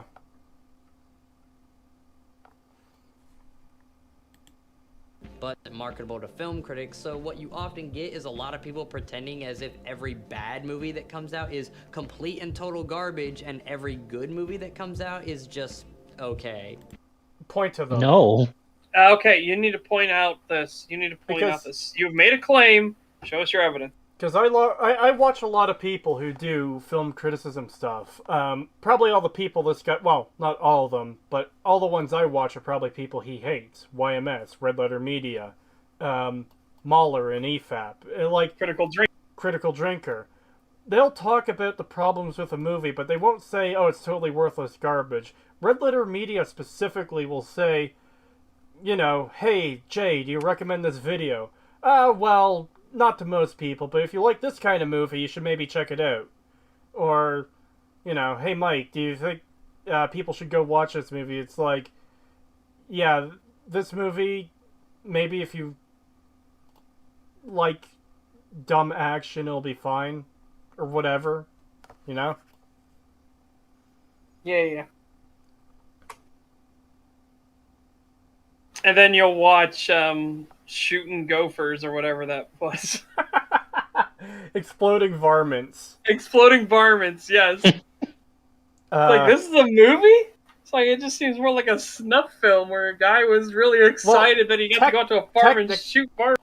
Technically, not a movie. Wheel of the Worst is for stuff that does, like, videos that aren't movies. So it's like, oh, here's an exercise video. Here's, fucking whatever. Here's a video teaching children to not play with guns. You know? Yeah, but Exploding Varmints was fucking hilarious. Just for their reaction alone. Yeah. They're like, so what's this video gonna be like? And then they just see the first one get shot and it literally vaporizes. And they're just like, holy shit!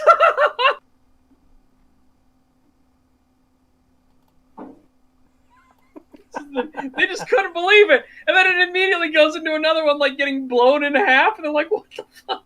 Yeah, and apparently Exploding Varmints is literally 98% small critters being blown into bits, and 2% the people shooting the guns, like, talking about how much they love shooting small critters into bits. Yeah. What the fuck? Yeah, it is a video that is like, they couldn't believe it, but they eventually got to the point where like they just got desensitized to it because it was like, yeah, that was funny and amazing at first, but when it was whatever the runtime was, they're just like, yeah, it's just at the end of it, it's just like, whew, wow, that was a wild ride. Well, not just that. It shows them start off laughing their shit off, and it cuts to a little later on where they're just all sitting there, obviously closer towards the end, and it's just like, oh, it's still going, huh? Yep, there goes another one. Yeah, I just love that they were trying to get that video in, so they would keep rolling for it, and they kept missing, and then they finally go like, and now for our final roll of the day, and it only had Exploding Varmints on. They did a similar thing with my favorite Wheel of the Worst episode yet with the fucking Grief Clown, where they did their 3 spins for their 3 videos, and the third one they picked was fucking boring as shit.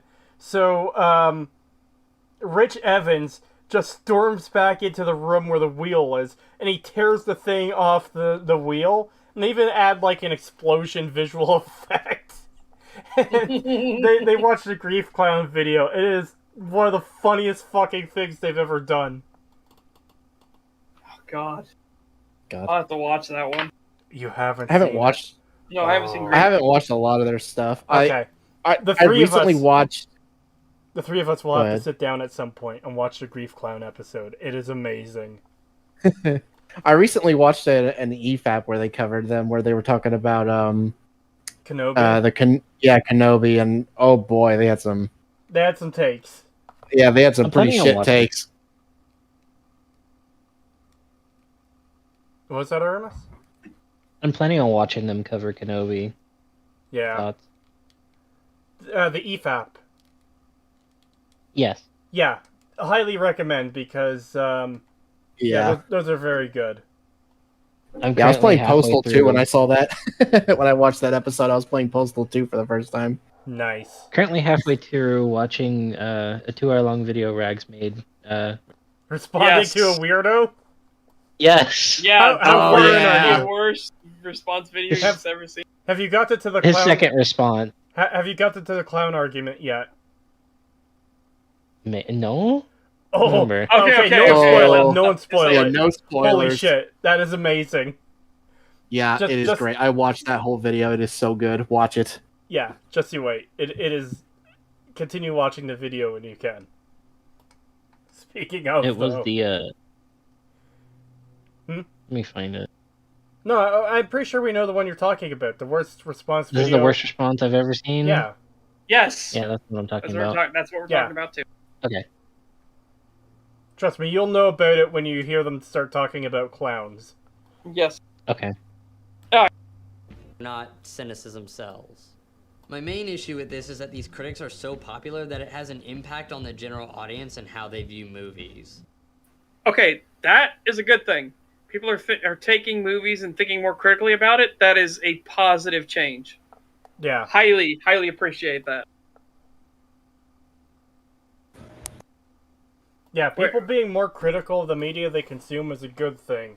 Because absolutely, maybe if people talk about, hey, this movie is shit, that movie is shit, Thor Love and Thunder is shit, maybe we'll eventually get something that isn't fucking shit. Yeah, because then the shit won't be profitable anymore. Because they won't be like, well, my friends go to see it, or for whatever reason. Yeah, because people are now actually thinking through these things. Yeah, because apparently this is something we need to explain. If the people who make movies and make video games and whatever else, if they see fucking garbage as selling, and not just selling, but making a shit ton of money, then they're going to keep making garbage. Like, it literally tells them they don't have to put effort in. Yeah, so if they see that some microtransaction heavy nickel and diming piece of shit gotcha game bullshit is making over $1 million a day, why wouldn't they make that? Diablo Immortal. Oh my god, fuck, I hate that game so much. The last two decent Marvel movies I can think of are the new Spider-Man movies and the first Captain. And what? The first Captain America movie. Huh.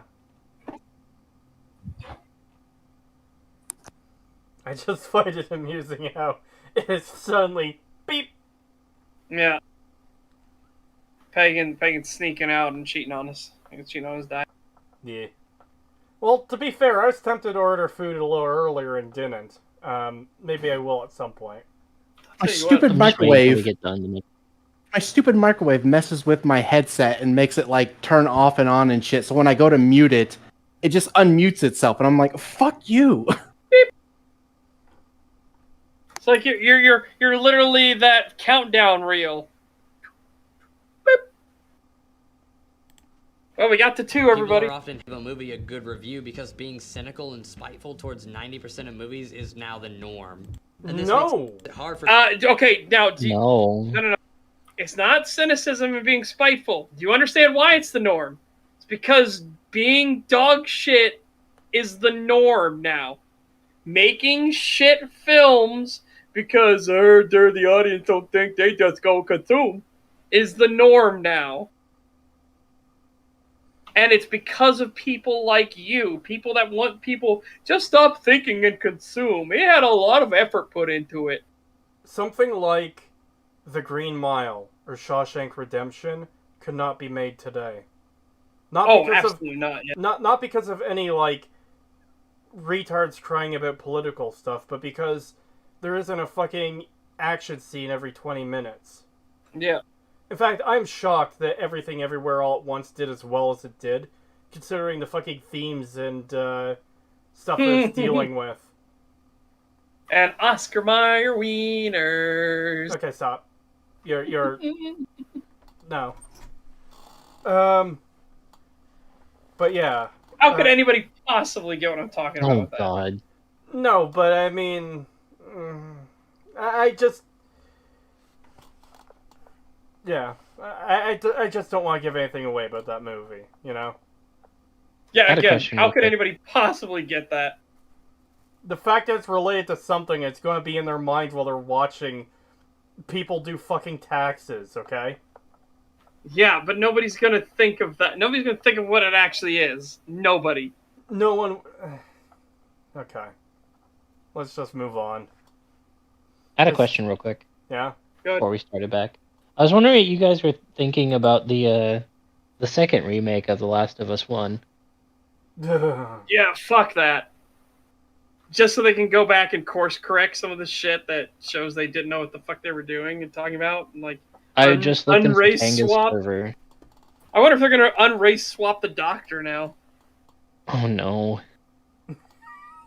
Well, I just looked in for Tanga's server and it says The Last of Us and PS5 fanboys want to pay $150 for it. Yeah, bullshit.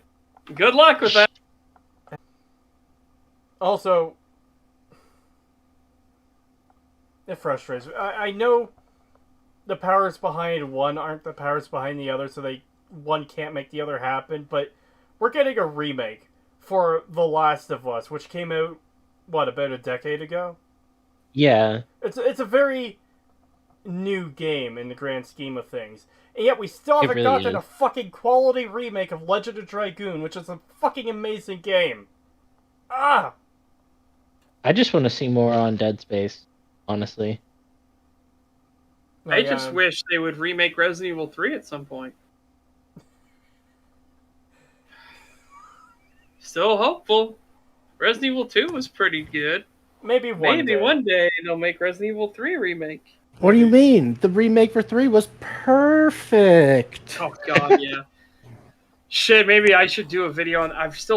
working on the Halo Reach script, but maybe I should do a video on that, because Jesus fuck mothering Christ, I hate Remake 3. Oh, you're working on a video for Halo Reach, huh? Yeah, and how shit it is. Because Halo Reach is genuinely shit, both in gameplay and its story is god Now awful. I'm curious. I've said this multiple times. I've gone through why it's... Okay, so a brief... To keep this tangent incredibly brief, because we need to actually get some of this video done. Yeah. Halo Reach completely undermines the Covenant in every way, shape, and form, and gives humanity better technology than the Covenant ever had or will have in the future. It is genuinely fucked from the ground up, and is only a tech demo for Destiny.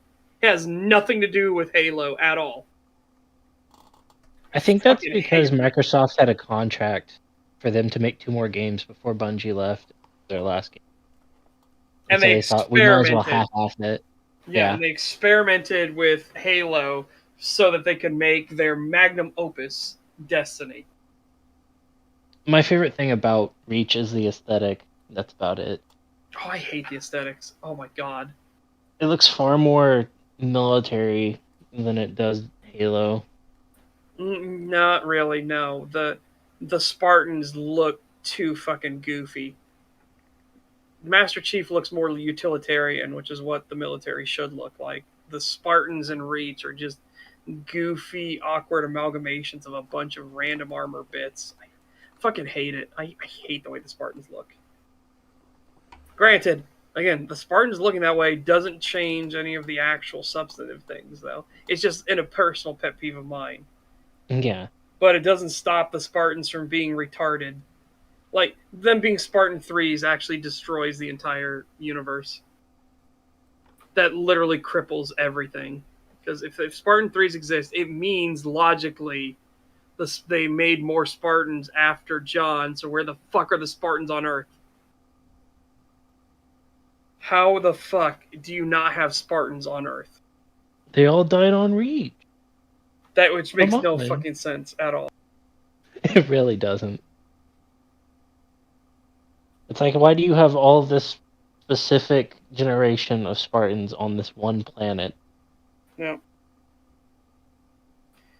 And none, not a single one defending the home world at all. Because again, as I mentioned, spoiler alert, it's fucking space. The Covenant don't have to go to Reach first. The Covenant didn't have to go to Harvest first. The Covenant could have magically gone to Earth first. There's no space lanes or anything to go through. Oh God. They didn't have the coordinates for Earth yet, did though? That doesn't matter. They could have randomly come across it.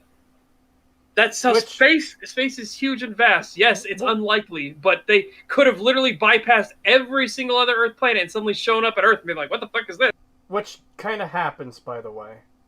Yeah. Well, it happens later. Yeah, in 3. 2.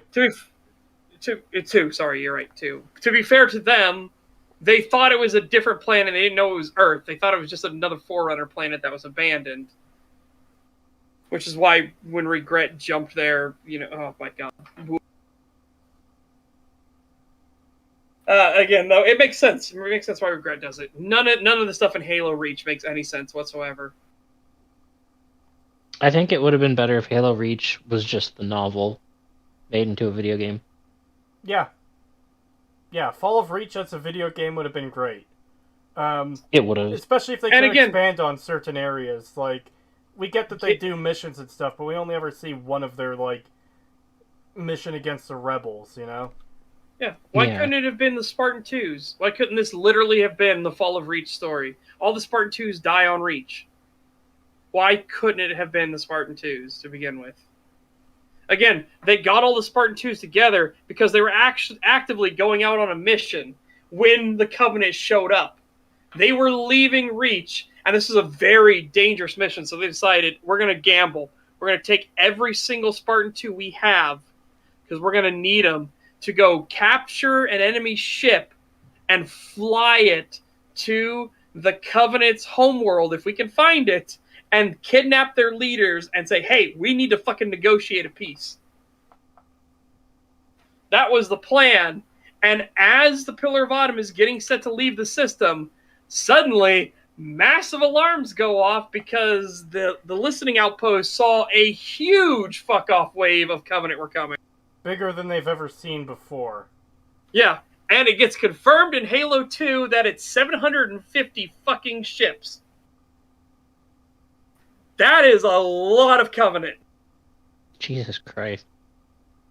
When every battle the humans have won against the Covenant, they've barely survived, and they outnumbered them 3-1.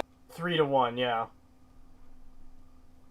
Like, if the Covenant showed up with 5 ships, humanity went in with 15, and maybe one of those ships makes it back alive. Like, it is dire. So when the fleet suddenly saw, when they suddenly saw 750 fucking Covenant ships coming to Reach, you best believe the alarms went out like crazy. Again, it happened right as the Pillar of Autumn was about to leave. And the Pillar of Autumn immediately, they wiped all their systems, and they immediately turned around and realized that one of the ONI vessels did not have its data systems wiped. They couldn't do it. Something malfunctioned in the systems. The Covenant realized something malfunctioned and were sending a strike team to go after it. So the Pillar of Autumn sent some of its Spartans, this was John and a couple of his Spartans, to go get it. And then all the other Spartans went down to the planet to defend the fusion reactors so that the orbital Mac guns could keep firing. Which is also why they changed it. Because they found out that the Covenant knew about the generators on the planet, and they were easy targets. The Spartans did not last long against the Covenant. When you have this many Covenant, I should say. Shouldn't they not even have shields at that point? No, the Spartans did, because they had already captured the Jackal, and their shields are based off of the Jackal shields. This is, in fact, this is just after John gets almost killed by the orbital, the ODST, because they're trying to, they're trying to take over command of this dangerous operation. This is also in Fall of Reach. This is the first time that humanity fights the elites, the Sanghali, come out into the field of battle. And John discovers to his horror that the elites are just as strong, fast, and nimble as they are, as the Spartans. And he barely wins against a blue miner. Barely. He manages to distract it by punching it in the gut and quickly turning the plasma pistol to blow off its jaw.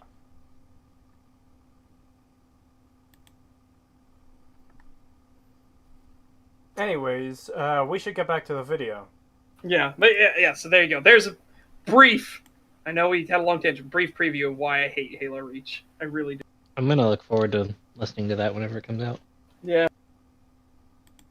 For people to see the actual good qualities in films. People absolutely hated Suicide Squad, and pretty much every bad thing about the film has already been talked about a million times, but no one ever talks about the good aspect. Such as? Are people required to talk about the good things if a movie is that bad that they're just frustrated with it? Not at all. That's why I'm saying such as. No, I know. I'm just talking in general, because that is one thing I've always found very frustrating about, I guess, videos like this, and people making criticisms in general. It's like, oh, well, you never talk about the good aspects of this. I'm not required to. What if I just don't want to talk about the good aspects of it? Yeah. Like, Fallout 4, for example. The power armor, I like how it works. Do I have to mention that when I'm talking about why the game is absolute fucking dog shit? I don't think so.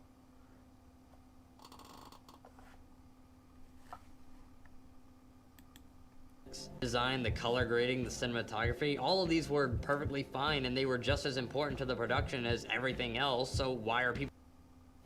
No. So, it's bad to talk about the cinematography and sound design. Because the normal plebeians won't know anything about that. In a bad movie, when you're being positive about it, but you can't talk about those things when you're being negative about a good movie. Yes, because remember his original point was because do you know anybody that leaves the movie theater that talks about the cinematography or the sound? You need a goddamn flowchart to understand how to criticize movies going by this guy's logic. Yeah, which is none at all. There is no logic here. It's okay to criticize this if you do that, but you can't criticize that if you do this. Okay. Yeah. Oh. People only talking about the X. Same thing with something like the Emoji Movie. While it definitely has a mediocre story, at least the animation is nice. At least it actually... Is it? Not really. It does not look nice. No. And as bad. somebody, as an animator, and as somebody who loves animation and has focused on it their entire life, I could tell you, the animation for the Emoji Movie is kind of shit. Mm-hmm. Let's pretend It for really a second that it isn't shit, though. Why do we need to acknowledge that? Yeah, we don't. If the story is terrible, the characters are terrible, the acting's terrible, we don't need to acknowledge that, oh, at least the animations were good. You don't need to say that at all. How many people are going to go watch the Emoji Movie because, wow, the animation is really good, but everything else is dog shit? Because that was his argument earlier. He said people are criticizing movies and pretty much saying that they're worthless garbage and you shouldn't watch them despite them having positive aspects. So, why should I go sit down for a poorly written movie full of unfunny jokes if the animation is good? Because I can watch a good movie with good animation. You know? Yep. Mm-hmm. Actually, movie.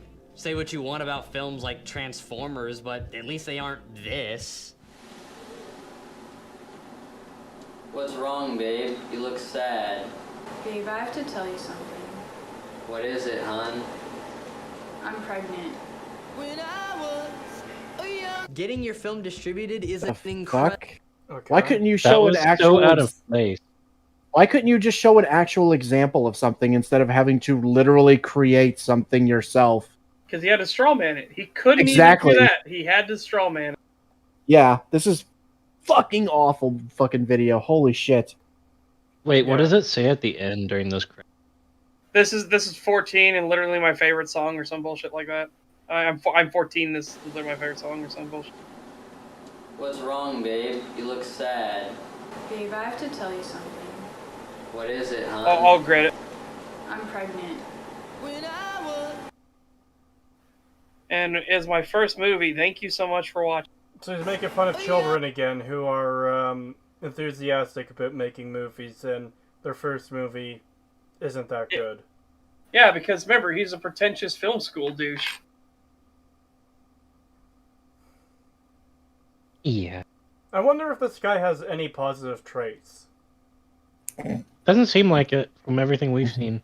Not so far. Even his fucking teeth are garbage. Like, Yeah. damn. It's reflective of him on the inside. Yeah. Then you know his personality up front. He's an ugly, terrible person.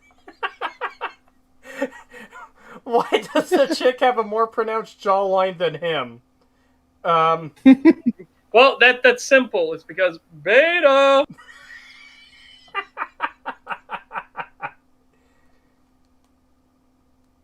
Get distributed is an incredible...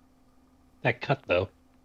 He's Yeah. a cinematographer, and he complains about cinematography, and then has cuts like that. Yeah. And by the way, we've already mentioned it, but your shitty little mock short film there doesn't make Transformers better. Transformers is as shit as it ever was. If I have the option between your shitty short film and Transformers, sure, I'll probably pick Transformers. You win there.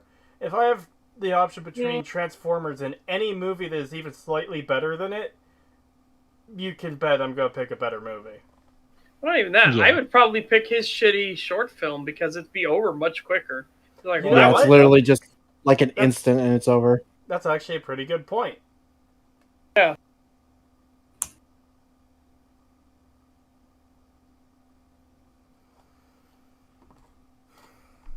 Distributed is an incredibly difficult process, which is why if your film actually does make it to theaters, then chances are you did something right. No. Probably not. You probably knew who to go down on, though.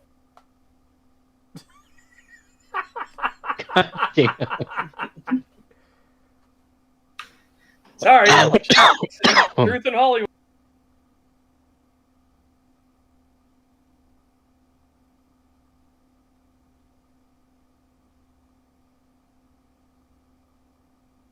Do his comically, he said does, but I'm assuming he means, do his comically large glasses make him smarter? No, but that's what he thinks. Yeah. Yeah, maybe he played Fallout 3 and he saw, oh, glasses is +1 int. And he thought he'd finally have an intellect point.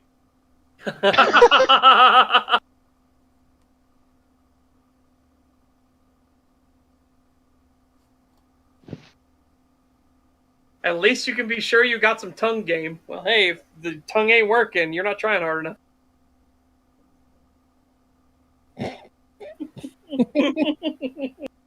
Oh my god. Oh god. This is why I'm not comfortable with giving most big budget Hollywood productions anything less than a 5 out of 10. Oh. Oh! Oh! You have no standards. Nice. I mean, it's at least you came out and admitted it. Yeah, that says so much about him. God damn. Yeah.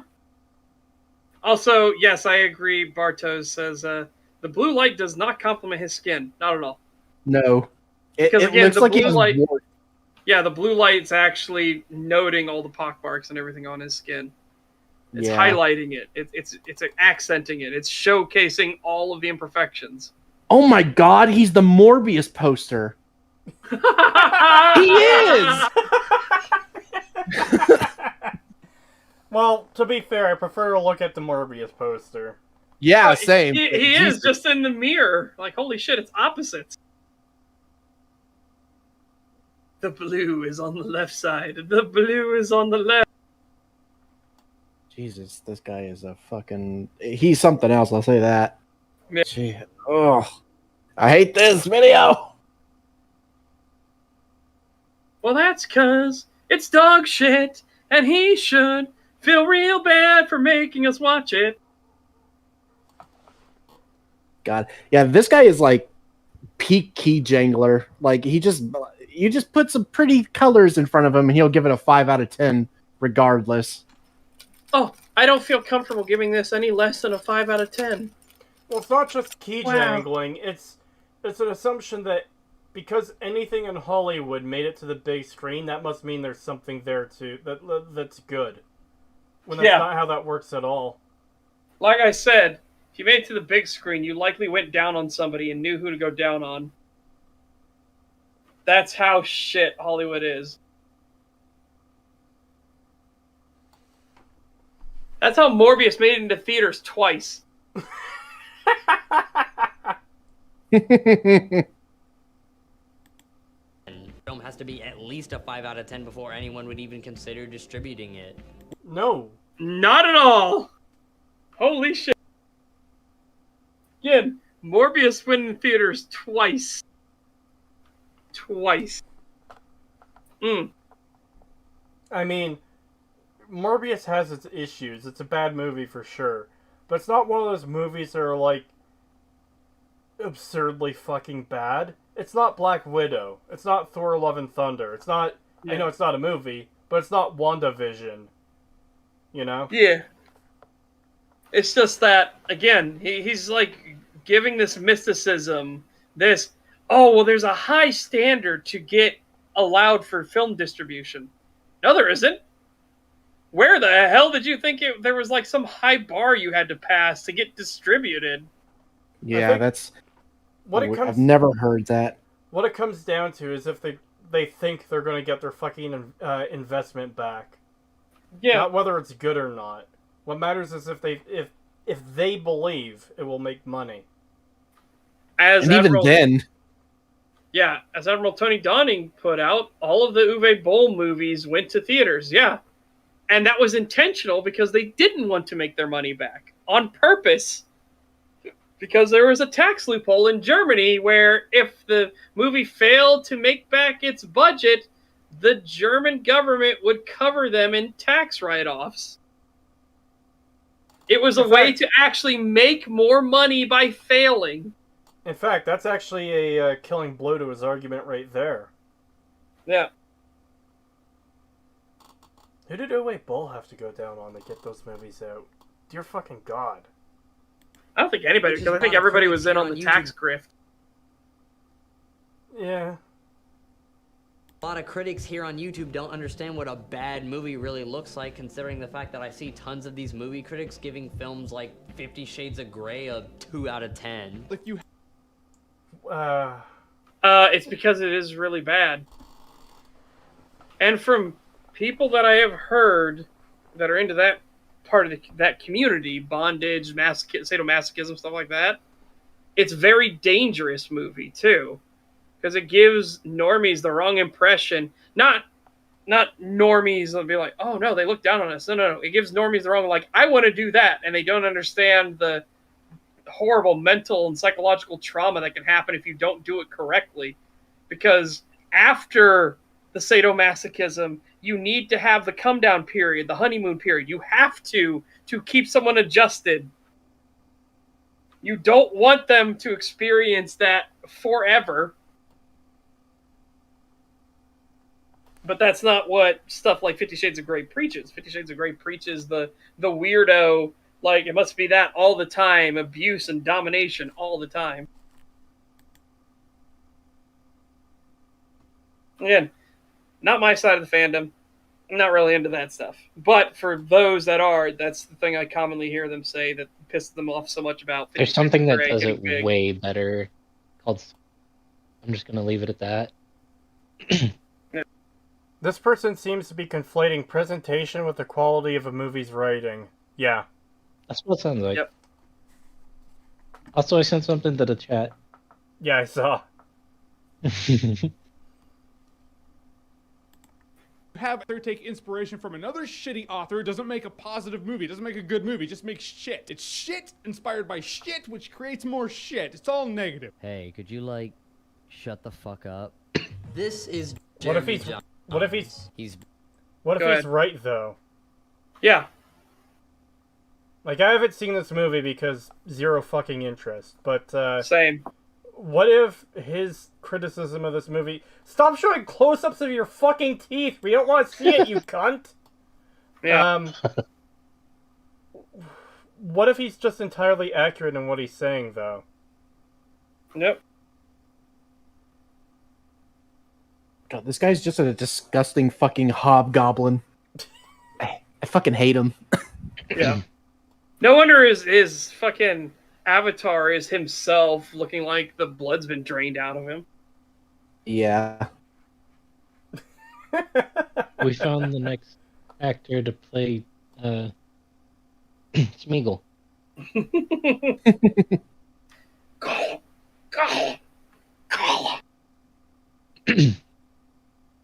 Have a shitty author take inspiration from another shitty author doesn't make a positive movie, doesn't make a good movie, just makes shit. It's shit inspired by... Hang on, I want to grab this. What? Snooger11 says, maybe the teeth shots are him showing his dick-sucking lips for Hollywood. Damn it. And maybe that's why he hasn't gone anywhere, because people take a look and, you know, they look at those lips, and they see those teeth, and they're like, I don't want to get my fucking dick caught on that. Ugh. It ain't going in the cheese grinder. Nope. Yeah, he's just like, look, Hollywood, look, please, look at my lips. I can go far. I can go places. Just look. And then they look and they're like, oh, God, no. You keep that thing away from my fucking Johnson. Jesus Christ. Oh, God. It's more shit. It's all negative. Hey, could you, like, shut the fuck up? This is Jeremy Johns. He's basically Chris Stuckman with even less talent. Say what you want about... Okay, why did we need a close-up of your mouth for that? I guess he thought it was funny? Yeah, he thought he got a good diss in there. But I've never Yeah. I've never watched Jeremy John's stuff. I think I've heard the name before, but I didn't even know what he looked like until literally just now. Yeah, he's just fine. He's okay as a film critic. I don't ever watch him that much. I've seen him every now and then talk about stuff. Like he actually talks about wider subjects than I thought he would. Like he has a video about B stars and everything, which was like, oh, that's interesting.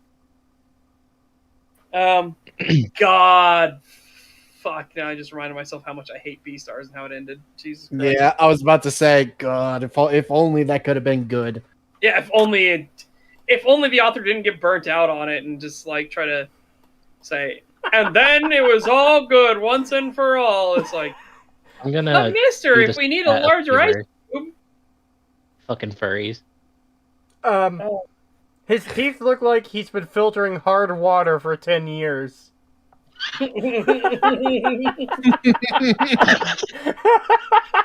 Damn. Yeah, Beastars basically is the furry anime, but it actually Yeah, that and DNA.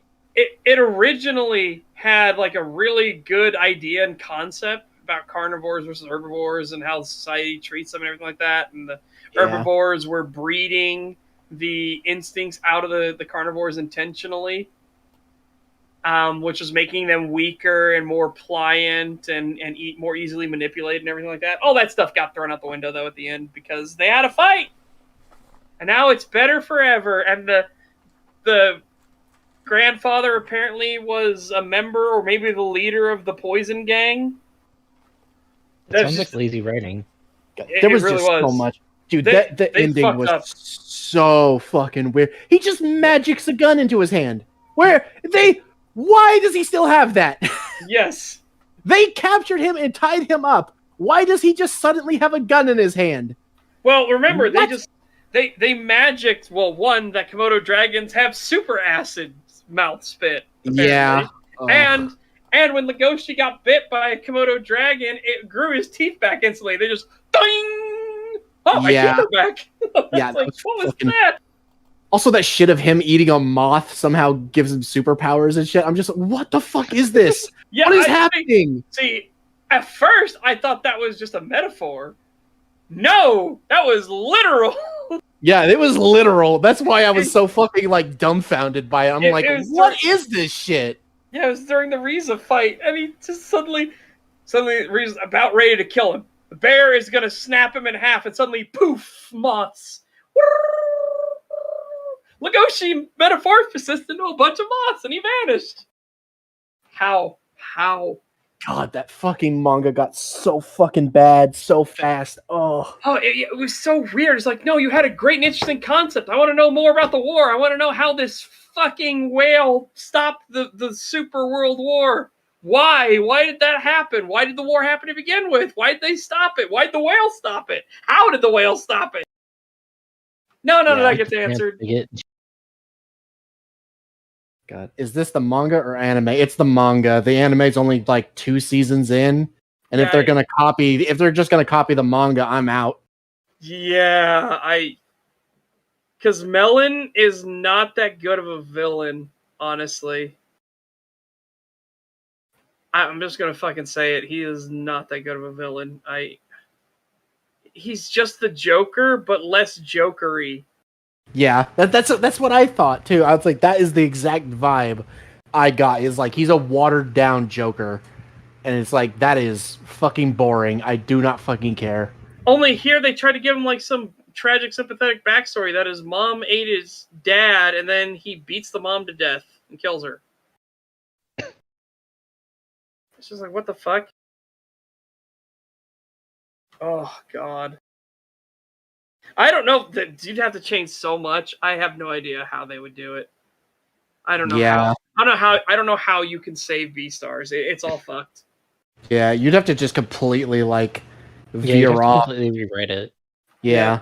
Oh, and let's talk about how often there are these super important characters that are totally meaningful, and then they don't ever show up ever again. Like the fucking snake. Yeah, the fucking snake. What the fuck? He shows up like a couple times and then disappears, and it's like, what was the point? Why was he even here? Yeah, And it's funny because when the snake interacts with Lugosi, oh, me so horny. Oh, me so horny. And literally the snake's like constantly going through this thing in their head. And they're like, oh, he doesn't recoil from my scales. Oh, I want you, Lugosi. It's like, okay, this is getting really weird. Yeah, it got really fucking And then weird. suddenly, and it's just, no, they're gone. Yeah. It didn't matter. They were the security guard for this thing, and they failed their duties to stop us from getting eaten. They're just gone now. Yeah. Also, his like the relationship between Legoshi and Haru, I did not like it. I It didn't did not. either, It didn't go anywhere. Yeah, it didn't go anywhere, and she's a fucking total wanker. Yeah, she's a bitch. Yeah, she's Lugosi. She ain't worth your time. Juno, though, is worth your time, very much so. Which also reminds me, Louis, you're a fuck up. Yeah. If Juno likes you, she likes you, you idiot. Oh God. Also, I forgot the fucking. Oh God, I'm trying to remember. There's my mind just kind of like blotted shit out. I'm just trying to remember. What was it about fucking? Oh, right, because he had the number on the bottom of his foot, so he eats his foot. Yeah, because it remembered when he was lined up as cattle for the Yeah. slaughter. I was like, that's grim. Yeah, I That's was like, why did he eat his foot again? And then I was like, oh yeah, which is a really dumb thing. It's like, you couldn't have just, I don't know, burnt that off or something. Did you really have to chop the whole foot off? And like, did you really need him to eat it? Yeah, and then Like- even more mixed messages. The moment Lugosi gets actual meat, he becomes an unstoppable fucking super juggernaut. Yeah, it's so fucking weird. God, they fucked it up so bad. I'm so upset at what happened with Beastars. It was going so well. Yeah. I was really enjoying it. I thought the snake thing was weird, but everything else was like, oh, I like where this is going. And then it just veers off into fucking just Insanoville. I'm like, Yeah. what is happening? Goes into crazy land. And same thing with Brand New Animal. The first half was pretty good, pretty interesting. And then suddenly it's, I am actually one of the ancient ones as well. I am a pure beast. Whoa! Yeah, that was so stupid. I liked I was liking that one as well. I was like, oh yeah, I kind of like this detective sort of thing going on while she's trying to figure out what's going on with her. You know, I like this. And then it just kind of fucking, we just gotta crank it up to 11. We gotta fuck it all up. And I'm just like, oh, instantly. Instantly. I'm just like, oh, this sucks. You fucked it up. Oh God, yeah. The cult and everything, and it turns out the cult is because when beasts get sad and lose hope too quickly, they transform into super monsters. And there's lots of energy that'll make the humans come and kill them all again. That was so what we want. stupid. So fucking stupid. What is that plot point? What the fuck? Like, why is that even a thing they can do? God, why does every furry fucking thing have to be shit? Like, why can't we have something good? Why does it all have to be bad? Yep. Even better, the way that they did it. She put on a concert. She's the cult-like figurehead. She puts on a concert, then she dies. And they all lose hope instantly, and they all turn into super monsters. Oh my and this God. is so that the big bad actual wolf demon god can suck it all up, and he's got 3 heads because he's like Cerberus. God, that fucking shit was so stupid. And then they just record the one guy howling, and that's enough to just turn them all back. They could just throw cell phones at them, and it just turns them back. And I'm just like, what is this shit, man? Hey, stupid, you ain't you without a cell phone.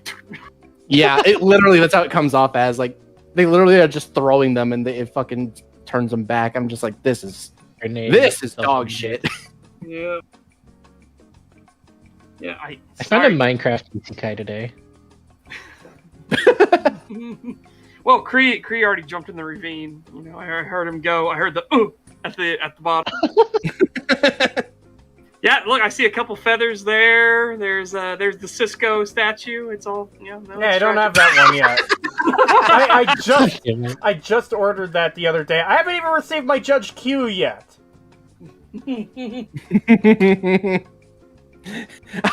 I'm just imagining like the edge of a cliff and the wind is blowing and there's just like a small spatter of blood There's a single feather, and then just a Cisco, a bone. a Cisco. No, it's a Cisco model with just a tiny speck of blood on it. Yeah. What do you All think right, so- happened here, Detective Pagan? Well, it was clear he jumped off the cliff to commit Minecraft in Minecraft. Are we good to get back to the video? Are you done with your furry thing? Yeah, I guess. It was just a tangent about really shit media. It just happens to be furry based. Yeah. And they One they time are, we live up to make no it. mistake, they are shit. Like, wow. Yeah. Alrighty then. Why his videos actually feel like reviews? They're long, detailed, and they're actually pretty funny sometimes. But Jeremy's videos, I'm not even sure if I want to call them reviews. They're really more just like short synopses. I mean, almost all... Is it really a short synopsis if it's just, this is shit inspired by shit, so it's going to lead to even more shit? Sounds like he's but he's also, it. again, he's also being very dishonest in how his framing of it. Because he does go through the goods, the bad, stuff like that. He just goes through it more fast paced. He doesn't do the in-depth stuff. Neo Jesus is being dishonest? Shock Yeah. horror. I never would have guessed it. Yeah, exactly. But again, he doesn't go as in-depth as we would, or he doesn't go as in-depth as your movies suck or EFAP or anything like that. That's obvious. But he does actually have criticisms, critiques, things he likes, things he doesn't like, he goes through.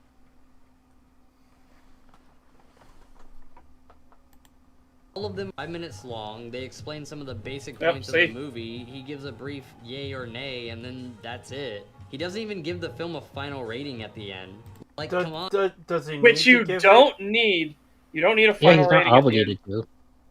Yeah, Honestly, I it's probably better if personally, you don't give, like, ratings. yes, I agree. Because I think it is incredibly hard, because then you start humming and hawing. Again, we've tried it here on STAG. It is incredibly hard to hum and haw over what's a 6, what's a 7, what's an 8, What's a out 2? of 10. What's a 3? Yeah. And then you start jockeying for positions and thinking about it. Well, this would be this. Well, would it be a 1 though? But no, it doesn't really do a 1. There's nothing even wrong with having those conversations. Like, we're still probably going to do the rating thing ourselves. Yeah. Just because it can be kind of entertaining, I suppose, to talk about. Is Halo, is that show like a 2 or a 3 or a 1 or a 1.5? It's a 0.5. It really does feel like a 0.5. Holy shit. I'd say a 1. Probably a 1.5, because it doesn't break like space or like existence, time. Yeah. It It just breaks its own. Yeah, it just breaks its own world. It doesn't like shatter everything else. The only thing I think it does pretty good is the... Well, I mean, I don't know if you were cut off intentionally or not, but the fact that it cut off it cut off at perfect. the perfect point. Yes. It cut me off when I was going to say costume design, didn't it? Yeah. So all we heard is the only thing I think it did well was. Oh, that's great. Yeah, it was perfect cutoff time. It was like, holy shit. I feel like Artemis is doing the actual expression in her fucking icon right now.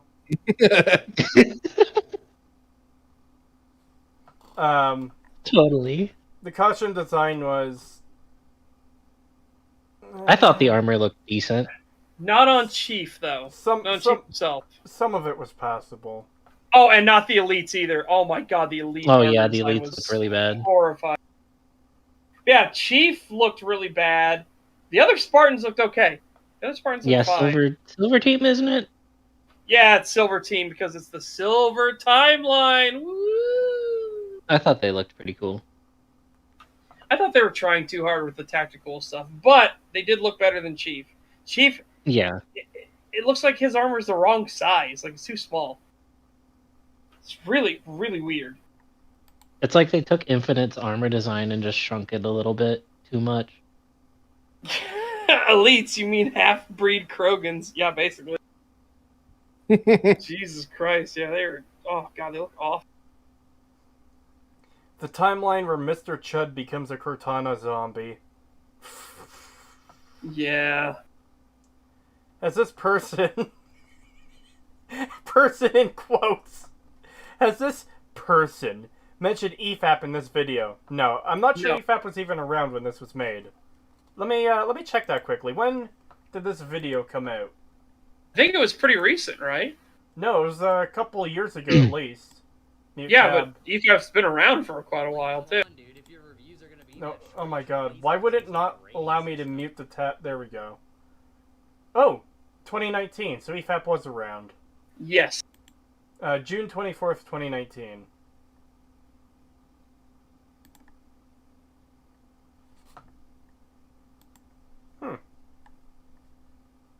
Yeah, EFAP's been around for a while. You know what the problem was? I think I saw that it said it was made 3 years ago, and I was like, oh, 2017. Oh yeah, there was a moment of somebody doing that. Oh yeah, Jeremy from the Quartering talked about how the trial got moved back over a year for the Twitter thing. Yeah.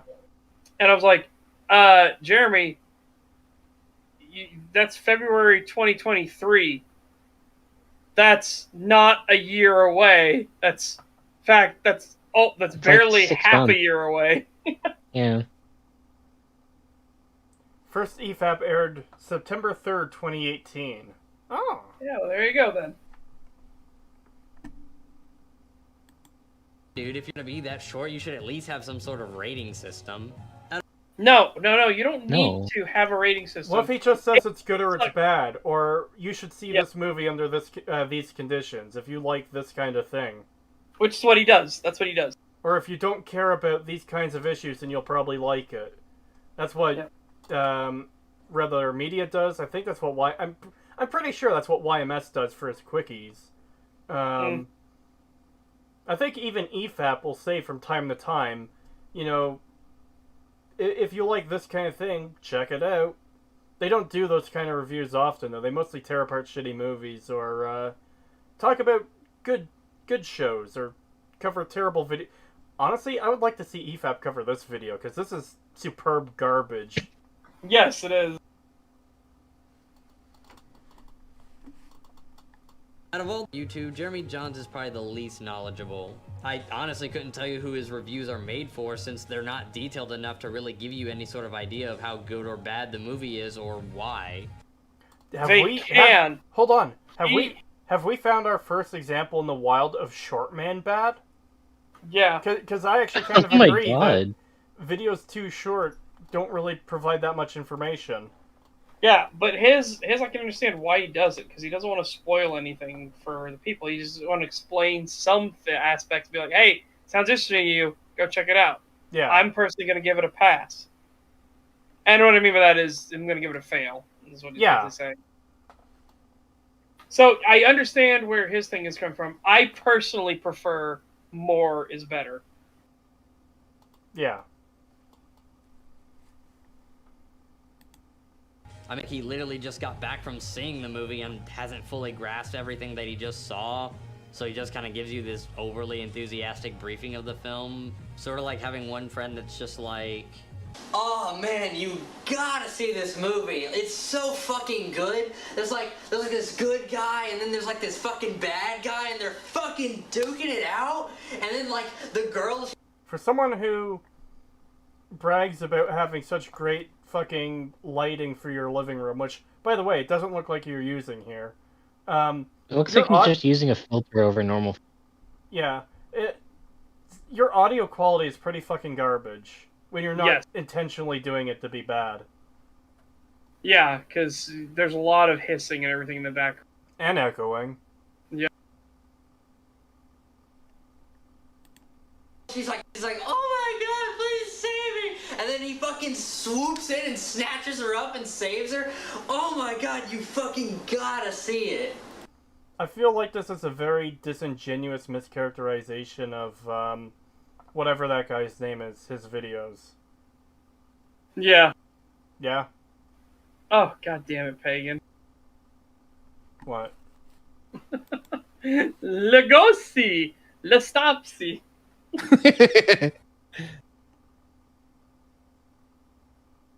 God, it's so fit. Also, Lugosi's a dumb character. Jesus Christ.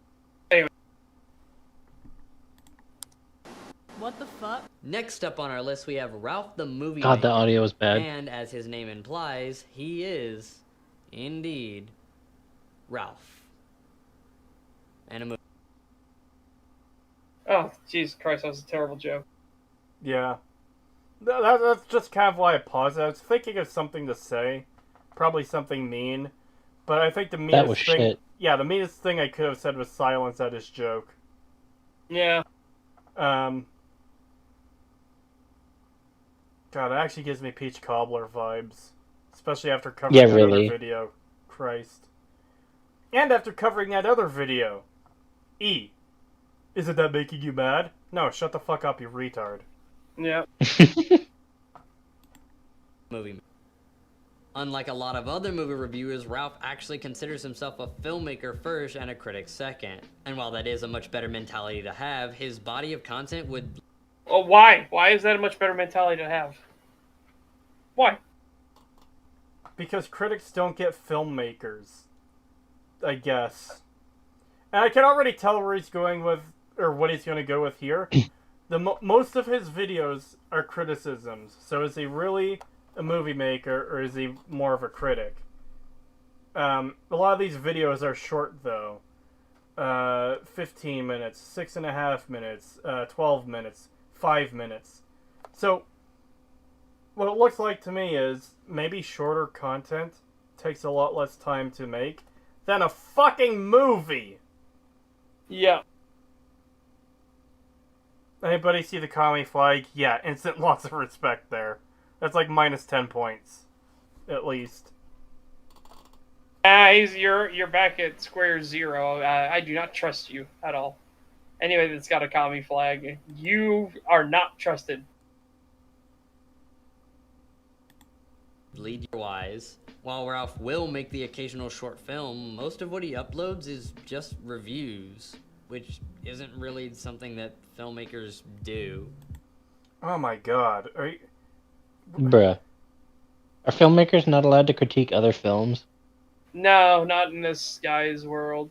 Which is funny because he said filmmakers should be the ones that critique other films because they know how all the things work and all the effort. Exactly. All right, so let's just.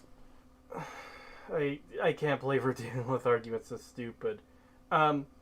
Most professional filmmakers, they have a full-time job of making films. Yes. They're probably going to do other things in their off time, like, I don't know, going bowling or doing coke or grooming children because it's Hollywood. They're not going to spend their time reviewing other people's movies, probably. Maybe some do. Also, it's probably going to look bad on them and be bad for their careers if fucking James Gunn comes out and says, oh man, that Black Widow movie was absolute fucking garbage. I don't think Disney would be too quick to hire him again.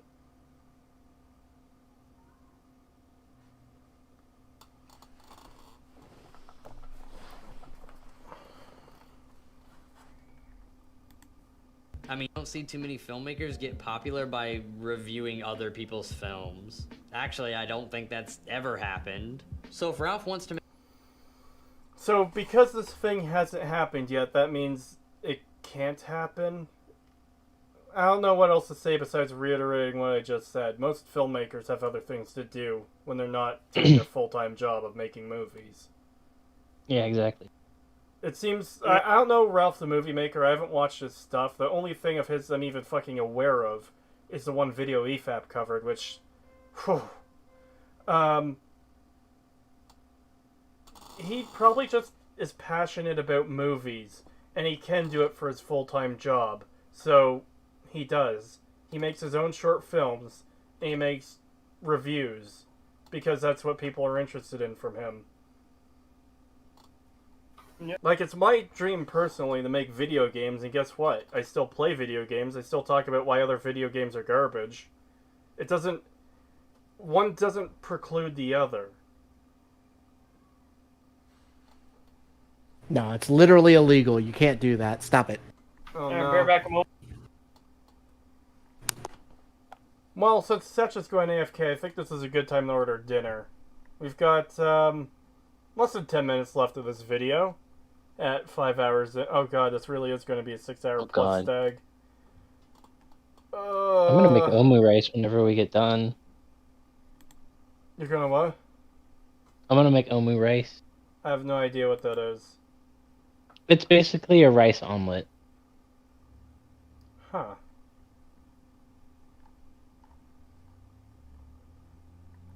So how are you doing today, chat? You all doing well?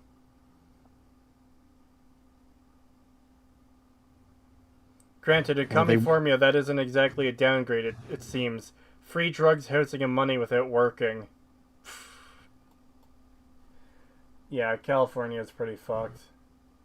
I was gonna say, the chat was doing fine until they watched this guy's fucking video. That's every time we cover a terrible video, though. Yeah, true. Base. Make a review of it. No. Okay. Yeah, I'm good. You? I'm doing... Yeah. Second video plan? We don't always cover 2 videos. We can if there's time. If we think we'll get through one video faster than the other. Today is just this video. I mean, it's not as bad as Oxhorn Edition retcon. Yeah, I still think that's a silly thing to call it. We don't talk about that one. To be fair, of all the stupid things he said, it's definitely not the stupidest.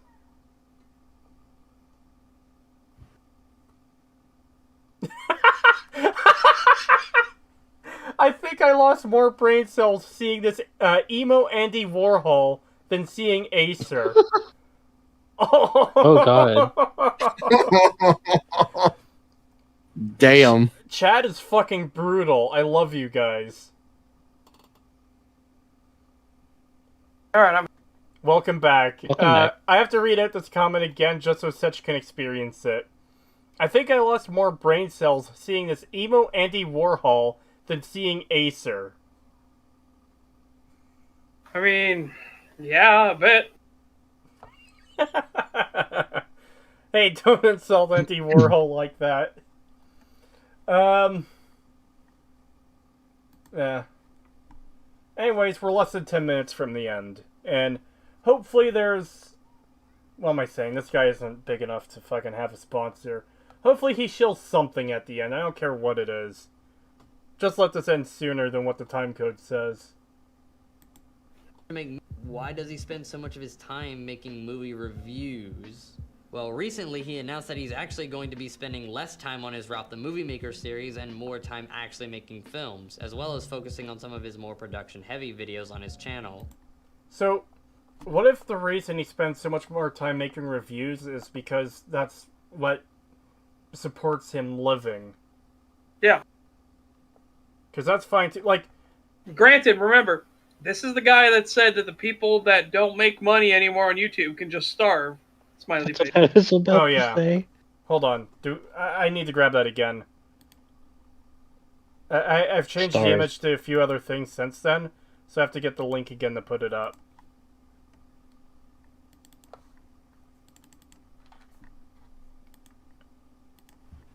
Oh, no, show. There we go. Yeah. What a cunt.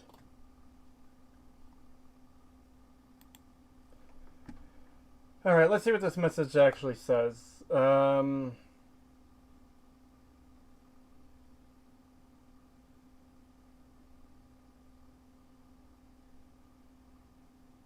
Okay, nothing really. Just as he's doing other stuff, I guess.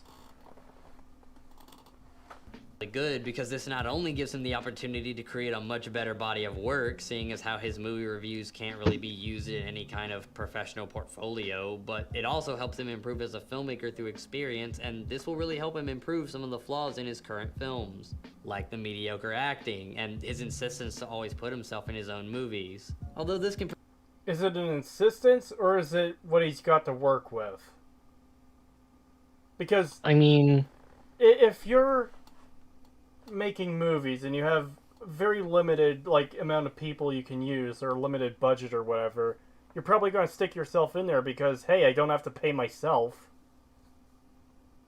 You know? I mean, Quentin Tarantino puts himself in a lot of his movies. I don't see that as an issue. Yeah, he does, but that's typically more of a background character thing aside from I know Django, he was Dusk in there Till Dawn. quite in the forefront. He was what? In Django, he was more of a scenario. 10 minutes. Yeah, but I mean, he didn't play a huge role in that movie. Yeah. I know what you mean. pretty much lack of money to afford better actors, meaning that Ralph is probably the best actor that he knows, or he just writes all of his scripts to be more suited to his personality, cadence, and behavior. So he can't see anyone else playing a role that was so clearly written for himself so that he can do his Quentin Tarantino impression. If you were poor and... There it is. This just sounds like he did eventually get to the point of, you know, maybe he can't afford other actors or whatever, but he still had to be a cunt about it. Like, again, this isn't someone I watch. I've never watched anything from Ralph the Movie Maker. I have no interest in his content. But I'm forced in the position of defending this fucking rando because Neo Jesus is just being an insufferable cunt constantly. Yeah. It really comes across as though he genuinely despises anyone who's critical of movies in a way he doesn't like.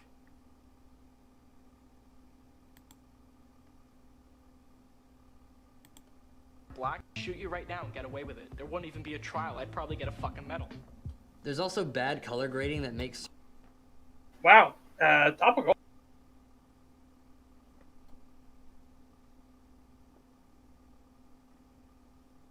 Nothing else? Okay, fair enough. certain shots look way too stylized and not cinematic at all, and then makes other shots look really grainy and downright amateurish. I assume that it's because he's probably using LUTs to try to make his shots look more cinematic, but if you're just starting out with color grading, you really shouldn't be using LUTs because there's no way to really break the LUT down into different pieces and actually see what it's doing to your image. So you're not really learning all that much by using them. It's better to just color grade everything manually since that's what's going to get you the best look for your film. Subject. I mean, yeah, it either works or it doesn't work. It doesn't matter. If he figures out how to use the tools, then it's fine. It's also trying to say, like, oh, Breaking Bad shouldn't have had yellow filter when they went to... That was just a stylized choice they made.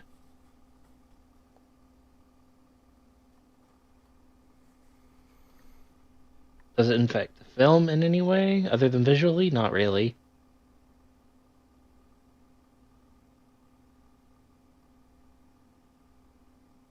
I'm just thinking on how we've progressed through this video. So, when criticizing a movie, you have to take in every aspect of its creation into consideration because not all movies are made the same. And it's not fair for YouTube critics to criticize movies because they don't know any of this stuff. A movie with a smaller budget isn't going to be as good as a movie with a bigger budget. And that has to be taken into consideration. But here's Ralph the Movie Maker's movies that have low budget, and look how fucking garbage they are in every single way. It's like, Jesus Christ, my dude.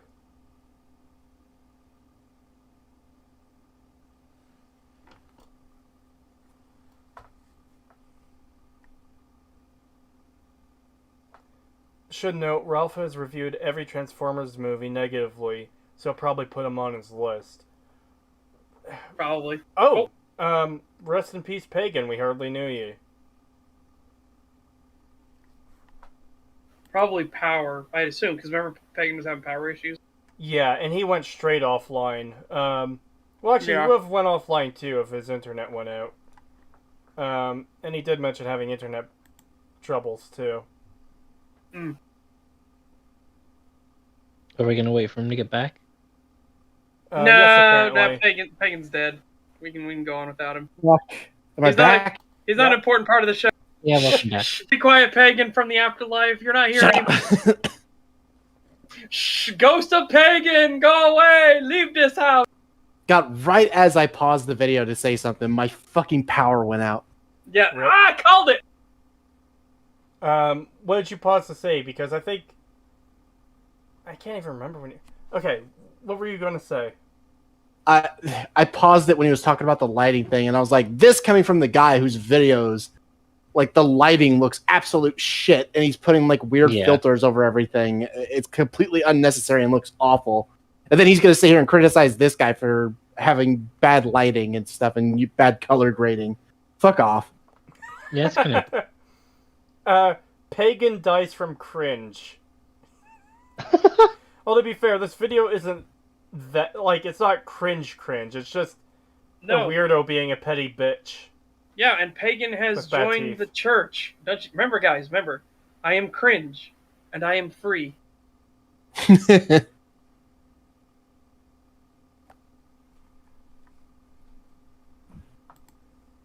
Ralph's films also his reliance on scratch audio as well as his poor sound mixing skills. Date, right? Oh yeah, tonight's the night. Just be yourself, do what you gotta I'm do, nervous. you know? Yeah, You'll I'm nervous, be fine. but I'm gonna get it done. Yes, because this totally sounds like we are actually outside and 15 feet away from the camera. There's... Isn't it funny that he's mentioning this, and yet, for amusement, is slightly off and everything like that? Is just because they didn't lip sync. That was the problem. Not that it sounded like they were in an empty warehouse when they were recording the ADR stuff. No, that wasn't the problem. No, not at all. And also, it's funny that this guy, whose audio is not that great, is complaining about somebody else's audio. Yeah. Oh, Yeah. God. It's so bad. He's such a hypocrite all the way around. Yeah. There's no possible way that'd be really bad ADR that I'm listening to right now. When doing a... Oh my god, stop using these fucking terms and thinking it makes you sound smart. Stop You're using just fucking prick. emojis. It's funny for him to complain about, I know you guys already mentioned it, but bad ADR here. That's what he shat on YMS earlier for. Like...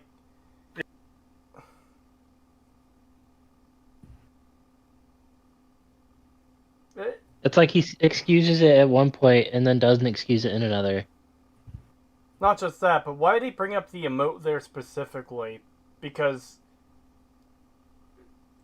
maybe this is just me thinking too much about it, but he put up the unimpressed or slightly annoyed emote face when talking about this guy's ADR being bad. But it was YMS who complained about ADR earlier. So is he, like, mixing the two up? Because it almost seems like he's trying to say, like... I don't know. It's just the impression I get, you know? Yeah. ADR, you should try your best environment that all the footage was recorded in. If your characters are far away from the camera, then get far away from the mic. Don't talk into the mic like you normally would. That was and then awful just put dubbing. reverb on it. This scene takes place outside anyway, so there wouldn't even really be that much reverb since there aren't any walls for the sound to bounce off of. In this case, you would have to be recording all the ADR in a room that's properly acoustically treated so that it doesn't sound like you're just recording it in a room. When you get into post-production, add a little bit of delay and very, very, very little reverb. Too much and you'll ruin your sound. When doing ADR for a scene that takes place outside, compression and EQ will be your best friend. But don't fuck it up now, since adding too much in the low end will make your actor sound like they're right up against the mic, and too little low end will make their voice sound thin and unnatural. Says the one that has a shit ton of reverb coming from his mic. Yeah. Yeah, I can hear it. It's bothering me now. I actually don't have too much to say here. I just wanted to break it up because that was a big chunk of video. Yeah, it was.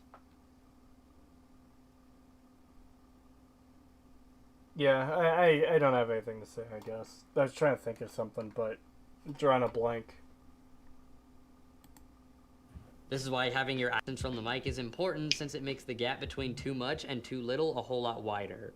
This just goes to show you that being able to critique a movie and being able to make a movie are two completely different things. And In other news, They don't have to be. In other news, the sky is blue. Yeah. So, you can criticize a movie without being able to make one. Once again, we've made this analogy fucking 7,000 times. We have to do it again. You don't have to be a chef to tell that the steak is burnt to a fucking crisp. Yep. That's God, like this saying, entire- oh, you think this video game is trash? Now you go make one. Yeah. Yeah. Oh god. Ugh. Hate the argument. I love Tyler McDonald's comment here. Too bad you suck at both. Based. God. This entire video is just one big Reddit moment. Oh Yeah. yeah. And if you're an aspiring, then you should really understand that sitting around watching movies, critiquing movies, and watching other people critiquing movies isn't going to get you that far. You're better off just picking up a camera and making your own movie rather than sitting down and analyzing one. So what should we do? Should we make a movie or not? Not necessarily, because if you see... You could sit down and watch movies and gain a lot from understanding how things are shot, why certain shots are used, character placement, and stuff like that.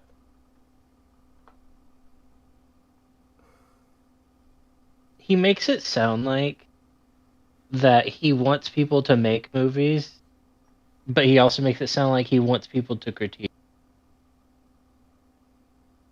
That you can't do one or the other. Or wait, that you can't do both, but you have to do one or the other. Is what I'm getting.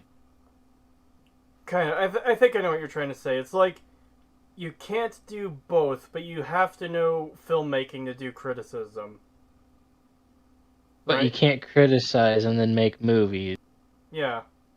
That's what I feel like he's trying to say. Which basically amounts to no one can ever be a critic. Yeah.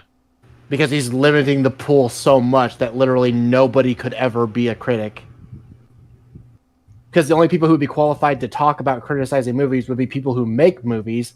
But if you make movies, you're not allowed to also make critique. So therefore, there are no critics. Yeah. That's literally what he wants. Yeah. This guy's a fucking piece of shit. I fucking hate him. Alright. We're almost done.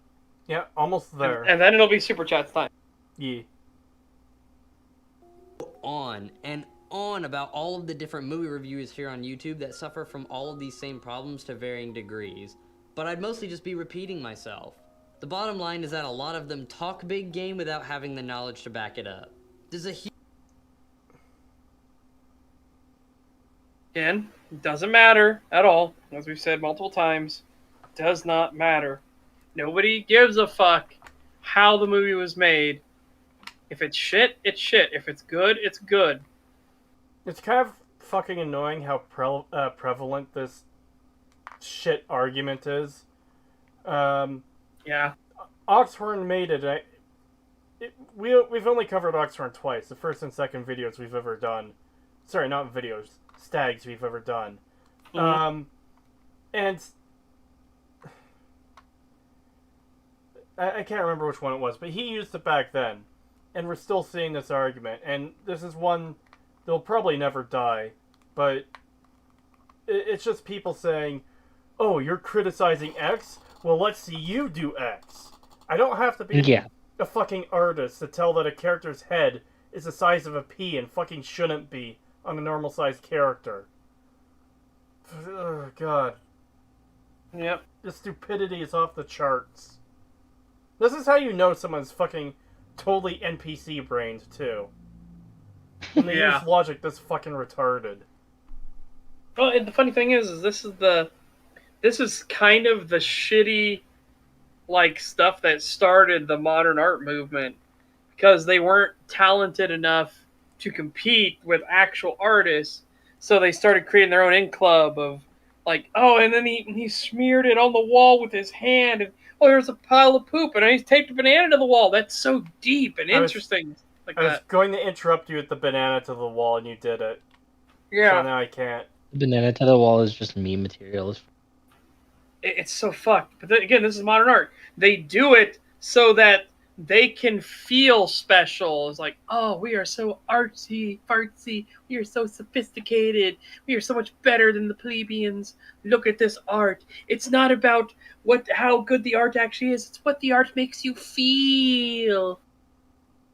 It makes me feel like it's a banana taped to the fucking wall. Yeah.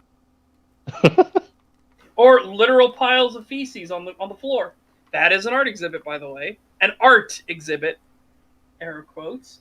I've mentioned this on stream before, but it reminds me of an old 4chan post where an art student had this branch of wood, and he was carving it into like a scaled dragon's tail, but he didn't have time to finish.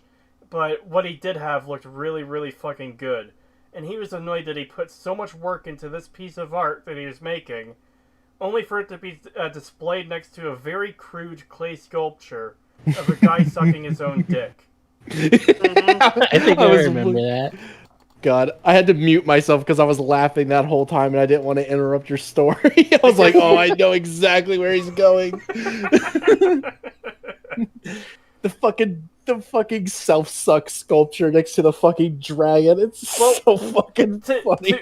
To be entirely fair to the self-dick-sucking sculpture, that is perfectly representative of the high art community. Yeah, it really is. Yeah. Yeah, I can see it. Dude, It's the modern actually- art community it's is actually- so... That statue is actually a commentary on art and art critic community. Yeah. The modern art community is so fucked that I can't remember what place it was, but there was a modern art museum who were constantly told this rock that was out front, this giant boulder out front, was an eyesore. So they just took that boulder and they turned it on its side and they said it was an art exhibit piece. And now all the artsy-fartsy people have their heads turned up, their noses turned up, and like, oh, it's so meaningful. It's a commentary on the world and the weight in which it puts on us. Like, oh, fuck off. Like if they had like chiseled something into the rock face, I would have understood that, but moving it? Yeah. Dumb. Modern art is fucking stupid. Modern art needs to die. Like, holy shit.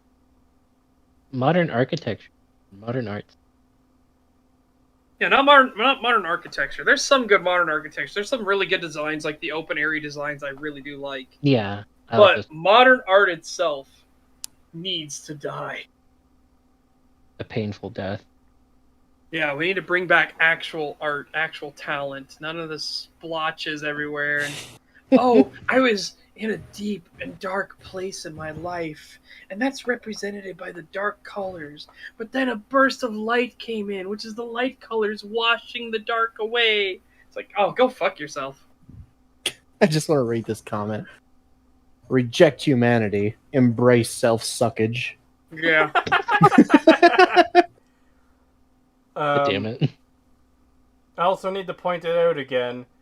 The Dire Straits song from their first album of a guy who works really hard on his sculptures and gets denied entry to the gallery, but a guy who puts up a blank canvas has, as they say in the song, all the phonies and all the fakes praising him. And God, I what's fucking love that song. And what's depressing about that is it's fucking true. Because modern art cannot survive with if traditional art is allowed to be next to it. Cannot survive. So they have to oust people that actually have talent. They have to oust people that actually put in the work and effort. Because if their stuff is shown next to actual real artists, they get blown out of the water every time. Because normal people can appreciate the craftsmanship, the hard work that goes into, like, there's this guy that makes hyper realistic dolls. And the only reason you know that it's not like a real person standing there is because he'll exaggerate the proportion of it. Like, he'll have a baby. It looks exactly like a baby, but this baby is 5 feet, tall. So you obviously know it's not a baby.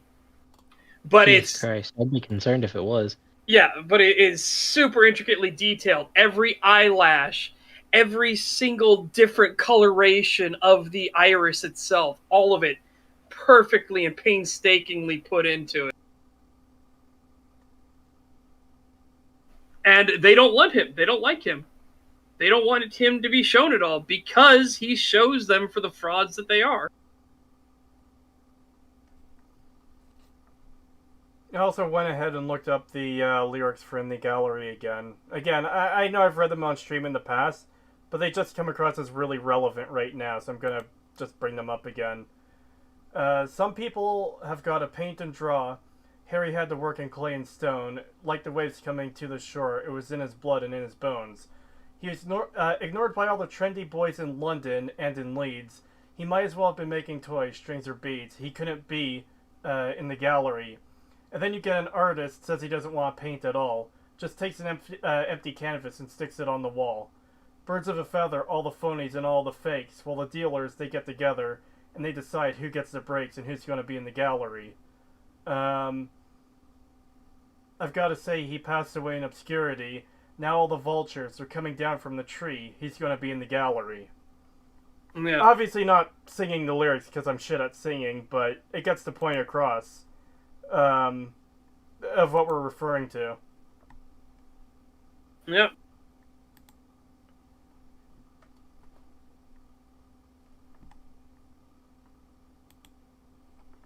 Anyways, we're almost done here.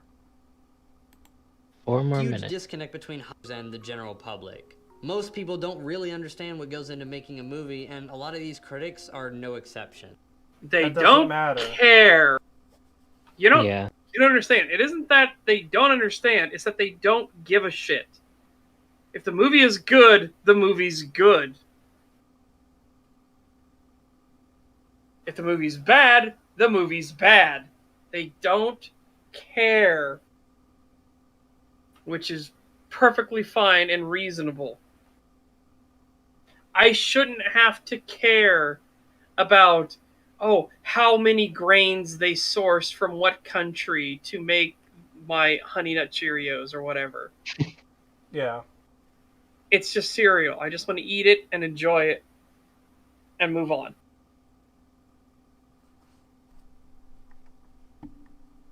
Now, when you get to when you get into really, really good and interesting and off-the-wall films, then people can have that experience, that drive for tangential learning. That is a fascinating phenomenon, though. That's the whole Minecraft thing. Why Minecraft is so good, because it leads to tangential learning a lot. Because people are like, hey, I want to build a Minecraft house. Well, I want to build, and they just make the 3x3, mud hut. And they're like, well, no, I want to make it bigger. So then they start thinking about, like, well, we'll put stone here, and wait, I like this wood next to it. And so they start experimenting, and they start changing up things, and it's just a natural thing. Nobody told them they had to do this. That's why Minecraft is such a good teaching aid for children. It teaches them creativity and thinking outside the box on their own without having to be told to think outside the box. Reject modern art, return to talent. Yes. Yes. I agree. A lot of them that would have you believe that they know what they're talking about when it comes to making movies, but I guarantee you that almost none of them could tell me what a tungsten to fluorescent correction gel does. Why would they need to? You fucking lemon. Yeah. What does the price of Don't make fish in Africa have to do with rainfall in America? I mean, it doesn't matter if his fucking lighting looks like shit either way. Yeah. I never had to learn how to use that shit when I was in my fucking film class. It's pointless. God, he even misspelled mini. He said manu. Oh my god, he did. Oh, that's funny. We don't know what goes into filmmaking, Pagan, so we can't criticize this video. Yeah. Obvious. Saying that you have to have filmmaking experience in order to give proper criticism of a movie, but You just did. That's what you've been saying this whole fucking time. That's literally his whole argument. Yeah. What do you the think fuck? he literally just did the sentence before this. The past 20 minutes of your video have all been, Oh my god. Adam from YMS doesn't know anything about making movies, so who is he to criticize the lip syncing of the ADR and fucking amusement? Like, fuck off. Oh my You god. fucking retard. You fucking disingenuous piece of shit. Holy Christ. Oh. Fuck this That's guy, hilarious. man. God, I hate this dude's videos. Fuck. Yeah. This is bad. We'll wait a while before we cover the part 2 video because I'm gonna need it. I'm gonna fucking need it. Yeah. Yeah. No, yeah. I need a break. This guy. Oh. Fuck Yeah. him. Maybe in like 3 months ish. No Oh my guarantee. god. No guarantee, but this guy needs to fuck off for a while. Yeah. All right. Come on, we're almost there. We're almost there. Then just don't criticize it. Stick to criticizing the things that the general audience cares about, since that's what you should be doing anyway. That's what they're doing. That's what they do. Holy You're shit. the one saying. You're the one bringing up all this random fucking, just abstract, fucking shit that no one cares about. And specialized color charts and shit. It's like, that doesn't fucking matter. Is the movie good or is the movie bad? I'm just going to keep going to the ultimate example. YMS criticized the ADR in YMS. Their voices are echoey, like they're in an empty fucking room, while they're actually in a nightclub in the movie. Or a bar, whatever, it doesn't matter. That's something that people can and will notice. And you don't need to know the exact behind-the-scenes situation to say that that is a fucking problem. Yeah. The fact that you tried to defend that and fucking lied about what his criticism was says a lot about you, Neo Jesus. You neo fucking cunt. That actually helps to be a filmmaker in the future. Don't listen to these pseudo-intellectuals try to analyze films. You, of all people, do not get to call other people pseudo-intellectuals. Yes. Fuck right off, you Okay. pretentious dickhead. Here's the thing, though. The Red Letter Media guys have actually been to film school. Like, yes, they have. It is their lives. Talking about movies, watching movies, making movies, regardless of how good or bad they may be. They certainly know a lot fucking more than you do, Neo Jesus. Yep. Yeah. And by your own logic, well, they're super popular and successful, so they must be doing something right. Yep. Yeah. Exactly. By your logic about how all these things are liked by all these other people, therefore they must be doing something right. So Their you should audio shut the and fuck lighting. up. So you should shut the fuck up about your movies suck. You should shut the fuck up about Chris Stuckman. You should shut the fuck up about Jeremy Johns, Ralph the Movie Jeremy Maker, Johns. Red Letter Media. They're all way more successful than you are. By your own measures and standards, which we established you don't have any standards, but by the ludicrous clown logic standards you have put into practice, Yeah. you should be the one that shuts the fuck up and goes away. Well, no, you don't get it. All of them are only successful because they're banking off of negativity and cynicism and fucking whatever other dumb, reductive fucking horseshit this guy's spreading. Yeah. God, man, this guy would not grasp the concept of toxic positivity at all. Like, holy shit. Yeah. At least Red Letter Media has fucking better audio and lighting. Jesus. Yes. Yeah, you could tell they put in the effort to make their videos look good. In the Lightning Fast video store, in Mr. Plinkett's house, which are obviously sets, but you know what I mean. Yeah. And even in their fucking Wait, best of the Mr. worst... Plink is a set? I've been lied to my whole life. It's like learning that Santa Claus isn't real. Anyways, even in their best of the worst videos, when they're sitting on the couch and watching whatever movie or wheel the worst tape they've got, or when they're doing the roundtable discussion, you know they have a setup there to make things look good. They've put into work to make it look good. Yep. And every so often you'll get a behind the scenes, like they'll include it in their video before, but you'll get to see behind the curtain where the other guys are filming and where they've got their lights and microphones and stuff set up. In fact, in this shot right here, you can see they've got small little microphones pinned to their shirts. So their audio is better. Yeah, lapel mics, baby. If I could get a proper lapel mic, that'd be amazing. Because you that you're not going to learn anything useful from watching their videos. Just because they know how to nitpick. You guarantee that, do you? You guarantee you will never learn anything useful from their videos. Methinks that is a check your ass cannot cash. Yeah. I've never paid attention to them from like a movie making standpoint because it's making movies isn't really my interest. Like, you know, maybe under the right circumstances, it's something I could potentially try out or do, but it'll probably never happen. So I've never paid attention to like what I can learn from their criticisms that would make a better movie. But I'm sure if someone is interested in that type of thing, that they could gain a lot from watching these people. Yeah, you learn what not to do. You learn to understand. Wait, why was that scene a problem? And then they explain it. Then you think back to it. Oh yeah, because that one guy showed that he could lift cars, and now he suddenly can't. Yeah. Oh, that makes sense. Or in YMS's recent fucking Lion King video where, oh yeah, they used some clips of Mustafa from the original, but then now they have these newer clips from James Earl Jones that just don't sound good. Simba, you know? Yeah. Or how Zazu says something and it's fucking, you can't tell what he's saying without subtitles on. And YMS was shocked to learn what he was actually saying. I forget what it was, but it was fucked.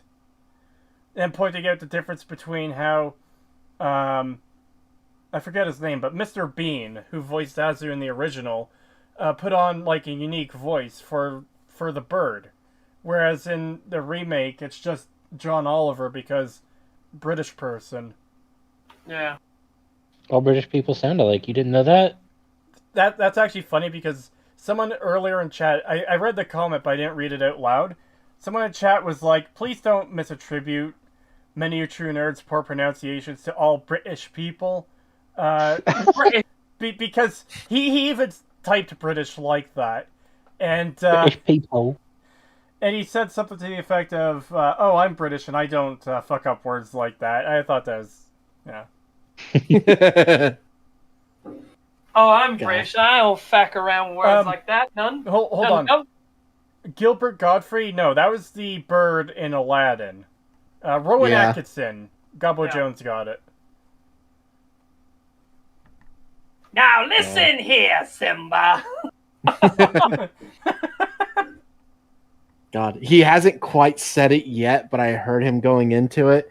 He's the fucking nitpicking, really? Dude, you just engaged in nitpicking just a few fucking minutes ago. You don't get to sit here and say they're nitpicking. No, you don't get a pig, and it's fine for him to nitpick smaller movie makers, but those smaller movie makers and critics, but those smaller movie makers and critics can't criticize bigger movies or other people's movies or whatever because they don't know about film, so that's nitpicking, I guess, or whatever the fuck his dumbass argument is.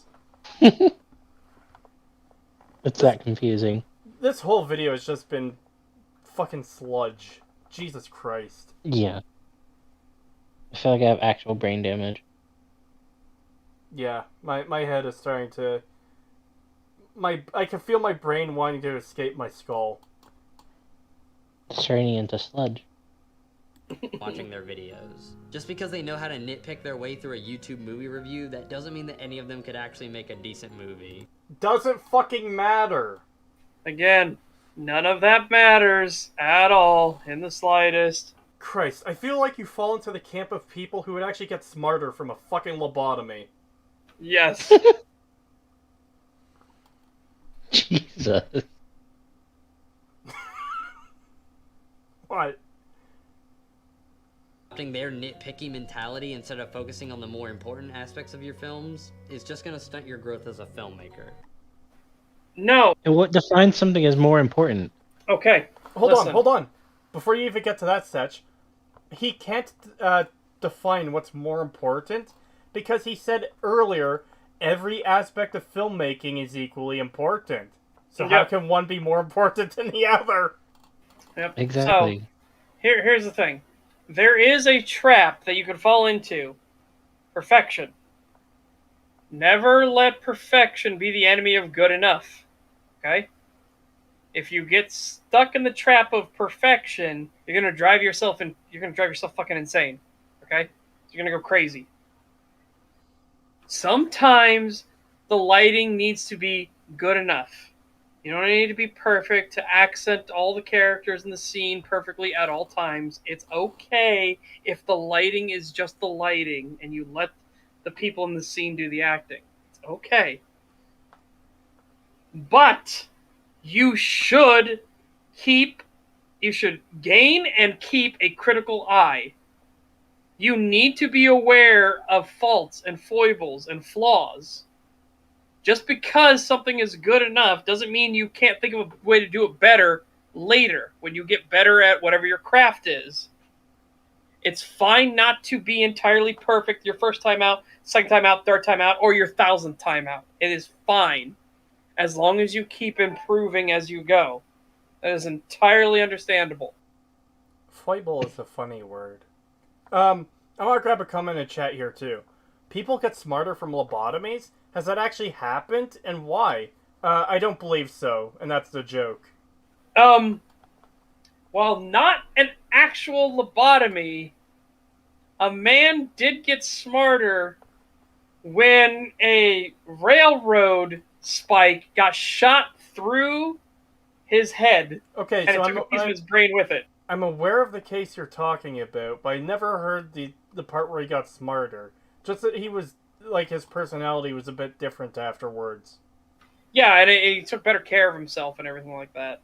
Probably because he had a fucking hole permanently lodged through his head that he had to keep clean or else he'd get infected and die. Yes, so that would be the hope. But no, he actually started, like, showing up on time to things. He wasn't as, let's call it rambunctious as he was in the past. Yeah, but I wouldn't classify that as being smarter. You know? I would. Your life is more stable. It's not as chaotic anymore. Yeah, but that might not... You actually have a place to live? Hold on, that might not be tied, like, directly to intelligence. It just changed him in a way that made him do those things naturally, you know? Because if you... Yeah, I can see it. Because it's people who are hoarders, for example. It's not stupid of them to be like that. That's something they can't really help. Because they've got some weird fucking thing going on in their head. But if you blew a railroad spike through their head that tore that piece of their brain out, then maybe they wouldn't hoard anymore, you know? Yeah. Maybe, in fact, they go to complete opposite and they want as little shit in their house as possible. To a point where they've got a mattress on the floor and that's their furniture. We need to start buying up all the railroad spikes and finding the right part of the brain to take out to eliminate the need to want to go to communism. Yes! And just railroad spike that shit right out of their fucking head. We need a railway rifle. Yeah. Oh, God, there was that other guy. Oh! There's another guy who was working on a construction site and he fell and a rebar went through. Rip. Oh! But no, he actually survived it and was fine. I said rip already. It's too late. He's dead, Satch. No, he lived. No, the I boy said... must live. No, I said rip. It's over. It's done.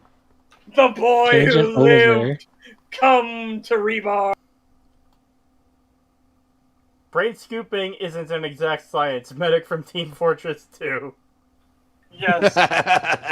Yeah, I love when he opens his fridge. Kill me. Maybe later. Kill me later.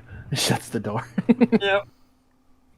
All right, we're almost done here. The pain is almost over.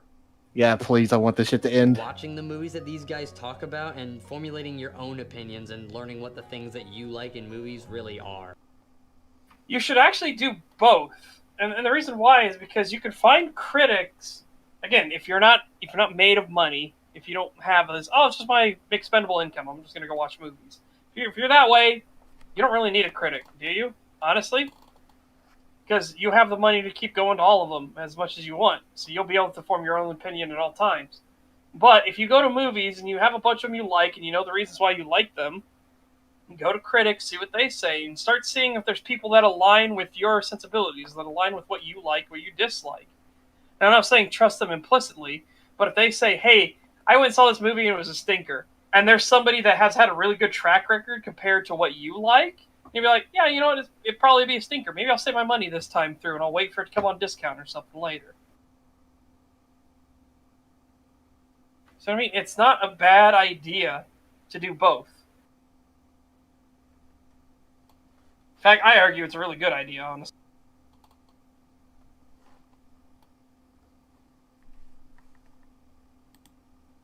Seem like a bad film to these guys could very easily be your favorite film of all time. There's nothing wrong with subjective commentary. He's saying it right now. Movie. He's saying it right now, though, but it's subjective versus objective. You can listen to them because objective flaws are objective flaws. They're facts. There's no getting around that. But you can subjectively like stuff that's shit. Again, we've already brought this up before.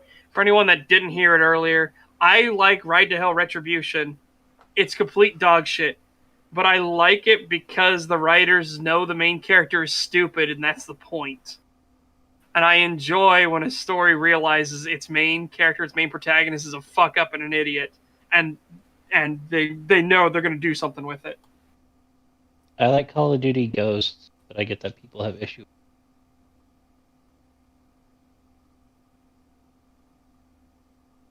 All right.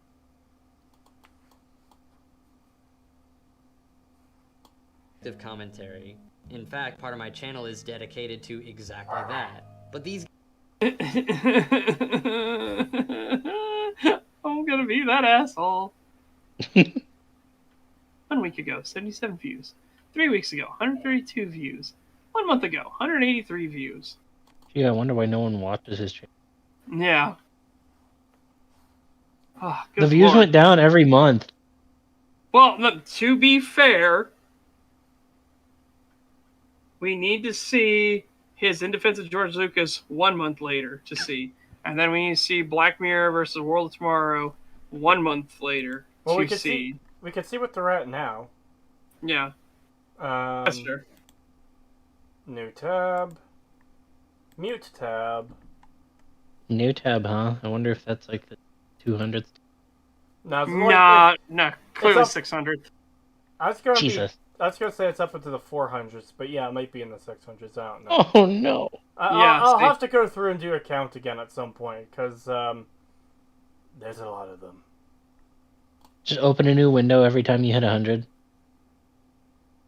100? Oh, no, it doesn't work that way. I try to keep them organized for like this set of this window has all the tabs for like learning game making stuff and stuff for my game and all that.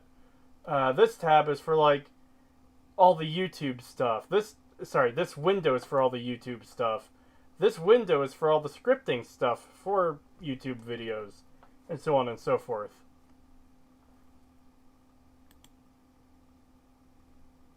Alright, videos. Alright, Black Mirror versus A World of Tomorrow. 4.4k views.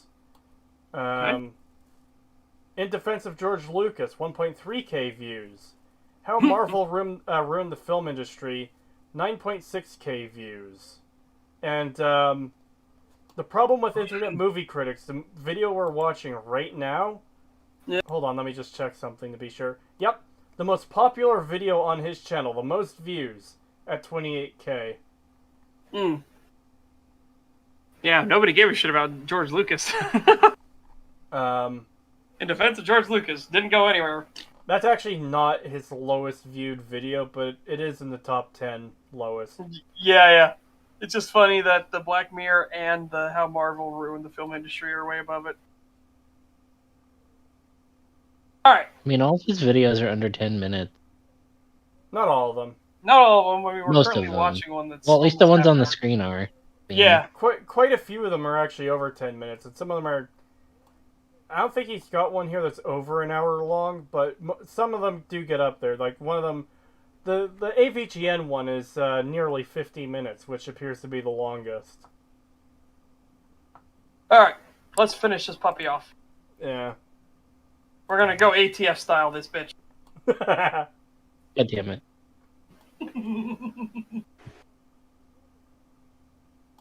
Like that. But these guys never present their reviews as if they're actually subjective. You'll constantly hear these movie reviewers say this movie is bad rather than I don't like this movie. Believe it or not. Did he just fuck that up? Did he just fuck that up? No, he didn't. It's Because he's trying to say that these people are using objective critique, and that's bad, is what he's saying. Well, no, But he said subjective. No, he said they don't present them as subjective views. They constantly say this movie is bad, which is an objective qualifier. I agree.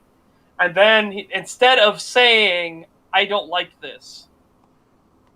So no, he's actually correct, but it's funny because that's the point. They want to be objective critique. They don't want to be subjective critique. Yeah. And I think it's fair to say that when someone says it's absolutely objective critique when YMS points out how did this character switch costumes in this very short time span it would have taken for this character to get inside the building and up to the fucking attic. You know? Yeah. Yeah, exactly. Yeah.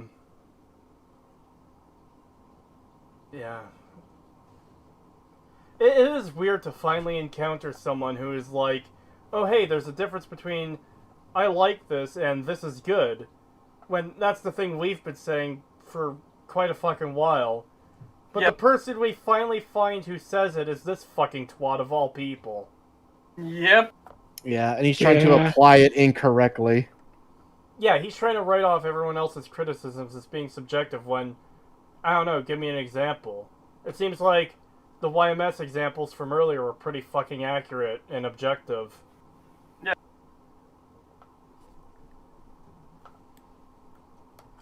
Alright. Two statements. Hearing one of these movie critics say that a movie is somehow objectively bad is like hearing somebody that listens to rock music all the time say that rap is bad. If you're Those aren't even fucking comparable. Those aren't Yeah, not even remotely. Holy shit. False equivalency much? Jesus Christ. Yeah. So one person saying this movie is bad, which, what if it is bad? What if it is actually objectively bad? Those saying that is comparable to one person who likes this kind of music says this entire genre is terrible. Yeah, no. That is the most dishonest false equivalence I've ever seen.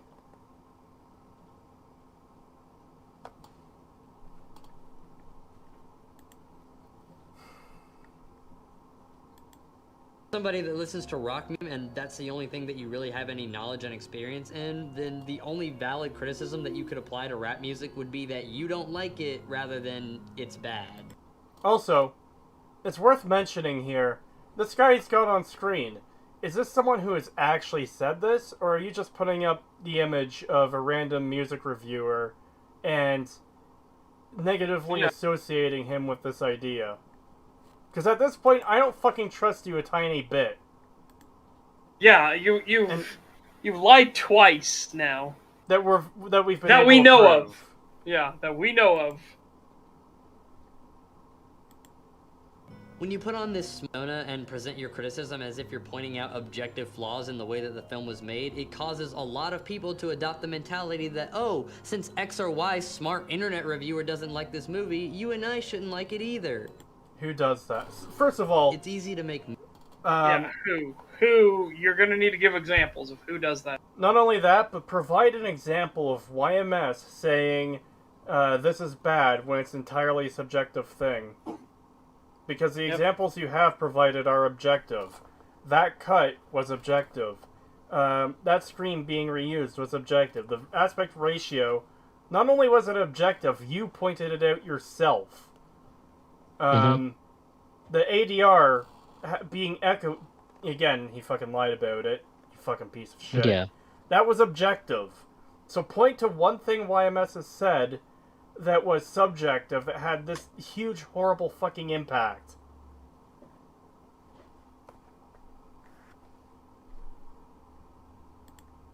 Movie reviews. Learn Sony Vegas and tell everyone your uninformed and predictable opinions on whatever the latest movie that everyone has decided is the new worst movie ever. But to make... Okay. Wow. Yep. So I don't think people said the Emoji Movie was terrible simply because it was the emoji. Like, sure, some people did. Some people went out and actually checked it out. And then they confirmed, yeah, this movie is trash. Same with Sausage Party. Same with Morbius. People fucking roasted Morbius fucking nonstop. The first time I ever heard of Morbius was people making fun of it fucking relentlessly as being the worst piece of shit they had ever seen. And then I saw a tweet from Ralph the Movie Maker who said, yeah, the line, it's Morbid Time, isn't actually in the movie. Oh, it's like, that makes... it was just like, oh, okay. So, if he was going to be in on the joke, he probably would have just went with it rather than doing that. Yeah. But yeah, people... A lot of times people don't just hate things because it's fun or popular to hate things. It's usually because they're bad. When everyone shat on Fallout 76, it wasn't because it was fun to shit on Fallout 76. It was because it was fucking bad. Christ. This is another really dishonest, disingenuous argument that people use fucking constantly. It's popular to hate on things, so that's why so many people hate on it. What if it's just fucking bad? What if they're right? Yep. Alright, here we go. Yep. Make films, you need and drive and ambition. No, you don't. None of which Not you at have all. very clearly. Yeah. And let me tell you, in your own way, you can say the same thing about putting actual effort into doing objective critique. You need to have a passion for it because it's going to be long hours of sifting through everything, getting all of your sources cited, making sure you double check, triple check everything to make sure you don't have a major fuck up. Like, example off the top of my head, you say that nobody talks about this, and then like people have instantly jump in the comments and goes, no, but this person, that person say that. It's like, fuck! Yeah. Can we... So, like, Angry Alejandro likes his movies. Can we just take a moment to look at what he has on screen right now? Yeah. Does anybody notice something wrong with one of these words here? Yes. I really want EFAP to cover this video now for no... Like, they see the rest of the video, tear it apart too, but the biggest reason I want EFAP to cover it now is for Rags for Rags to catch this and just start ripping him apart. Holy shit. A grown man can't spell ambition. Of course they can. Jesus Christ. This is fucking pathetic. It's not just grown man can't spell word, it's grown man with internet access who we assume had to review this video. Well, what am I talking about? Reviewing is terrible. Just fucking throw it up. Had to review the video before putting it on his channel and fucking be clowning himself to the entire world. Good job. Yep. I just want someone to go in the comments of this video and just correct him every time he misspells something. But Cree, he put in the effort. Oh yeah, he's got the effort on his side. I forgot He's got about the that. passion, the drive, the ambition. That's a French word. Jesus Christ. That's a French word. God damn it.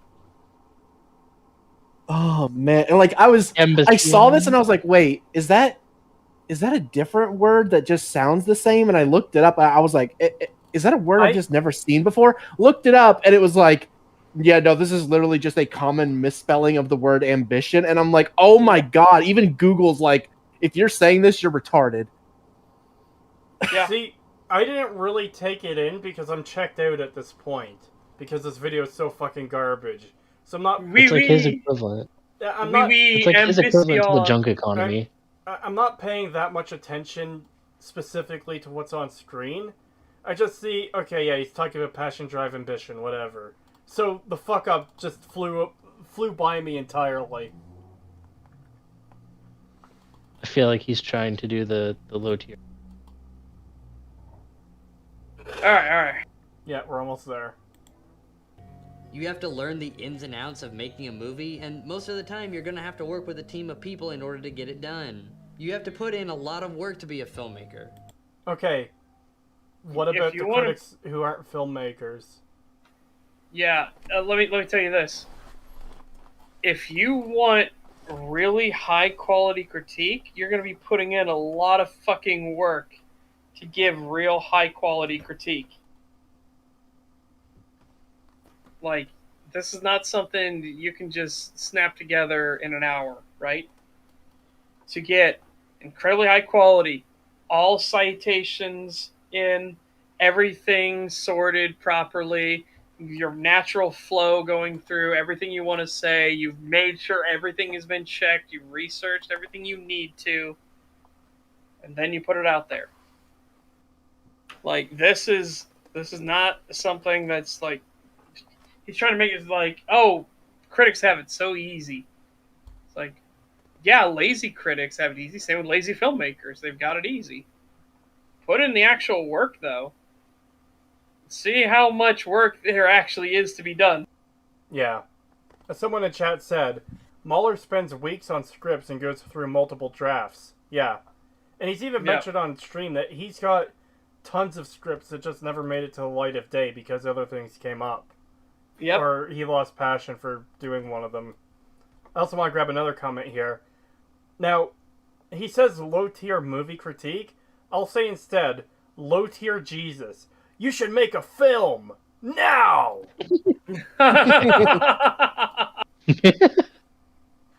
That's great. Alright. And any of these movie reviewers get a distribution deal by sitting around and talking about movies all day. And I don't think that I ever will. Okay. They aren't trying to, though, you fucking potato. Yeah, they don't need to. They can get their films and their videos directly to the public. Yes. Far easier the way they're doing it, and they're still making money off of it. Yeah, there's no reason. A lot of money. Yeah, so it's just such a stupid, arbitrary. Oh, well, you're not getting into theater, so therefore your effort doesn't matter. Shut the fuck up, you goddamn man-child. Yep. Yeah, it also comes across as you aren't being accepted by the giant corporations, and that's a bad thing. No. That image just comes to mind when you say that. The fucking silence brand. Yeah. But it's all actually a very good comparison, I think, is indie game developers, because applying the same standard over to video games, yeah, a lot of indie games, they're not published by Microsoft or Nintendo or Sony or EA or Activision or any of the other fucking companies. Doesn't make them any less games. In fact, the indie market is far more fucking has far more potential at this point for really good fucking games than the AAA industry does. I shouldn't say most, but A lot of the really successful games you see coming out are games that are made by smaller companies or by indie developers. Fucking Terraria is one of the most successful indie games of all time. It's just a bunch of people in their own studio. The most successful indie game of all time, fucking Minecraft. Yeah. Now it's not indie anymore, but it started indie as shit. It started off indie and got so big that Microsoft paid literally billions of dollars for it. Yeah. And I'm going to tell you right now, I will be passionate as fuck for anything I make, but if somebody literally offers me billions, aka not only am I set, but any of my offspring are set for their entire lives, I'm going to tell you, I'm going to take that deal. I'm not sure if I would be able to. I would, because I'm looking at it as the logical sense of, and now, you know, I can do whatever I want. I don't have to worry about anything ever again. Sure. I don't have to worry about medicine, food, Yeah, nothing. but I mean, for me, it's also a matter of, this is something that I'm very passionate about, and I created, and I put a lot of work into, and I care very much about. And now it's the new Bethesda-owned Fallout. It's the new Disney-owned Star Wars, you know? Fair. I wouldn't sell it to certain companies, like EA, for sure. But EA, I doubt, would be offering me billions. I don't think they could get that kind of scratch together to begin with. Honestly, given it's EA, they'll probably offer you a paperclip and a bullet in the back of the head like they've given to every other fucking studio they've acquired. Yeah. But I'm telling you right now, B billions. Yeah, I'm probably taking that deal. Artemis, what the fuck? Why? Because we're so close to the end. Artemis got the good vibes going on right now. I said it in the Discord. I'm gonna cream the moment this video is over. Jesus Christ, it's so bad. Yeah. Well, that's the sweet relief of death. Exactly. All right, here we go. Filmmaker, the worst thing that you can do is sit around thinking that you're gonna make it big by doing movie reviews and half-baked video essays. That's assuming that's what they're thinking, you fucking idiot. Yeah. I don't think a single one of these people thinks my movie review is going to make me big in Hollywood. Yeah. Yeah, I don't think they want to be. They just want to be fucking... One, they probably just want to get their stuff out there. They probably don't actually really care about getting super big. But if they do, it's like... They probably care more about becoming big on YouTube and other social media platforms, not Hollywood. That doesn't really get you anything anymore. Well, Red Letter Media themselves don't seem that interested in being a part of Hollywood. Yeah. I don't think. But Ralph the Movie Maker, I don't know anything about him. Let's assume that's his goal for just a minute. Let's assume his goal is he wants to be a big director in Hollywood who makes blockbuster films. Okay. I doubt for a second his line of thought would be my film reviews are going to get me to be a big director in Hollywood. What he's probably thinking is my my short films that I'm making are what's going to be building the path that I can reach that point in my life. Yeah.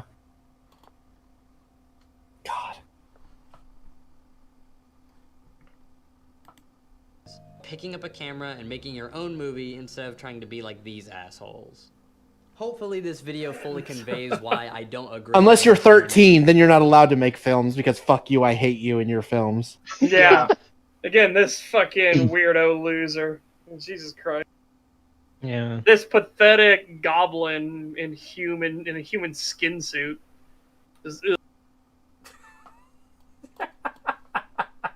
No wonder you went into film school. They were the only ones that would allow his fucking sickness inside. Oh, I guess we'll tolerate you, goblin. Okay, Neo Jesus, you can be in the film industry, but you can't be on camera. Yeah, please don't. Yeah. And if you are gonna go on camera, for God's sakes, blue light is not your friend. Yeah, no. No, just remind him of COVID, and he'll have to put a mask on.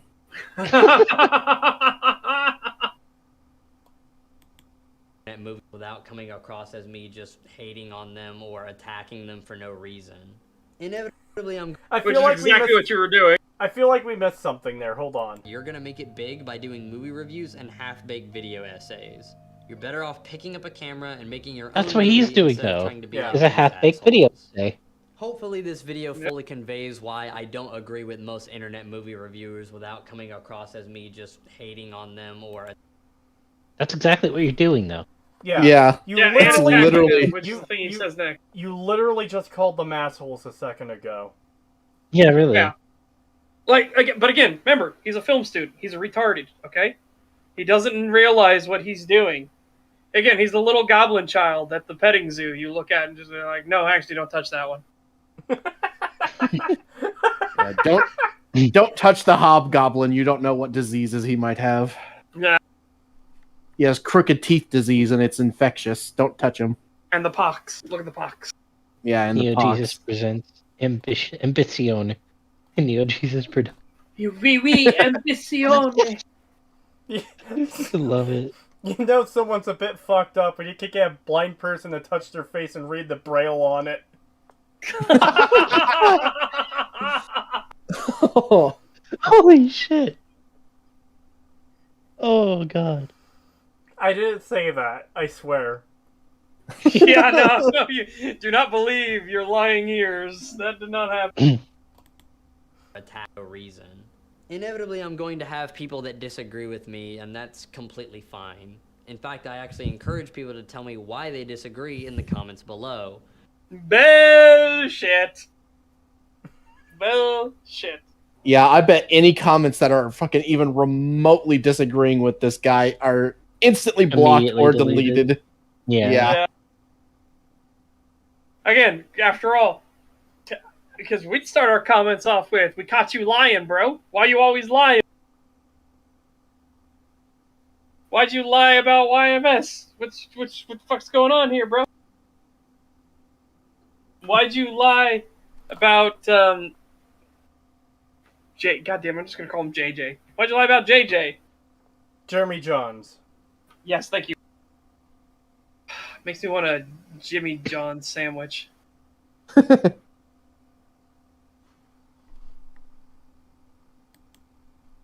they send this video to some internet movie reviewer that you think might want to see it, at least then that would They ain't give them gonna the give a fuck. opportunity to speak out in defense of themselves. Or just completely ignore me. You deserve like to be everyone else ignored. does. Yeah, you deserve it. Aw. You really do, you pathetic loser. He fucking addressed the fact that he gets no views. Hey, It's like, That's oh, I great. wonder why. Here's what's more pathetic about this. I don't know if I probably can't get it up on. Okay. This No, video. Hold on. I can do it. This is his 5th fucking video, and he's upset that he didn't make it big at the time. Yeah. Yeah, poor baby. Like you're not good unless you're super fucking amazing, or you improve or unless you make something that is extremely impressive, you are not going to make it big after 5 fucking videos, my dude. Yep. And maybe if Yeah. you're less of a piece of shit in the videos you did make, you would have gotten more of a following.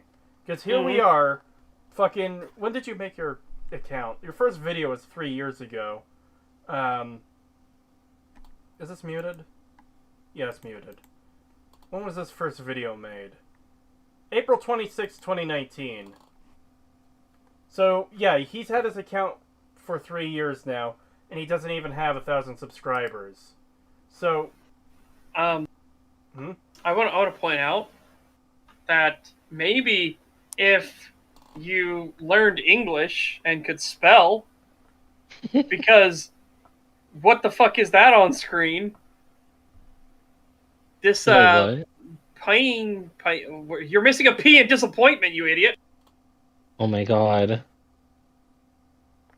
wait, in the... It's 2 P's.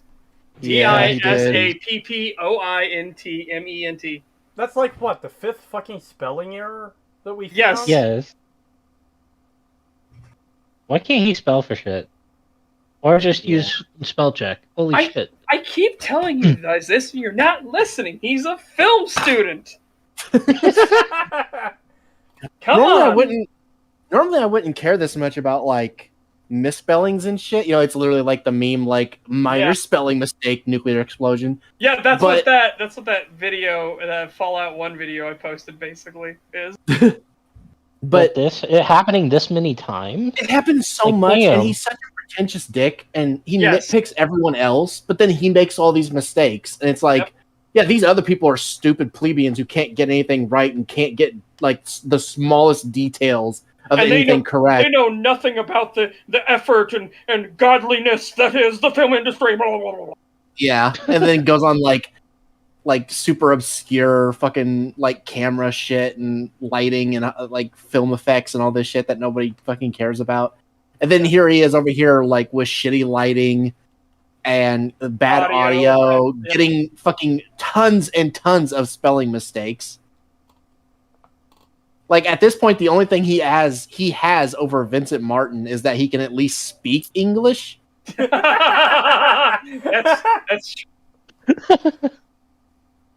oh, Jesus Christ, man. I cannot wait for everybody to see that video when it's done. Yeah. We also haven't seen him replace words with entirely different words. Like, if you suspense this is happening, check this out. Or like if he had said a variable disaster right here. Or some shit. God, I hate it. Oh, God, you haven't even. Oh, man, I cannot wait for people to see how fucked.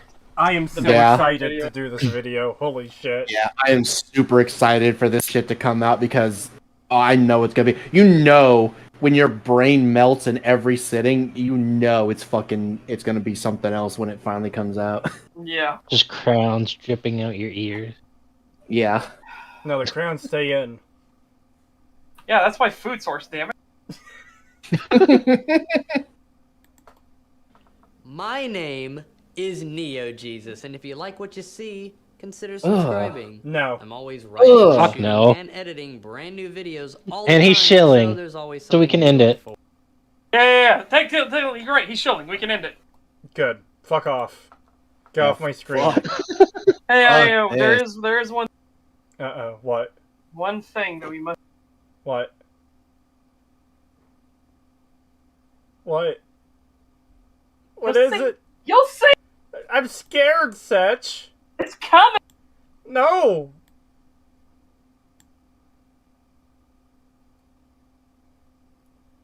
Why the fuck you lying? Damn it. Why you always lying? Oh my God. Stop fucking lying. Alright, yeah, that was good. That was good. And that's the video. We're done. Now it's time for super to talk chat. to you degenerates. Oh boy, here we go. So before we get to the actual super chats, we got a couple new members. Yeah. Boone, welcome to Owl membership. Thank you. Adeptus Fantasticus, welcome to Owl membership. Thank you. And Vehicles of Peace Limited Edition, welcome to Owl membership. Thank you. It's very much appreciated, everyone. Yeah. And now I'll open up the thing for the thing to get the thing. New shopping tab. What the fuck am I going to shop for?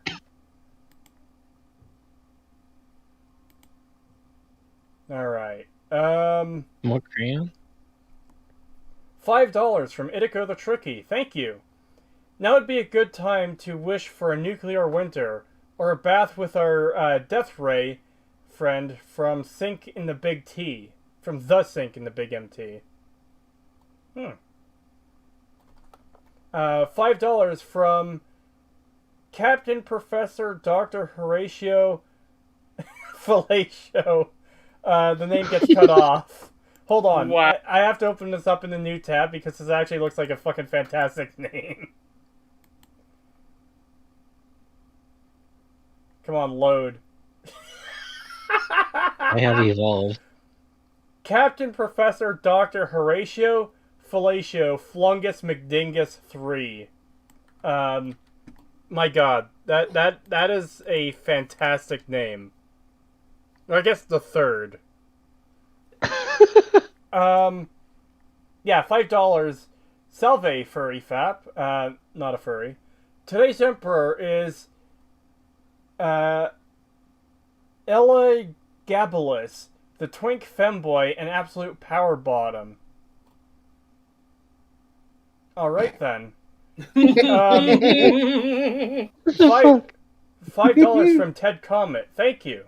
Movie Bob can't even spell blob. He always forgets the L, which is weird because he has so many of them. Man, movie blob, how can you hold all these L's? Yeah. Oh, the biggest L of all though was the complete BTFO in one tweet. Just Lindsay Ellis just fucking nuked from orbit. Yeah, that was great. Oh God, I don't like the way Artemis is looking at Setch. I have evolved. She's just checking out my ordnance and my gun. I might have something for you. Hold on. God damn it! Your ordnance and your gun. God damn it. 5 British The pounds. degeneracy is strong with this one. Absolutely. 5 British pounds from Threadnought. Thank you. CCR is Creedence Clearwater Revival. Cree only knows this band because it has his name in it, and every member is a furry. That's why he likes it. So first of all, no. Second of all, I don't think they're furries. Probably not. Like a 99.9% chance they're not. So you're saying there's a chance? No. 35, I don't know what this is. ZARR? From Caesar. Thank you. Hentai studios do a better job at writing stories than anything Hollywood spews out. I can believe that. I could actually believe that at this point. Some, sure, but yeah. $5 from Ted Comet again. Thank you. Remember the time Star Wars Explained ran away from the crying Star Wars man at a con? Because they thought he was mad at them for mocking them. What? What? I don't know that situation. What? No, I don't. I guess they ran away I guess Star Wars Explained, I don't even know who that is. Ran away from the guy who cried at the Rise of Skywalker trailer. Fucking hated. Oh god. Makes you wonder why. Yeah. 25 SAR, Saudi Arabian. I don't know what the R stands for, I'm sorry. From Krauser, thank you. Here's some Saudi blood money for Kree's intervention. His gambling problem is tearing this family apart. Okay, look. It's Saudi Rial. Oh.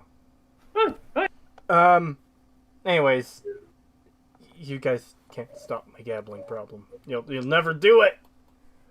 $1 from Adeptus Fantasticus, which doesn't have a message, but thank you. $2 from Ted Comet.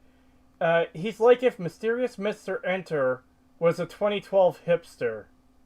I don't know who that is. I do. Who is it then?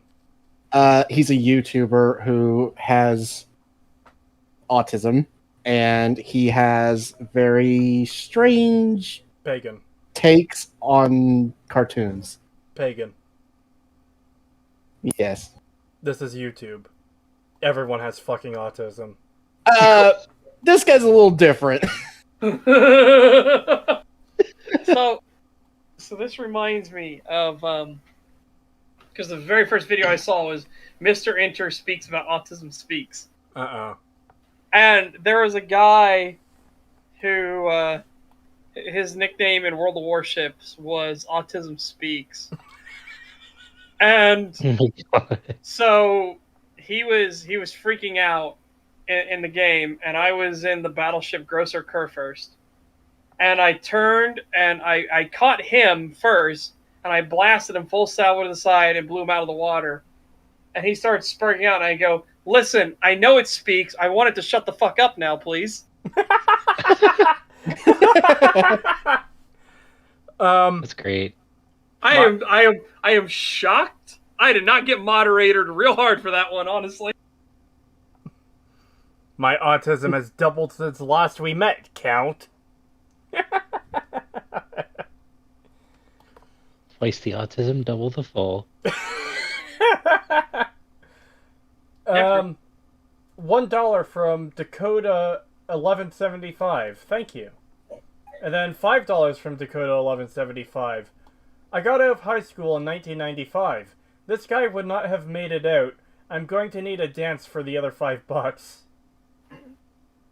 A dance? I'm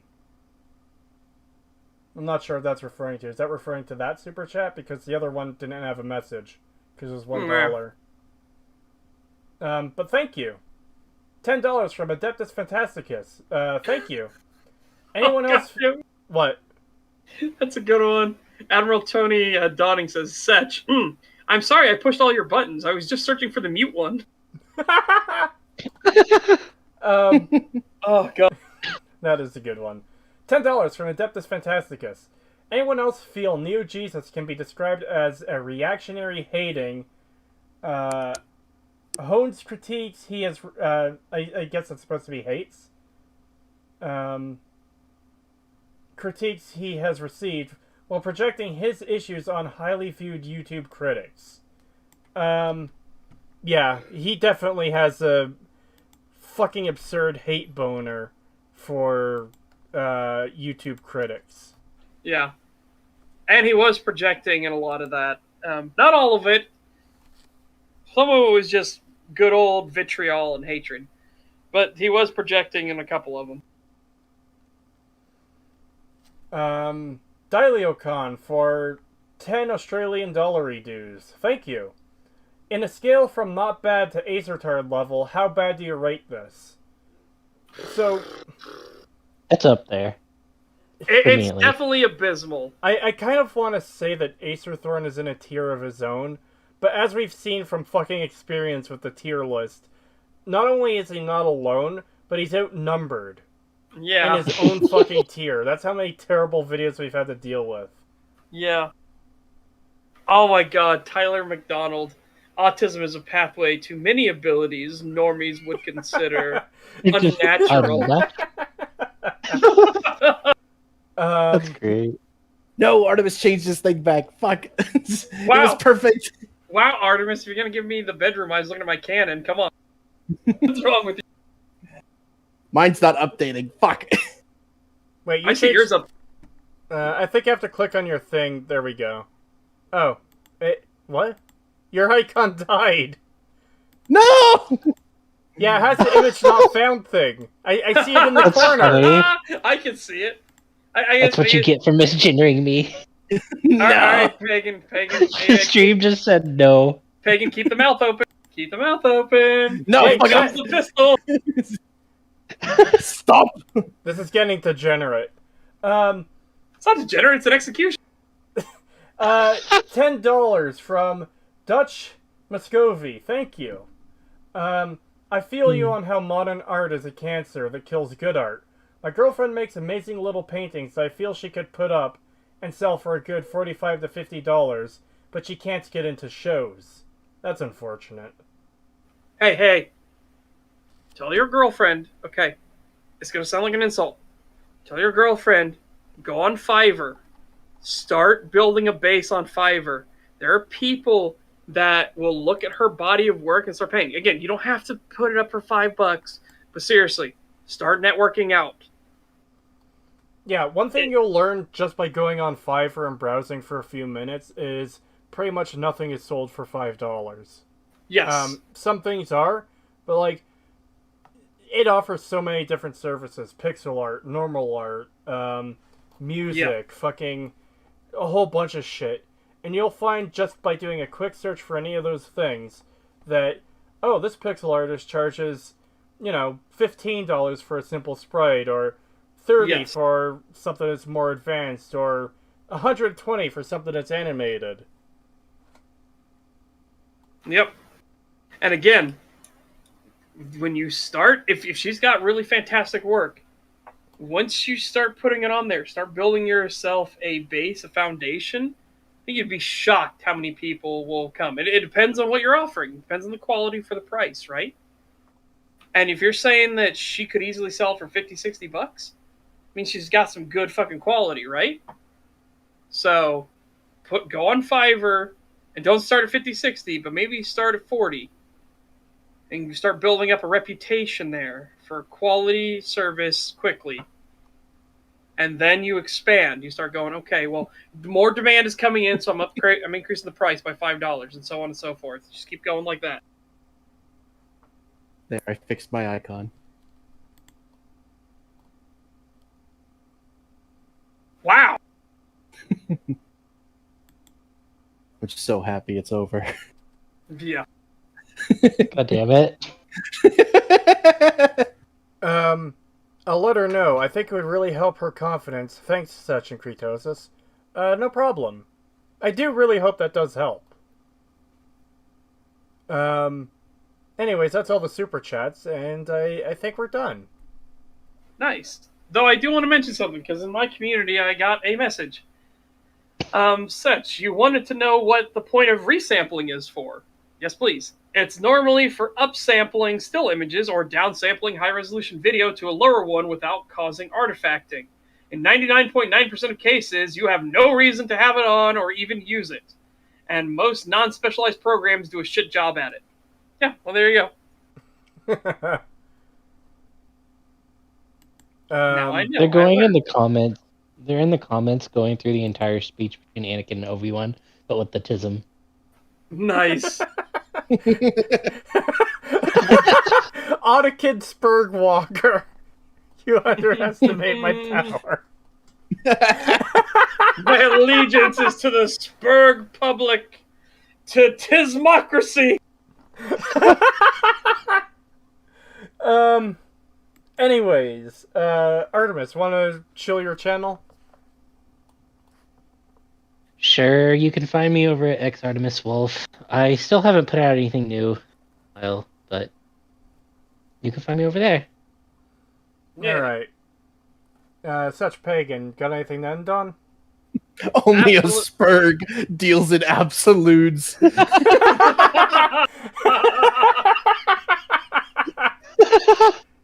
All right. You can find me on great. Twitch at Such Dress Card. Please come on by. I'm pretty fucking spicy though, so be warned. But yeah, we just have ourselves a good time. We play a variety of games. I like playing Warhammer Online a lot, just because it's a fun game to relax and get some good PvP in. And we've currently been playing a stunty little midget that's in full plate armor beating the shit out of people with a giant axe, because dwarves, they're angry little bastards in the Warhammer universe, and they're fun to play. You can find me on YouTube at Pagan. I haven't posted anything new, but you can go ahead and go over there and subscribe and raise my number because I like to see it go up. Yes, do the same on Twitch for me, please. I like seeing the number go up. I like sitting there and watching the number go up. Yeah. I always be the MMO player of your dreams. Make the numbers go higher. I have to grab this What's the comment. bar, Phil? I have to grab this comment before we end. I always wanted Ottawa Canotism to have his own TV show. Boy, do I hope it's good.